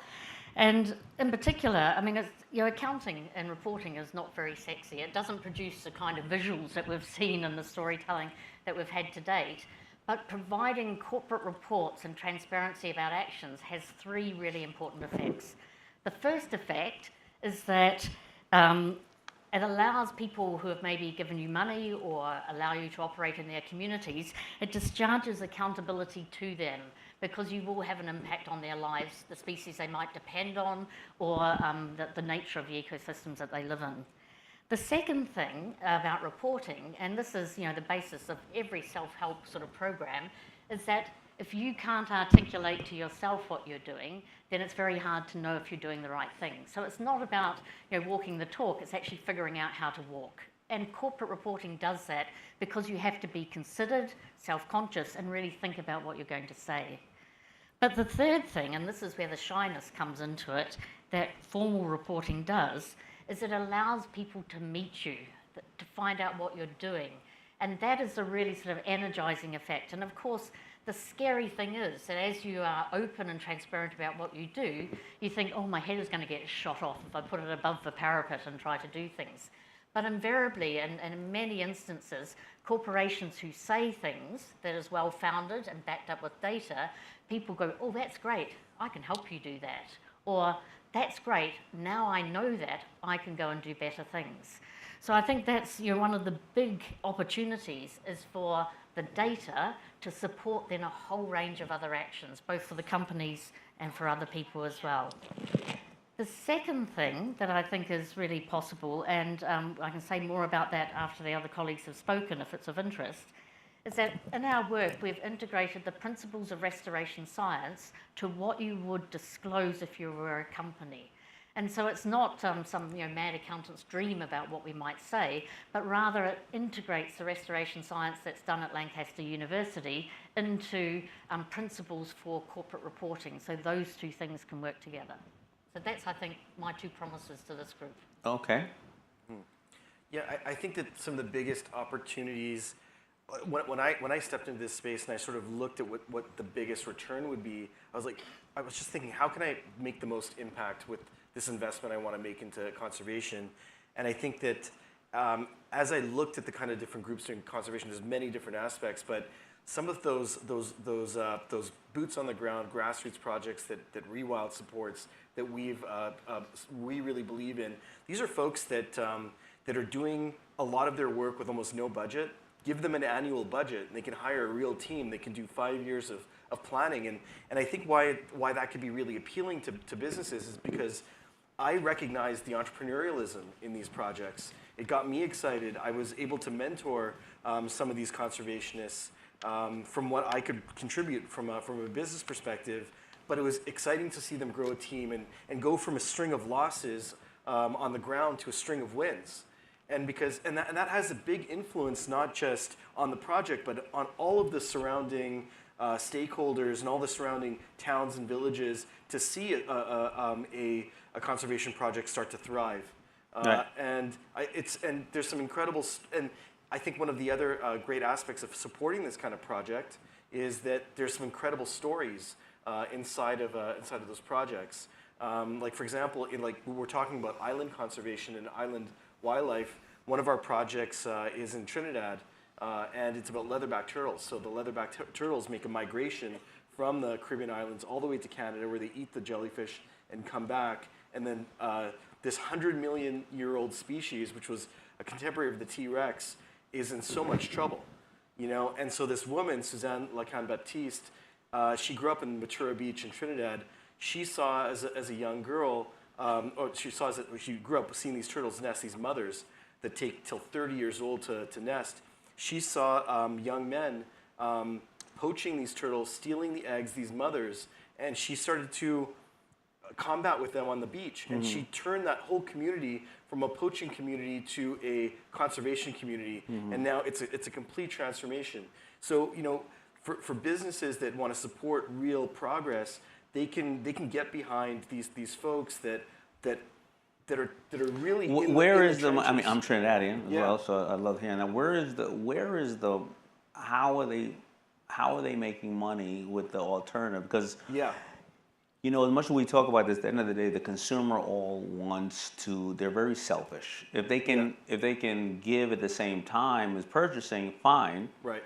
The price better be the same, right? You know, it needs to be what's in it for them. So how do they turn that? Right. So it's taken 30 years, and it's not worked in lots of other places. What Right. Suzanne did is she wasn't only you know, the conservation lady. She was also the social worker that got these young men that she got arrested at one point. She retrained them. She helped this whole town make this transformation into ecotourism, and tried to make this Matura Beach as exciting as a destination in Trinidad as the Carnival, right? So people come for that, but during nesting season they come for this. You know, these turtles are the size of a Kia, right? Yeah. You know, Yeah. they're They're big. massive. I've never seen anything like that. And you can go on the beaches at night with guidance, with her guides, with a red light, and see this incredible dinosaur, you know, like dig their nest. So she created that, something where everybody can get involved and have pride, as proud as they are of Carnival, for example.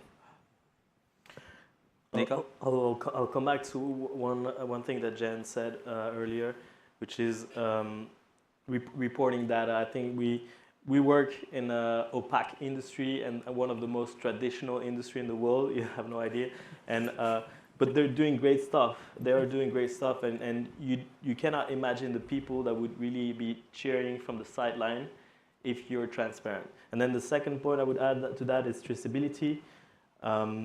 As a startup, we focused on really mapping the ecosystem around the watch, and we discovered actually we were touching to so many different industries, and how can we make sure as entrepreneurs that we're creating a solution that is better than the status quo. I think this is a challenge that we tackle every day, and there are great opportunities there. And I think our work, you know, linking now to biodiversity.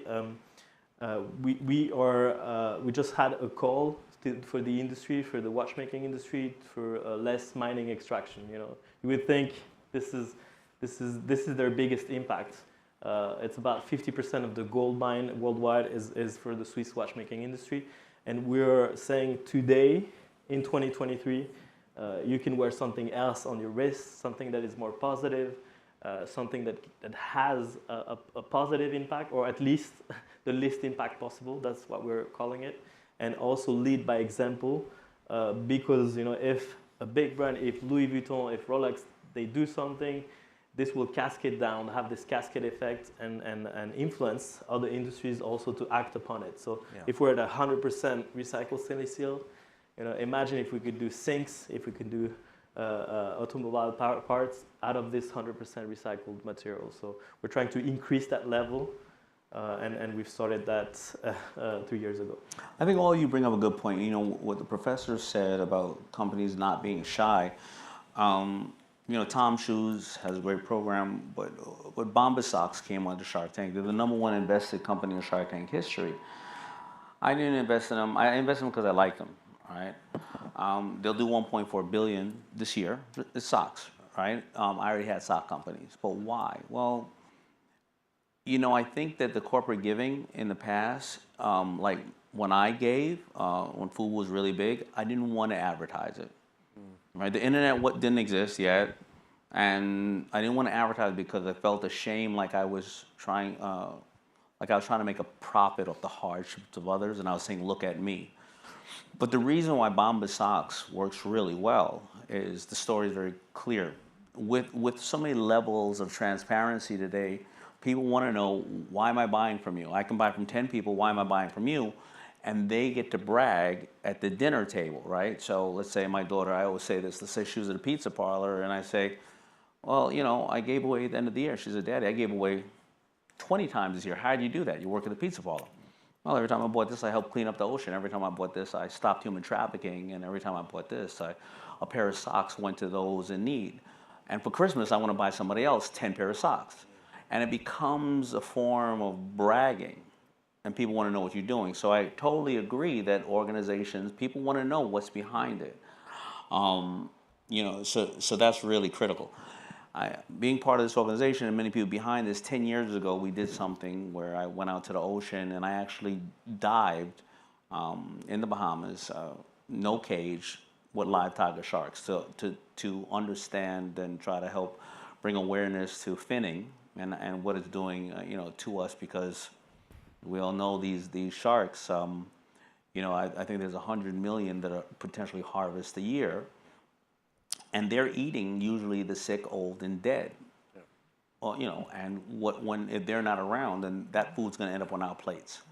And to your point of the turtles, once the Bahamas started making it, you know, and protecting these areas, well, more people are coming out to dive with sharks and spending more money. And now we can discuss, you know, using the gas and all that other stuff, but. It's becoming more profitable to not take them out of the ocean, so people have these experiences. So we're showing two sides of where, you know, corporate citizens can benefit from the end of the day consumers as well, or the consumers as well as the country or the area or the territory to make more money. So it's doable. It's just putting a different spin on it. Definitely. Right. All right. So the next question probably going to be for you, Dak. Are there any specific innovative technology, you're the tech person here, that you know, or approaches the organization have employed or come across that have that proven successful in restoring biodiversity in the islands and shore environments? Yeah, so I think there's a couple things that I thought of for this question. With regards to the oceans, it's the ability for you to produce and distribute and have reach for film and for social media and for video, that's come way down in terms of the barrier to entry. Sure. So almost any organization, we saw some amazing video today. Almost any video, any organization can bring that to market, and you can actually make a lot of change. We did a short film called Caught, which is about 10,000 dolphins dying in the French fishing fleet nets after the trawlers come through and just vacuum everything off the coast of France. And that's been happening for 10 years. We were able to do a film on Sea Shepherd's campaign, and we didn't know what we were doing, so we were first time into this. 7 months after, and he documents some of the crazy things Sea Shepherd France did that were so effective. They brought dead dolphins to the front of the Eiffel Tower, to the front of the National Assembly, and showed people that French people didn't even know there was dolphin, because it seems like such a tropical animal, right? That's so, true. And they said, dolphins died so you could have fish on your plates, and so really, raised awareness. So our film was like the second one we did, a little premiere in Paris and in Toronto, plus the Sea Shepherd campaign. We got the French court to force the French government to change the law within 7 months.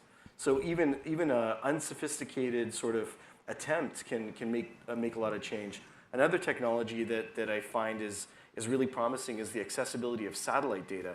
We're working with, it's not oceans, but we're working with a group called Standout Earth that's giving, in British Columbia, satellite imagery for old-growth forest to protect the last remaining old-growth forest. And so anytime there's a road built or anytime there's a change to the non-seasonal vegetation, alerts go off, and indigenous communities or community groups can get alerts, and so they can actually report those, because sometimes those indigenous groups have sovereignty over management of those forests. So that is something that's changing. Once you bring visibility to something like the ocean, which is so out of sight, out of mind, or forests in remote areas, once you bring visibility and transparency, things can change for biodiversity. I think there's a really nice connection between what Nico talked about before on traceability and what you've just spoken about there, particularly around AI. So the European Union is a huge sort of innovator in terms of corporate responsibility, and they have signed into law something called the Due Diligence and Supply Chain Act, which is due diligence around forced labour, for example, but also as environmental due diligence. And this has prompted companies, because they've been innovating ahead of time, to really start tracing what are they catching, but also what are they buying off other people who are catching, for fish I'm thinking of, and where was it caught, and what were the ecological conditions under which it was caught. So a really good example is a company called Maruha, who is the largest seafood company on the planet. It's about twice as big as number 2. So it's really, and you and I, well, I know about them because I work with them, but we've never heard of them because, if you like, their brands are not brands that we eat, but they are a huge supplier of seafood. So what they did, it took them 2 years to trace every piece of fish protein that they either bought from a supplier or bought from a market or fished themselves. And so they knew what they had from where. But then you've got to add some science to that. And for that, they went to something called the Ocean Disclosure Project, which is kind of like it's what we would call an information intermediary, rather like guys on the stock exchange that says buy this or sell this, or here's a credit rating, or here's another sort of ESG rating. So what the Ocean Disclosure Project does is it says, well, if it's a cod and if it's in this part of the sea, this is the ecological health of that community. And so you can look down, people who use it, look down, well, what have they got where and what is the ecological condition? One of the really good things, which tells you they did a good job, is that they had about 17% of it, they are not sure. That's a really good conclusion when you do it for the first time. And then another 6% was definitely, they didn't have enough data to do anything. So they've been working away at that, about 20% that they're not sure about, to go further, to look further, to use AI, particularly in the ocean space. It's about the technology of which ships are fishing where, and do they look illegal, or bad tracks or good tracks, and all of those sorts of things. So that sort of technology revolution means that we should be able to know where everything in any product we buy has come from, which is very much what Nico's talking about as well, just knowing what's come from where and under what conditions. Well, very good. Yeah, and I agree with both of you, transparency. So, we're in a very visual world, and I think that that's powerful, because I think the dolphin example was powerful. We are in a world where now the people can make 30-second and 1-minute things that can be impactful to know what the positive or the negative impact is. I mean, it's the same as fish. So fishing the oceans is challenging or saving, because you can literally go and look, and it's pretty. All the fish are laid out what you want to eat, right? Yeah. But if you would do that with beef and show a dead cow, visually, it's going to affect you. If you show what the fish and who they're affecting, the dolphins, it's a whole different understanding, right? Because we don't think about the processing of what it took to get to this table. And you would never get away with what we would never get away on land what we get away with on the ocean. Correct. Right? You would never take a drift net across kilometers of land and pull everything living and just kill everything. And just kill everything. We do have factory farms, which is, and we're doing that in another sense with, of course, the forest, and we understand that. So. But this visualization is really, really powerful. And how, instead of leaving it only up to the corporations, how do we get the consumer to say, let me share with you what's happening, right? Because the companies and corporations, they have all the data. Yeah. Right? No matter how much you want to buy a house in Florida, the insurance company will not write your policies, because they actually know what's going to happen due to global warming. Even though the salesperson will say, "Oh, don't worry, you'll get insurance." And I'm not talking only waterfront property. It's getting harder to get a The policy. real companies know it. How do we get them to make the everyday consumer that ambassador, so they don't have to take on that journey by themselves, right? But also the consumer can be backed up in a corporate sense by the owners of companies as well. So insurers are an important part of that sort of landscape, and I know the next panel is going to delve into some of that. But company owners have views, and not all of them are, have narrow interests because they are trading on a stock market. Family businesses have really smart owners because they are tied to the longevity of that company and its products. But then also, there is still space for governments to govern as well. And so you either govern, well, hopefully you govern both. You govern what you do on the ground, but you also govern what people have to tell you about what they've done on the ground as well. So consumer is king to more or less, but they're not out there on their own. They don't have to be the only people creating some leverage on the system. It's everybody's part, right? Because let's say, you know, let's say argument's sake, you know, equal rights for women and or global warming. Well, it's a fact that it's either 1, 2, or 3 of the reasons that, or the ways we can decrease global warming is that the stats and the data are showing that if a young woman gets an education, by the age of 12, she starts thinking about what she wants to do as a career, right? And she doesn't have children, which increases our population until she's ready to make that decision. But if the governments are not mandating and they're saying actually you can't have an education for half the planet, well then what are we going to do? We can talk about all this, but that's the problem because now the population has increased another billion people and we're consuming more goods. Right? So it's everybody's job from that side to the company and corporations. Listen, you know, cotton is a very, very thirsty crop. Now, am I going to build a factory in the United States to do this and to maybe get pellets from all the plastic harvests from the ocean, which we know that there's the size of Texas floating around in plastic, or are you going to give me any incentives, or should I just buy it from China? Because I'm going to have to deal with, you know, real estate tax, or how much time am I going to spend doing that if you're not going to give me any incentives to do it? Right. So I think it's, and you know, as a fellow business owners here, I think we all know that these challenges are every one. I don't want to make it sound too big because every single problem has been solved with just one person taking one action.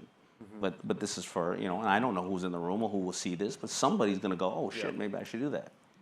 And I think it's really important for, you know, for individuals to feel like they can make a difference. But I think businesses and industry, business, government have to really step up.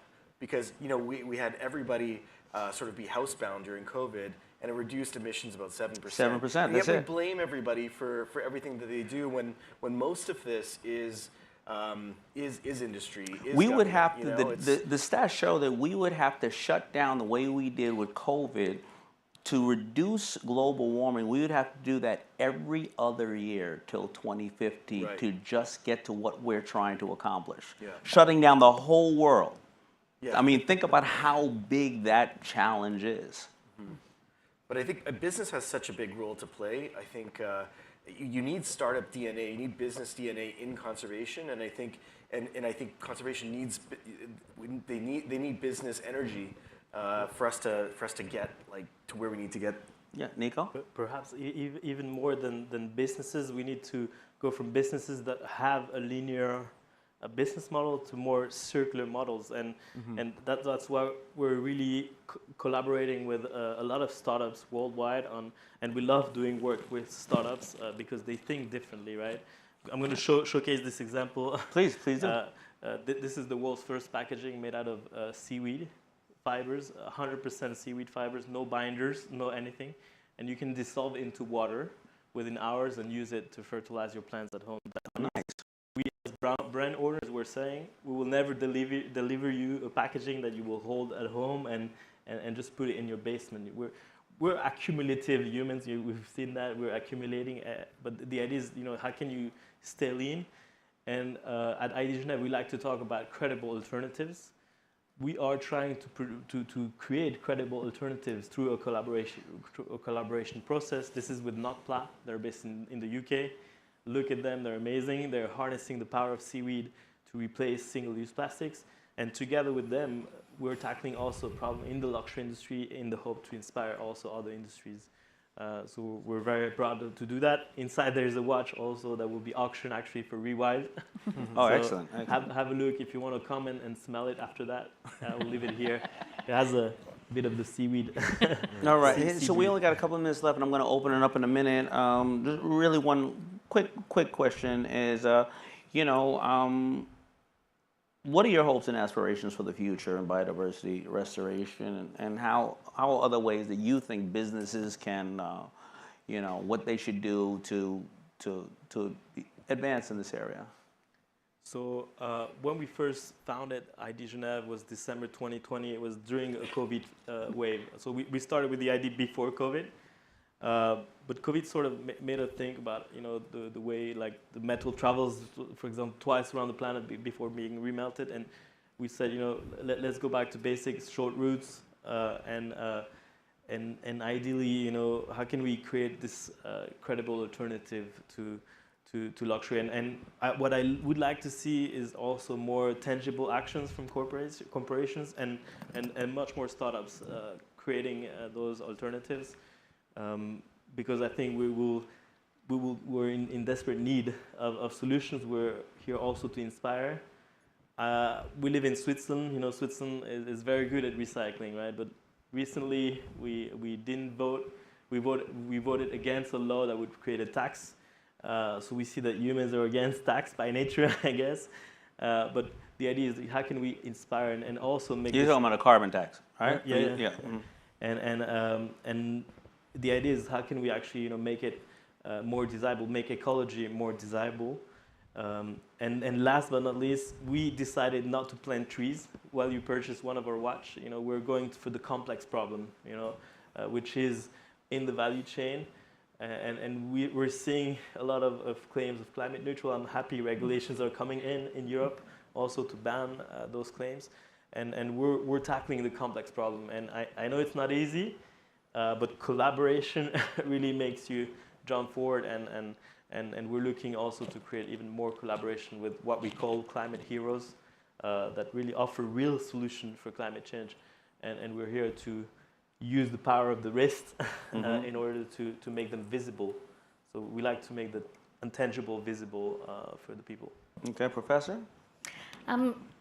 Once you've done your design and your implementation of your restoration projects as a business, my hopes and dreams is to get the monitoring and reporting framework sorted out early. Tell your good news, tell your not so good news, but to be open and transparent about it. And then to learn together. So there might be corporations that are operating restoration projects in the same space, and if they know about each other and they can work together, it will add up to much more than what a single corporation quietly doing something. So I really admire the modesty, but modesty has costs in these contexts. And then also learn from companies that are similar to yourself, maybe from your own sector, who are also doing restoration, so you can learn how to really hone that and perfect what you're doing. I think this has to be the decade of action, and I think business is such a key part of making that happen for the environment. It's in my exploration of doing these 10 projects, I've realized that these on-the-ground projects are the kind of investment they need to make in order to see the real impact. And it's great that there are organizations like Rewild where a business can trust a Rewild that works with these kinds of projects at scale. And really make impact in these these hotspots as we saw earlier. But I'd love to see this decade be one where we really turn the corner, that we can tell our kids that we really changed the narrative, we changed the way it's going for biodiversity. Because if we do the right things on conservation, that's the frontline fight against climate change. Right. Those are nature-based solutions. So that I think there's real potential there. And one last thing, when the government sees private citizens and companies acting, then they care because they see it's a priority for other people. And that's the last piece of the puzzle. So if the government have this as a high enough priority that they make the right regulations and the right large-scale changes.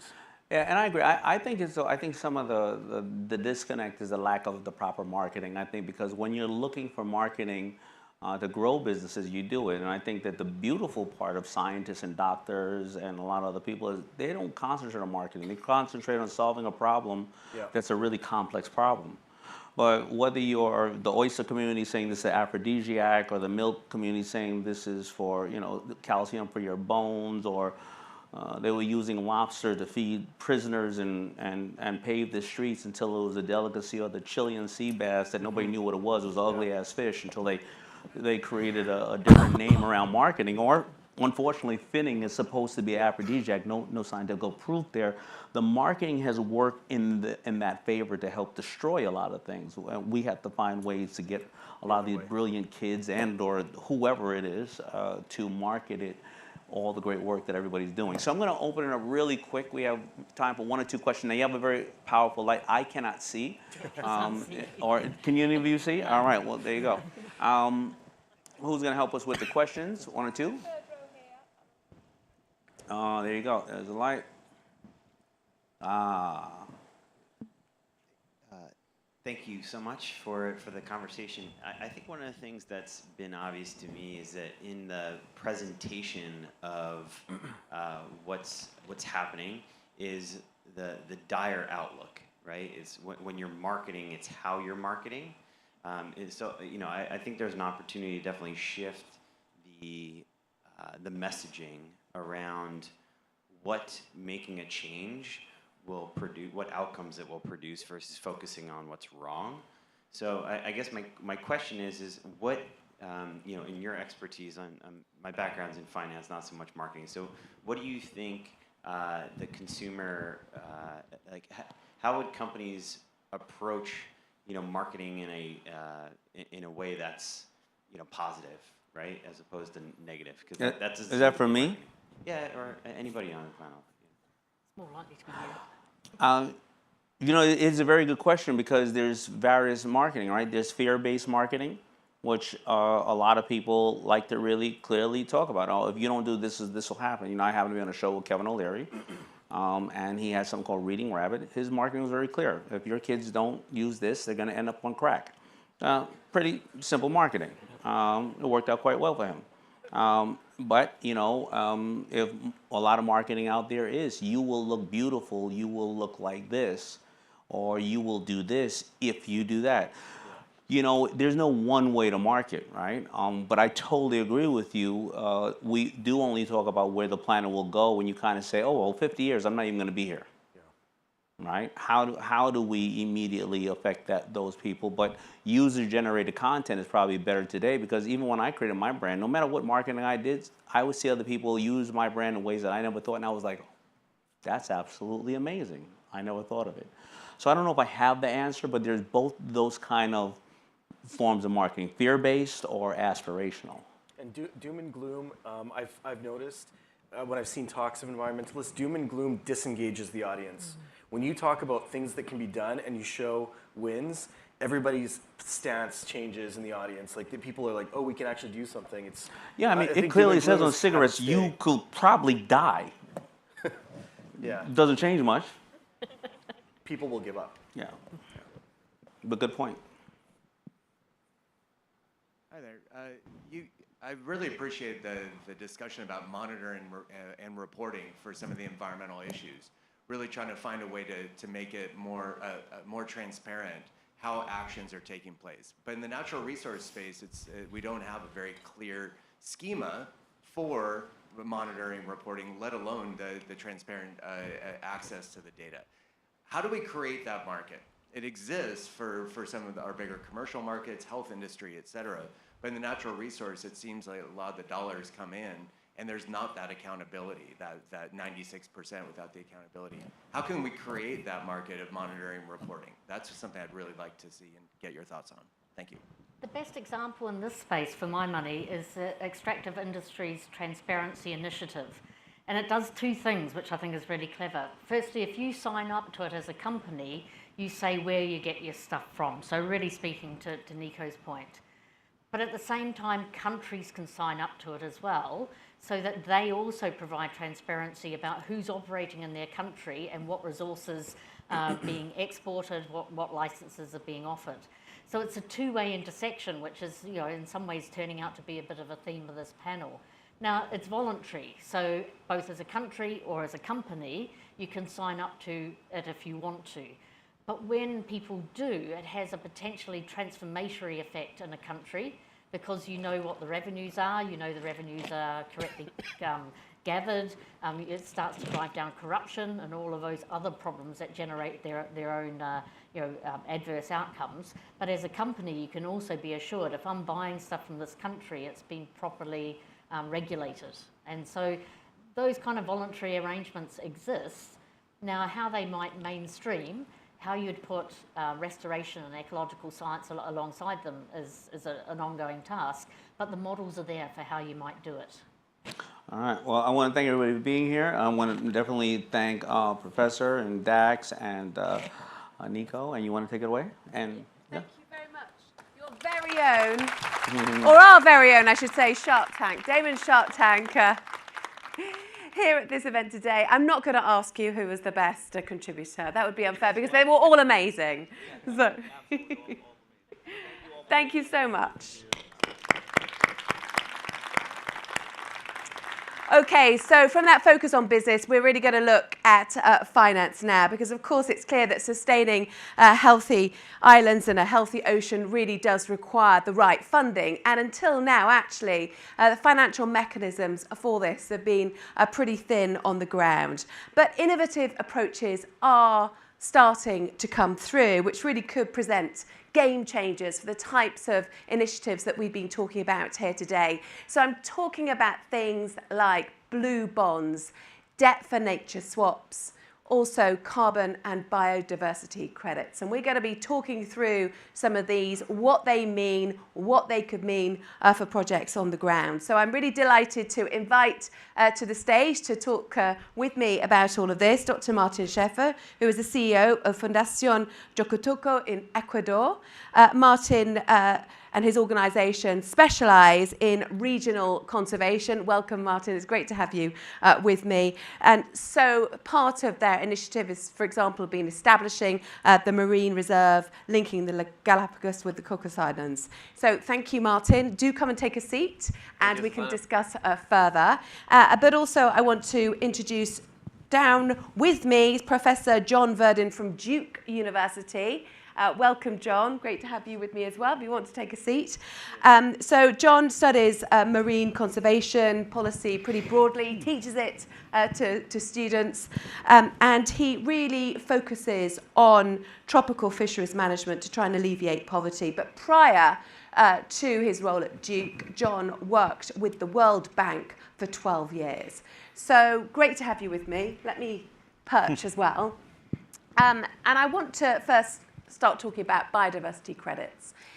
Now, these are, another type of financial mechanism, and we're talking about financial asset classes here in this discussion, and they really do seem a world away, don't they, from the kind of fragile ecosystems and conservation schemes that we've been hearing about. But these worlds are colliding. It's essential that they do. And biodiversity credits have been talked about a lot recently. Now, Martin has experience with this. You've done research into this. So if you could start this session with a brief explanation about what biodiversity credits are, how they work, and how they could be a game changer. Sure. It's actually quite easy because biodiversity credits measure the percentage change in biodiversity that you see within an area. So that is applicable to, say, Miami. It is applicable to the marine ecosystem on the Galapagos. It is applicable anywhere in the world. And the cool thing about biodiversity credits is that they are tangible and that they are permanent, because they are visual or audio, acoustic records, they're genetic records, and therefore this is something that we film, we record, we store, and whenever there is a question about how well that actually works, you have literally gigabytes of data that you can hand in to our friends at The Guardians when they publish the next article. So basically, it helps investors to reduce their reputational risk in a way that the carbon market can't do. And it helps us as conservation organization to become better because we quantify our impact, we quantify our conservation outcomes. And we can do that in a system that is independent of the certifiers, because we can use academic peer review, a system that actually instills trust. And do you have some slides to Sure. point that through? Point us through that. So here you see this example from a terrestrial biome where you see birds, frogs, insects. They all respond in the same way to protection. They all increase very rapidly in numbers, in species richness, in abundance, based on protection. And this is really one of the key messages. Measuring biodiversity is not difficult. It can actually be quite simple. And as I was saying, we have those permanent records, be they acoustic, be they visual, be they DNA. And we started to invest into AI models that make the upscaling of that records really possible so that we can export it to communities, we can export it to regional conservation programs. That is then a mechanism that is transparent, instills trust, and also, because it's based on academic peer review, ensures the highest quality of data.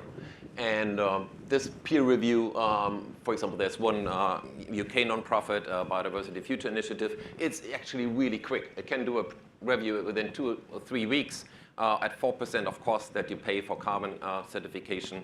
And crucially, it separates the issuance of credits from the quantification. And thereby, we circumvent the problems that we have seen in the carbon market. And then just to give one example quickly, the restoration of Floriana that you have heard about, that's what we, Hokotoko, do. And we eradicate, as we're speaking now, invasive species on that island. And that allows us to reintroduce 13 different extinct species locally. And that ecosystem recovery will lead to the issuance of 2.75 million credits. And if you assume a moderate credit price of $12, then you can fund that kind of ecosystem recovery over the next 20 years. And those funds will help and support the community, the national park, and Hokotoko to implement that work. And all of that can be very transparent because you can put those credits on the Solana blockchain. You can trade them, you can retire them. So I think it holds a lot of promise, Susanna. Holds a lot of promise, but we certainly have difficulties with the way that blue carbon credits have been brought in. John, how would you say that biodiversity credits will compare to carbon credits? Yeah, I mean, I think before there were biodiversity credits, there have been carbon credits, and we've all heard about carbon markets. One of the problems, the big problems that I've seen, at least in trying to apply carbon credits to, say, coastal ecological restoration, because it turns out, for example, as I'm sure others here know better, coastal vegetated ecosystems, mangroves, salt marshes, seagrass beds, they're really effective at sequestering and storing carbon. They do it faster and more effectively than rainforest. So those would be perfect examples of carbon credits in some cases, but it's hard. It's been hard to measure. It's been hard to monitor sometimes, and most importantly, in many of these places, these are communities that use these areas, and so do you do a deal with the community? Who do you enter into a transaction with in order to buy and sell these credits? It's been I'd say 14 or 15 years now that we've been talking about blue carbon credits, and the market is still really relatively small. It's a relatively small amount of money that's been transferred for coastal ecological restoration for these carbon credits. There's a lot of optimism in the last couple of years that's changing, particularly as the price of carbon has started to go up in some cases.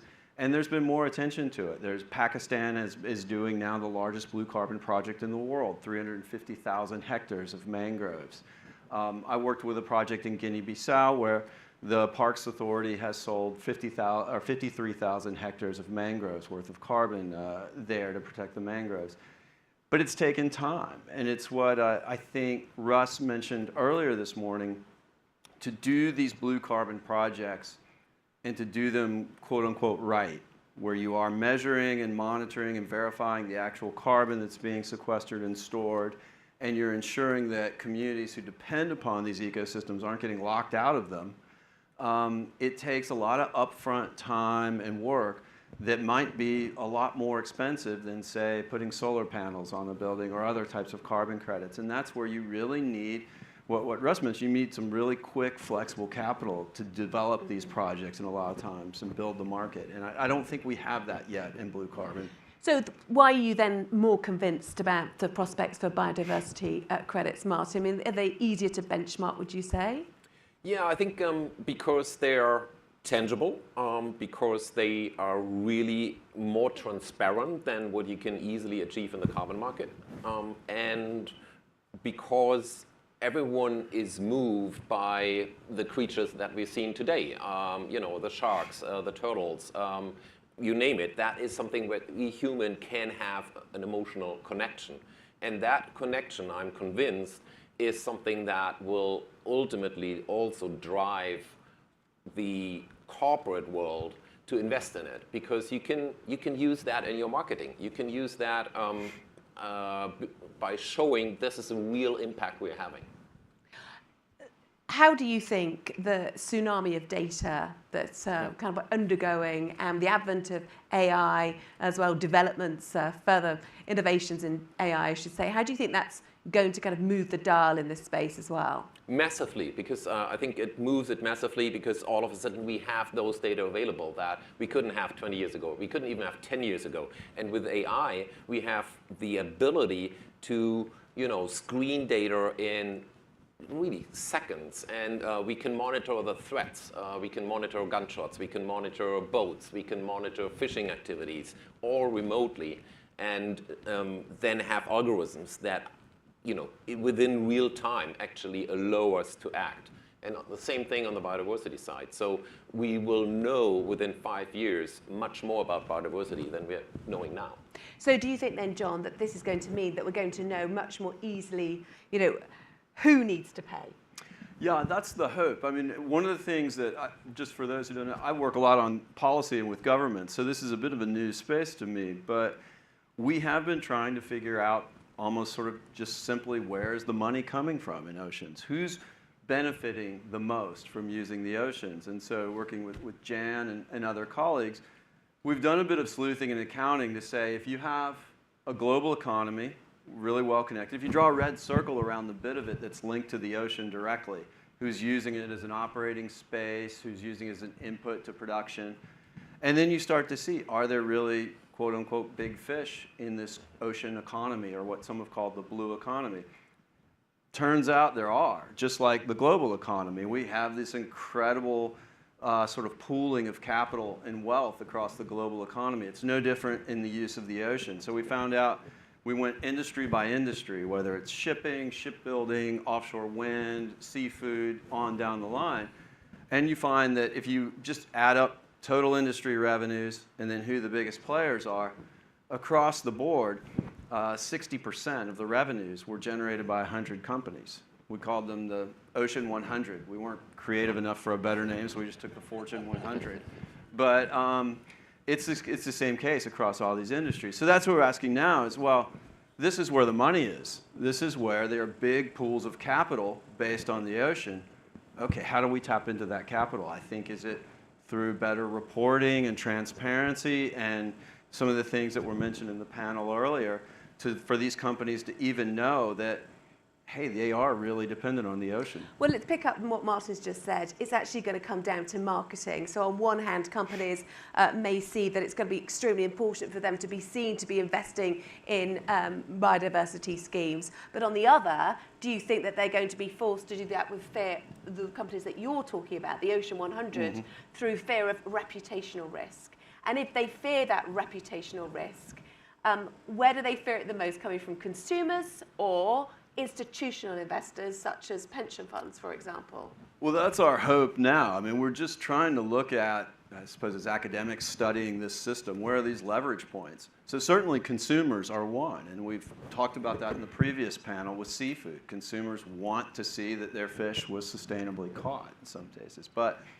my hope is that institutional investors, if you have the information, would start to exercise that, whether it's loan covenants from banks, whether it's regulations for listing on stock exchanges, you name it, that those are the pinch points that start to make these companies think this is a financial risk. And so where do you think, which sectors do you think, Martin, could start to wake up to the reputational risk that is looming and so change the funding as a result? Well, very clearly, when you think about cruise ships, I mean, they have a huge reputational risk. And we've seen actually a lot of the cruise ship liners being interested in investing part of their profits back into conservation. and for good reasons. And then, as you were saying, John, we've got the seafood market where, at least in the upper segment, probably you also have a certain reputational risk. But then, a cargo ship, less so. So I think everywhere where the industry depends on the end consumer, there is a reputational risk. Now, another big initiative that's hit the news recently is debt for nature swaps, particularly the debt for nature swap negotiated by Ecuador. Now, tell me more about Fundación Jokotoko, Martin, and just how this innovation negotiated by the countries helped your initiative. Well, it helped us tremendously. So, with the support from Rewild, we lobbied for it. And initially, we always, our governmental partner is the Ministry of Environment. And they were all for it, but it never went anywhere until we had that mechanism of the debt swap for nature. And then all of a sudden, the Ministry of Finance was all in favor of it. And then it worked. But the key thing that we did was working with the communities so that the communities were asking for that change. And only if you achieve that, then you build up that social pressure that eventually will make the government work and move on that. So I think the key part, and what we did, was working with the communities, working at the grassroots level, and then later on working with the government in order to make it happen. And for example, we did the operational plan for it. So stuff like that. But those types of huge deals, they take an awful lot to get over the line, don't they? I mean, I was in Paris at the Paris Club, which is the accredited group of nations, in June, and listening to Ecuadorian ministers talking about, how touch and go it was. And in fact, it was the co-chair, Donna Bertarelli of the Bertarelli Foundation, who really did help push it over the line for these big, for these really big deals. How important is it that all the stakeholders get on board, and actually stakeholders that you wouldn't necessarily think would be in the mix? It's absolutely essential that you work, on a vertical, very different levels of society, and then also horizontally within each of these levels. So I think it's absolutely crucial that we see stakeholders' alignment and working together. And very often, I think the most exciting work and outcome is where you do it cross-sectional. And you move out of your own sphere of, where you feel confident, towards, working with industries, business partner, and you achieve conservation outcomes that you were not even able to dream on 10 years ago. Do you think that there is a lot more potential for debt for nature swaps going forward? Do you feel enthused by it? Yeah, absolutely. Because we know a lot of the countries are in debt, and some of them at high levels, and so there is always a risk of default. And then, as a creditor, you think, well, if there is that risk, I may want to get something out of that in return. And so I think there is a lot of potential for it. Moving on, you mentioned what Russ said earlier, Russ Mittermeier, his point that actually the problem is when you get these really big deals, almost there's too much money, which seems crazy to say, but it could be a bit overwhelming, and that won't necessarily trickle down to the right places. Would you agree with that? Because you did mention just now that you're concerned about the fact that perhaps with these bigger deals, they're just not agile enough to get to the communities that really need them. Yeah, I mean, I think with these big deals, obviously, it takes a lot of time, it takes a lot of transaction costs. I think we need them to get to the kind of scale that we're talking about. I know we talked earlier about small and beautiful island restoration, hundreds of islands, how do we go to thousands and tens of thousands? I think we need these big deals to get to that kind of scale, even if you're not funding them all at once. But I do want to see and worry about these principles being in place that make sure that communities are, and those that depend upon these places the most, are always front and center. And it doesn't have to be flooding them with money, but it has to be making sure that they're in the driver's seat, that they're the ones that are empowered, and this isn't something being done to them, so to speak. When it comes to venture capital, there has been quite a lot of progress in the creation of funds that are funneling money through to those really innovative companies trying to help the world achieve net zero targets. But do you think it's going to be much harder to perhaps funnel that money through to firms supporting biodiversity projects? Well, I know we mentioned it in the last panel, and I know it's not always in vogue to talk about governments and regulation, but I think even if we don't have regulations, rules saying like no net biodiversity loss or even net positive on biodiversity, I think the signal, the fear, the threat of those types of rules hopefully will be spurring whether it's large corporates or nimble, agile, smaller companies to be investing and innovating to get out in front of that. I think it can be in sort of an incentive in that sense if it's starting to come. What's your take on that, Martin? No, absolutely. I think we need regulations. At the same time, I think we shouldn't only rely on governments because they tend to be slow and they tend to be quite bureaucratic. And that's, what Russ was saying with the agile philanthropy that can kickstart processes. But then, I'm a big believer in either a private-private partnership or private-public partnership because that allows you to have that speed of implementation and to innovate more than a government can. How crucial, though, is it that the development banks really do stay right at the linchpin of this to really make sure that there's the backstop, essentially? I think it is absolutely crucial that they move in, but we in Ecuador we do get funding from development banks, but some of that can be, particularly if it's bilateral funding, can be frustratingly slow, and it takes maybe 3 years. And we need to act now, and we need to act quicker. So that's where we need different solutions, but definitely development banks are part of the solution. Now, talking to some of the people here today, what struck me is how applying for a grant has become an industry in itself, and that actually it's slowing down many of these projects. Do you have sympathy with that? Have you found that, for example, within your organisation? And how can these barriers be broken down? I mean, you need guardrails, but have they gone too far? They've gone too far in some instances, but not all. And I think Rewild is a great example, great partner to us because they say, okay, yeah, we help you funding this. We know it has very different levels. If you get co-funding, then you can move our funds around. So they are much more flexible than some of the others who, if I have to, submit each name of each employee that is going to be funded, then, I lose that kind of flexibility of making quick turns. And we need to do that, as we've seen. And those AI models, well, it's now that we need to develop that in order to be able to really implement regional conservation programs. Mm-hmm. And going forward, I mean, how do you think the best way will be to kind of move from philanthropists pledging millions to governments pledging billions to really harnessing the trillions available? What should be done? So I don't know one single best way, but I am optimistic, particularly listening to Jan earlier. We didn't know who the big players were earlier. So now we know where the big pools of capital are in the ocean. We know, now we're trying to figure out who's financing those, tracing those. And if we can get to the point where we can, there was a question earlier about reporting frameworks.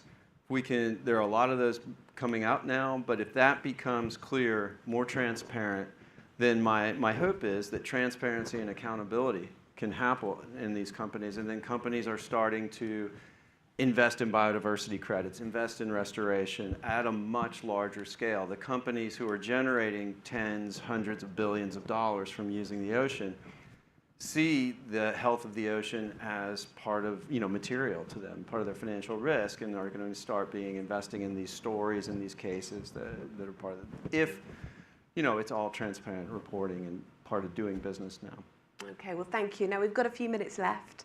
I'd like to open the floor to some questions in the last couple of minutes. We can't actually see anything from here, so I'll have to have my spies in the audience alerting us if there are any questions coming through. There's one I can see just at the front. Thank you.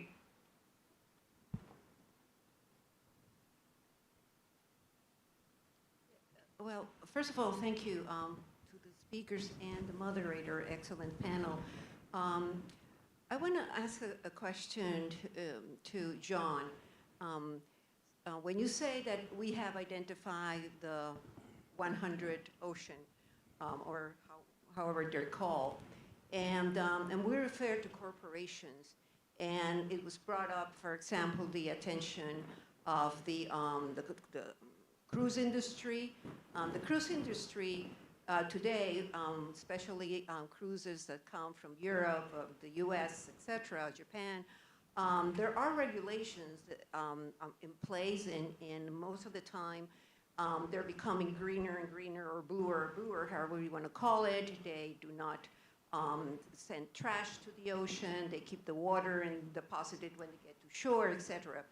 We talk about the transportation industry. Well, they carry merchandise, but again, I mean, ships are becoming cleaner in terms of their whatever substance they do. Eventually, you can have an oil spill or something like that, but that's a calamity. But what about when you have somebody that is not a corporation? Say China, 35% of the fishing in the sea is being done not by a corporation, but by a country. Are they part of the 100 ocean? And if they are, how can you address that problem? Because it's no longer implying regulations. If they're a government, they put their own regulations. And I'm talking about this example because it's a big example, but there are others that we could talk about. And so how do we go about that? So I would say, first off, yes, some of the biggest companies operating in the ocean as part of the ocean economy are state-owned companies. And so that is definitely part of this. How you influence them compared to, say, companies that are publicly listed, very different. But the hope is that some of these biggest companies have, as we heard it earlier, maybe knock-on effects throughout the rest of the industry. So even in seafood, and Jane can speak more to this, some of the largest companies that start setting trends, setting standards, setting norms, and what they're reporting and what they're doing, that this gets picked up by others in the industry, even if they're state-owned enterprises. So I think that's part of our hope, is that some of these largest companies can be trendsetters in that sense. But it's also a huge risk in the fact whenever you've got a lot of this activity heavily concentrated. Okay, well, thank you very much. Oh, I know we are a little bit short for time, so I am going to have to leave it there, but we will be available. John and Martin will be available after this session, and you can follow up with any questions. But we've got to keep to our pretty tight schedule. So please do give a very warm welcome to Dr. Martin Schaefer and Professor John Verdi. Thank you.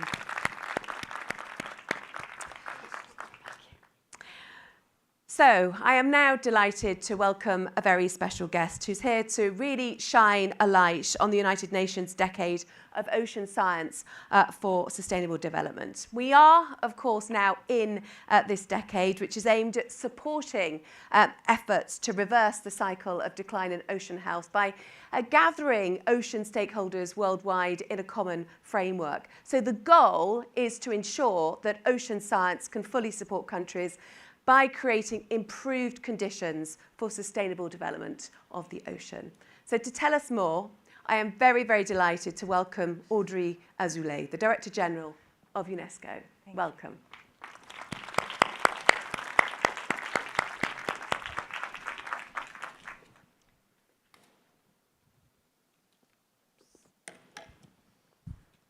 Good evening. Yeah, everything good. It's a pleasure to join you tonight here in Miami, where I think we can make the case for many of the things that were mentioned today. Personally, I'm just back from the Everglades, where you can see the connection between fresh water and seawater and the incredible ecosystem it has created.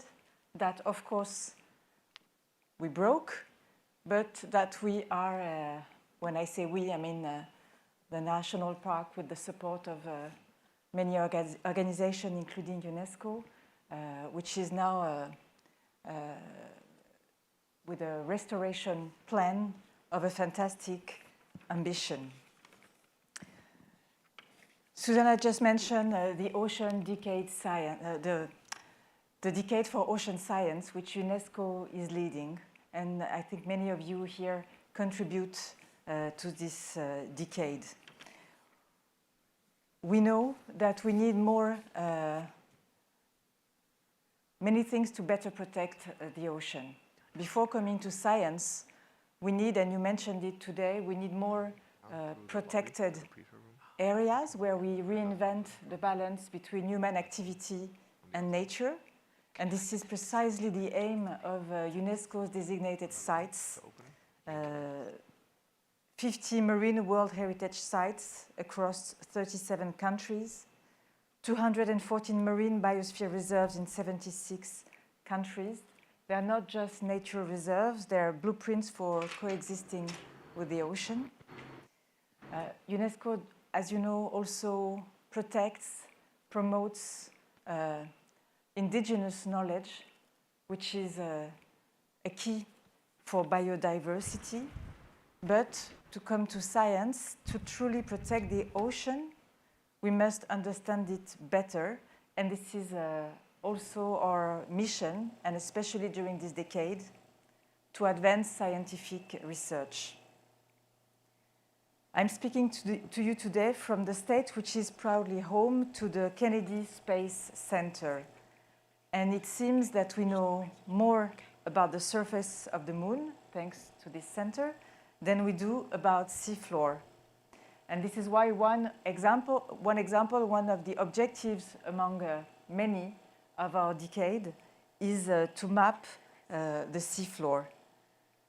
A decade ago, less than 5% of the seafloor was mapped in high resolution, and today this figure stands at 25%.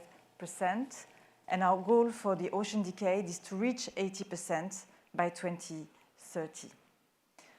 So we need more science. We need also more awareness in the public about the ocean to better understand it. And it's also part of UNESCO's mission. As you know, we have the culture, the science, the education.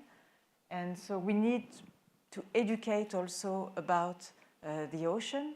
This can be the role of artists, as we've seen here yesterday with a beautiful exhibition with artists that traveled on a scientific ship, thanks to the Schmidt Foundation. But we're also working to better integrate environmental education into school curricula at the global scale. This is a work we started in 2019, and we still have a lot of progress to make in this objective. But there are also local initiatives that we support, like again today in the Everglades. I was very happy to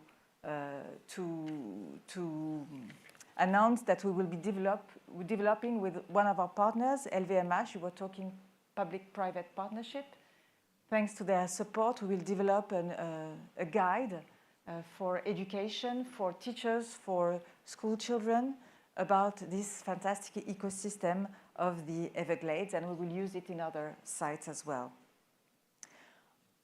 Another way to advance education and science, I'd like to mention one of our programs, which is called eDNA, where school children go and have experimental science on site by taking samples of water, which we then analyze through the eDNA technique. And this will allow them to follow year after year the evolution of biodiversity in the sites close to their home. This morning we had the pleasure of giving these kids the results of the samples they had taken a few months ago, and it was wonderful to see their pure pleasure by knowing that they had contributed to inform scientists that there were some species we didn't know that we found through eDNA in the Everglades. So we've got a lot of work to do ahead of us with science, with education, with culture. We have to do more, we have to do better. And the return of the United States to UNESCO last summer offers us an opportunity just to do that. As you know, this country is home to 11 marine biosphere reserves, UNESCO Marine Biosphere Reserve, and 3 marine World Heritage sites. And I'm happy also to announce that we forged a crucial partnership with the National Oceanic and Atmospheric Administration, NOAA, the US Geological Survey, the National Park Service, to enrich UNESCO's OBIS. Maybe many of you know it, this fantastic database about biodiversity in the world, the world's most extensive ocean biodiversity information system. We will have better, larger, stronger data that will be available for all in open access. So this can serve lots of different communities. Of course, the scientists, but when you speak of microcredit on biodiversity, this will be very useful as well. So let me close with the words of a captain many of you may remember, Captain Jacques-Yves Cousteau, whose passion for the ocean began in the US. He said, and I quote, "The sea, the great unifier, is humankind's only hope. Now, more than ever, we are all in the same boat." And at a time of fragmentation, of crisis, of wars, to be in the same boat, we don't often have this perception. We need to remember that we're in the same boat. So I'd like to thank you, all of you, for participating in this symposium, in this conversation today, but more importantly, in all the efforts we jointly have. And I'd like, of course, to warmly thank the foundations that brought us here, the Rewilding Foundation and the Bertarelli Foundation, that are so active in our common effort. Thank you very much. Merci. Merci beaucoup, Audrey. Merci beaucoup, Audrey. C'était fantastique. Merci à vous. Merci, au revoir. Thank you very much, Audrey Azoulay, the Director General of UNESCO.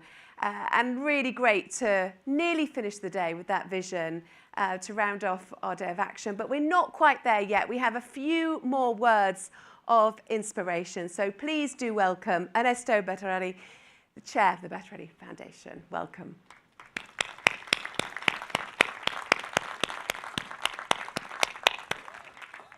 Hello. Thank you very much. I'm not going to be very long. I just want to thank everyone for showing up and making their ways from many parts of the world to participate to this symposium. I couldn't have been more pleased with the result of partnering with Rewild. So thank you, Wes, for the opportunity and all the members of that great team. I want to also thank those who work with the Bertarelli Foundation. Heather, thank you very much for leading the effort of our science program. I want to thank also Guy and Damien for supporting the logistic and the organization of this great event. For me, when I initiated this, the Bertarelli Foundation research program, I had kind of a vision of Chagos as being a fantastic lab for the ocean, but little did I hope, I didn't hope more than to actually see the result of that lab where, like in my industry, in my business, pharmaceutical, we could experience placebo versus active drug. And the experiment of those two atolls side by side, one with rat, one without rat, and the research that came out of that and expressed so vividly by the many members of this expedition and this research. And then not only that, but being brought to the realization that now Professor Dunbar says, we know, I'm sure when he started many years ago, we didn't know everything we know now. And we know that if we do something, it has an effect. It does work. It does treat. And working with the Rewilding Foundation to actually put that in action was a real complete journey for me today of where I started and where I'm so happy to be today. So thank you, everyone, for the work, and thank you, everyone, for coming and participating. It's been a great day.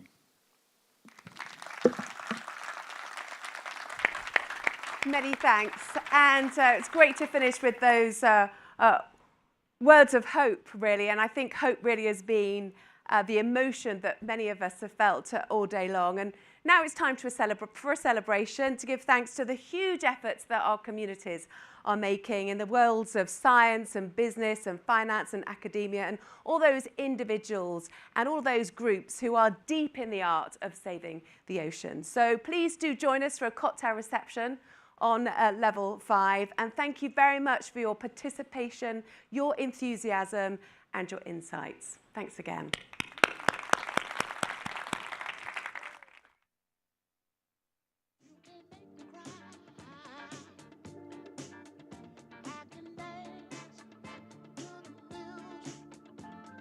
Shame.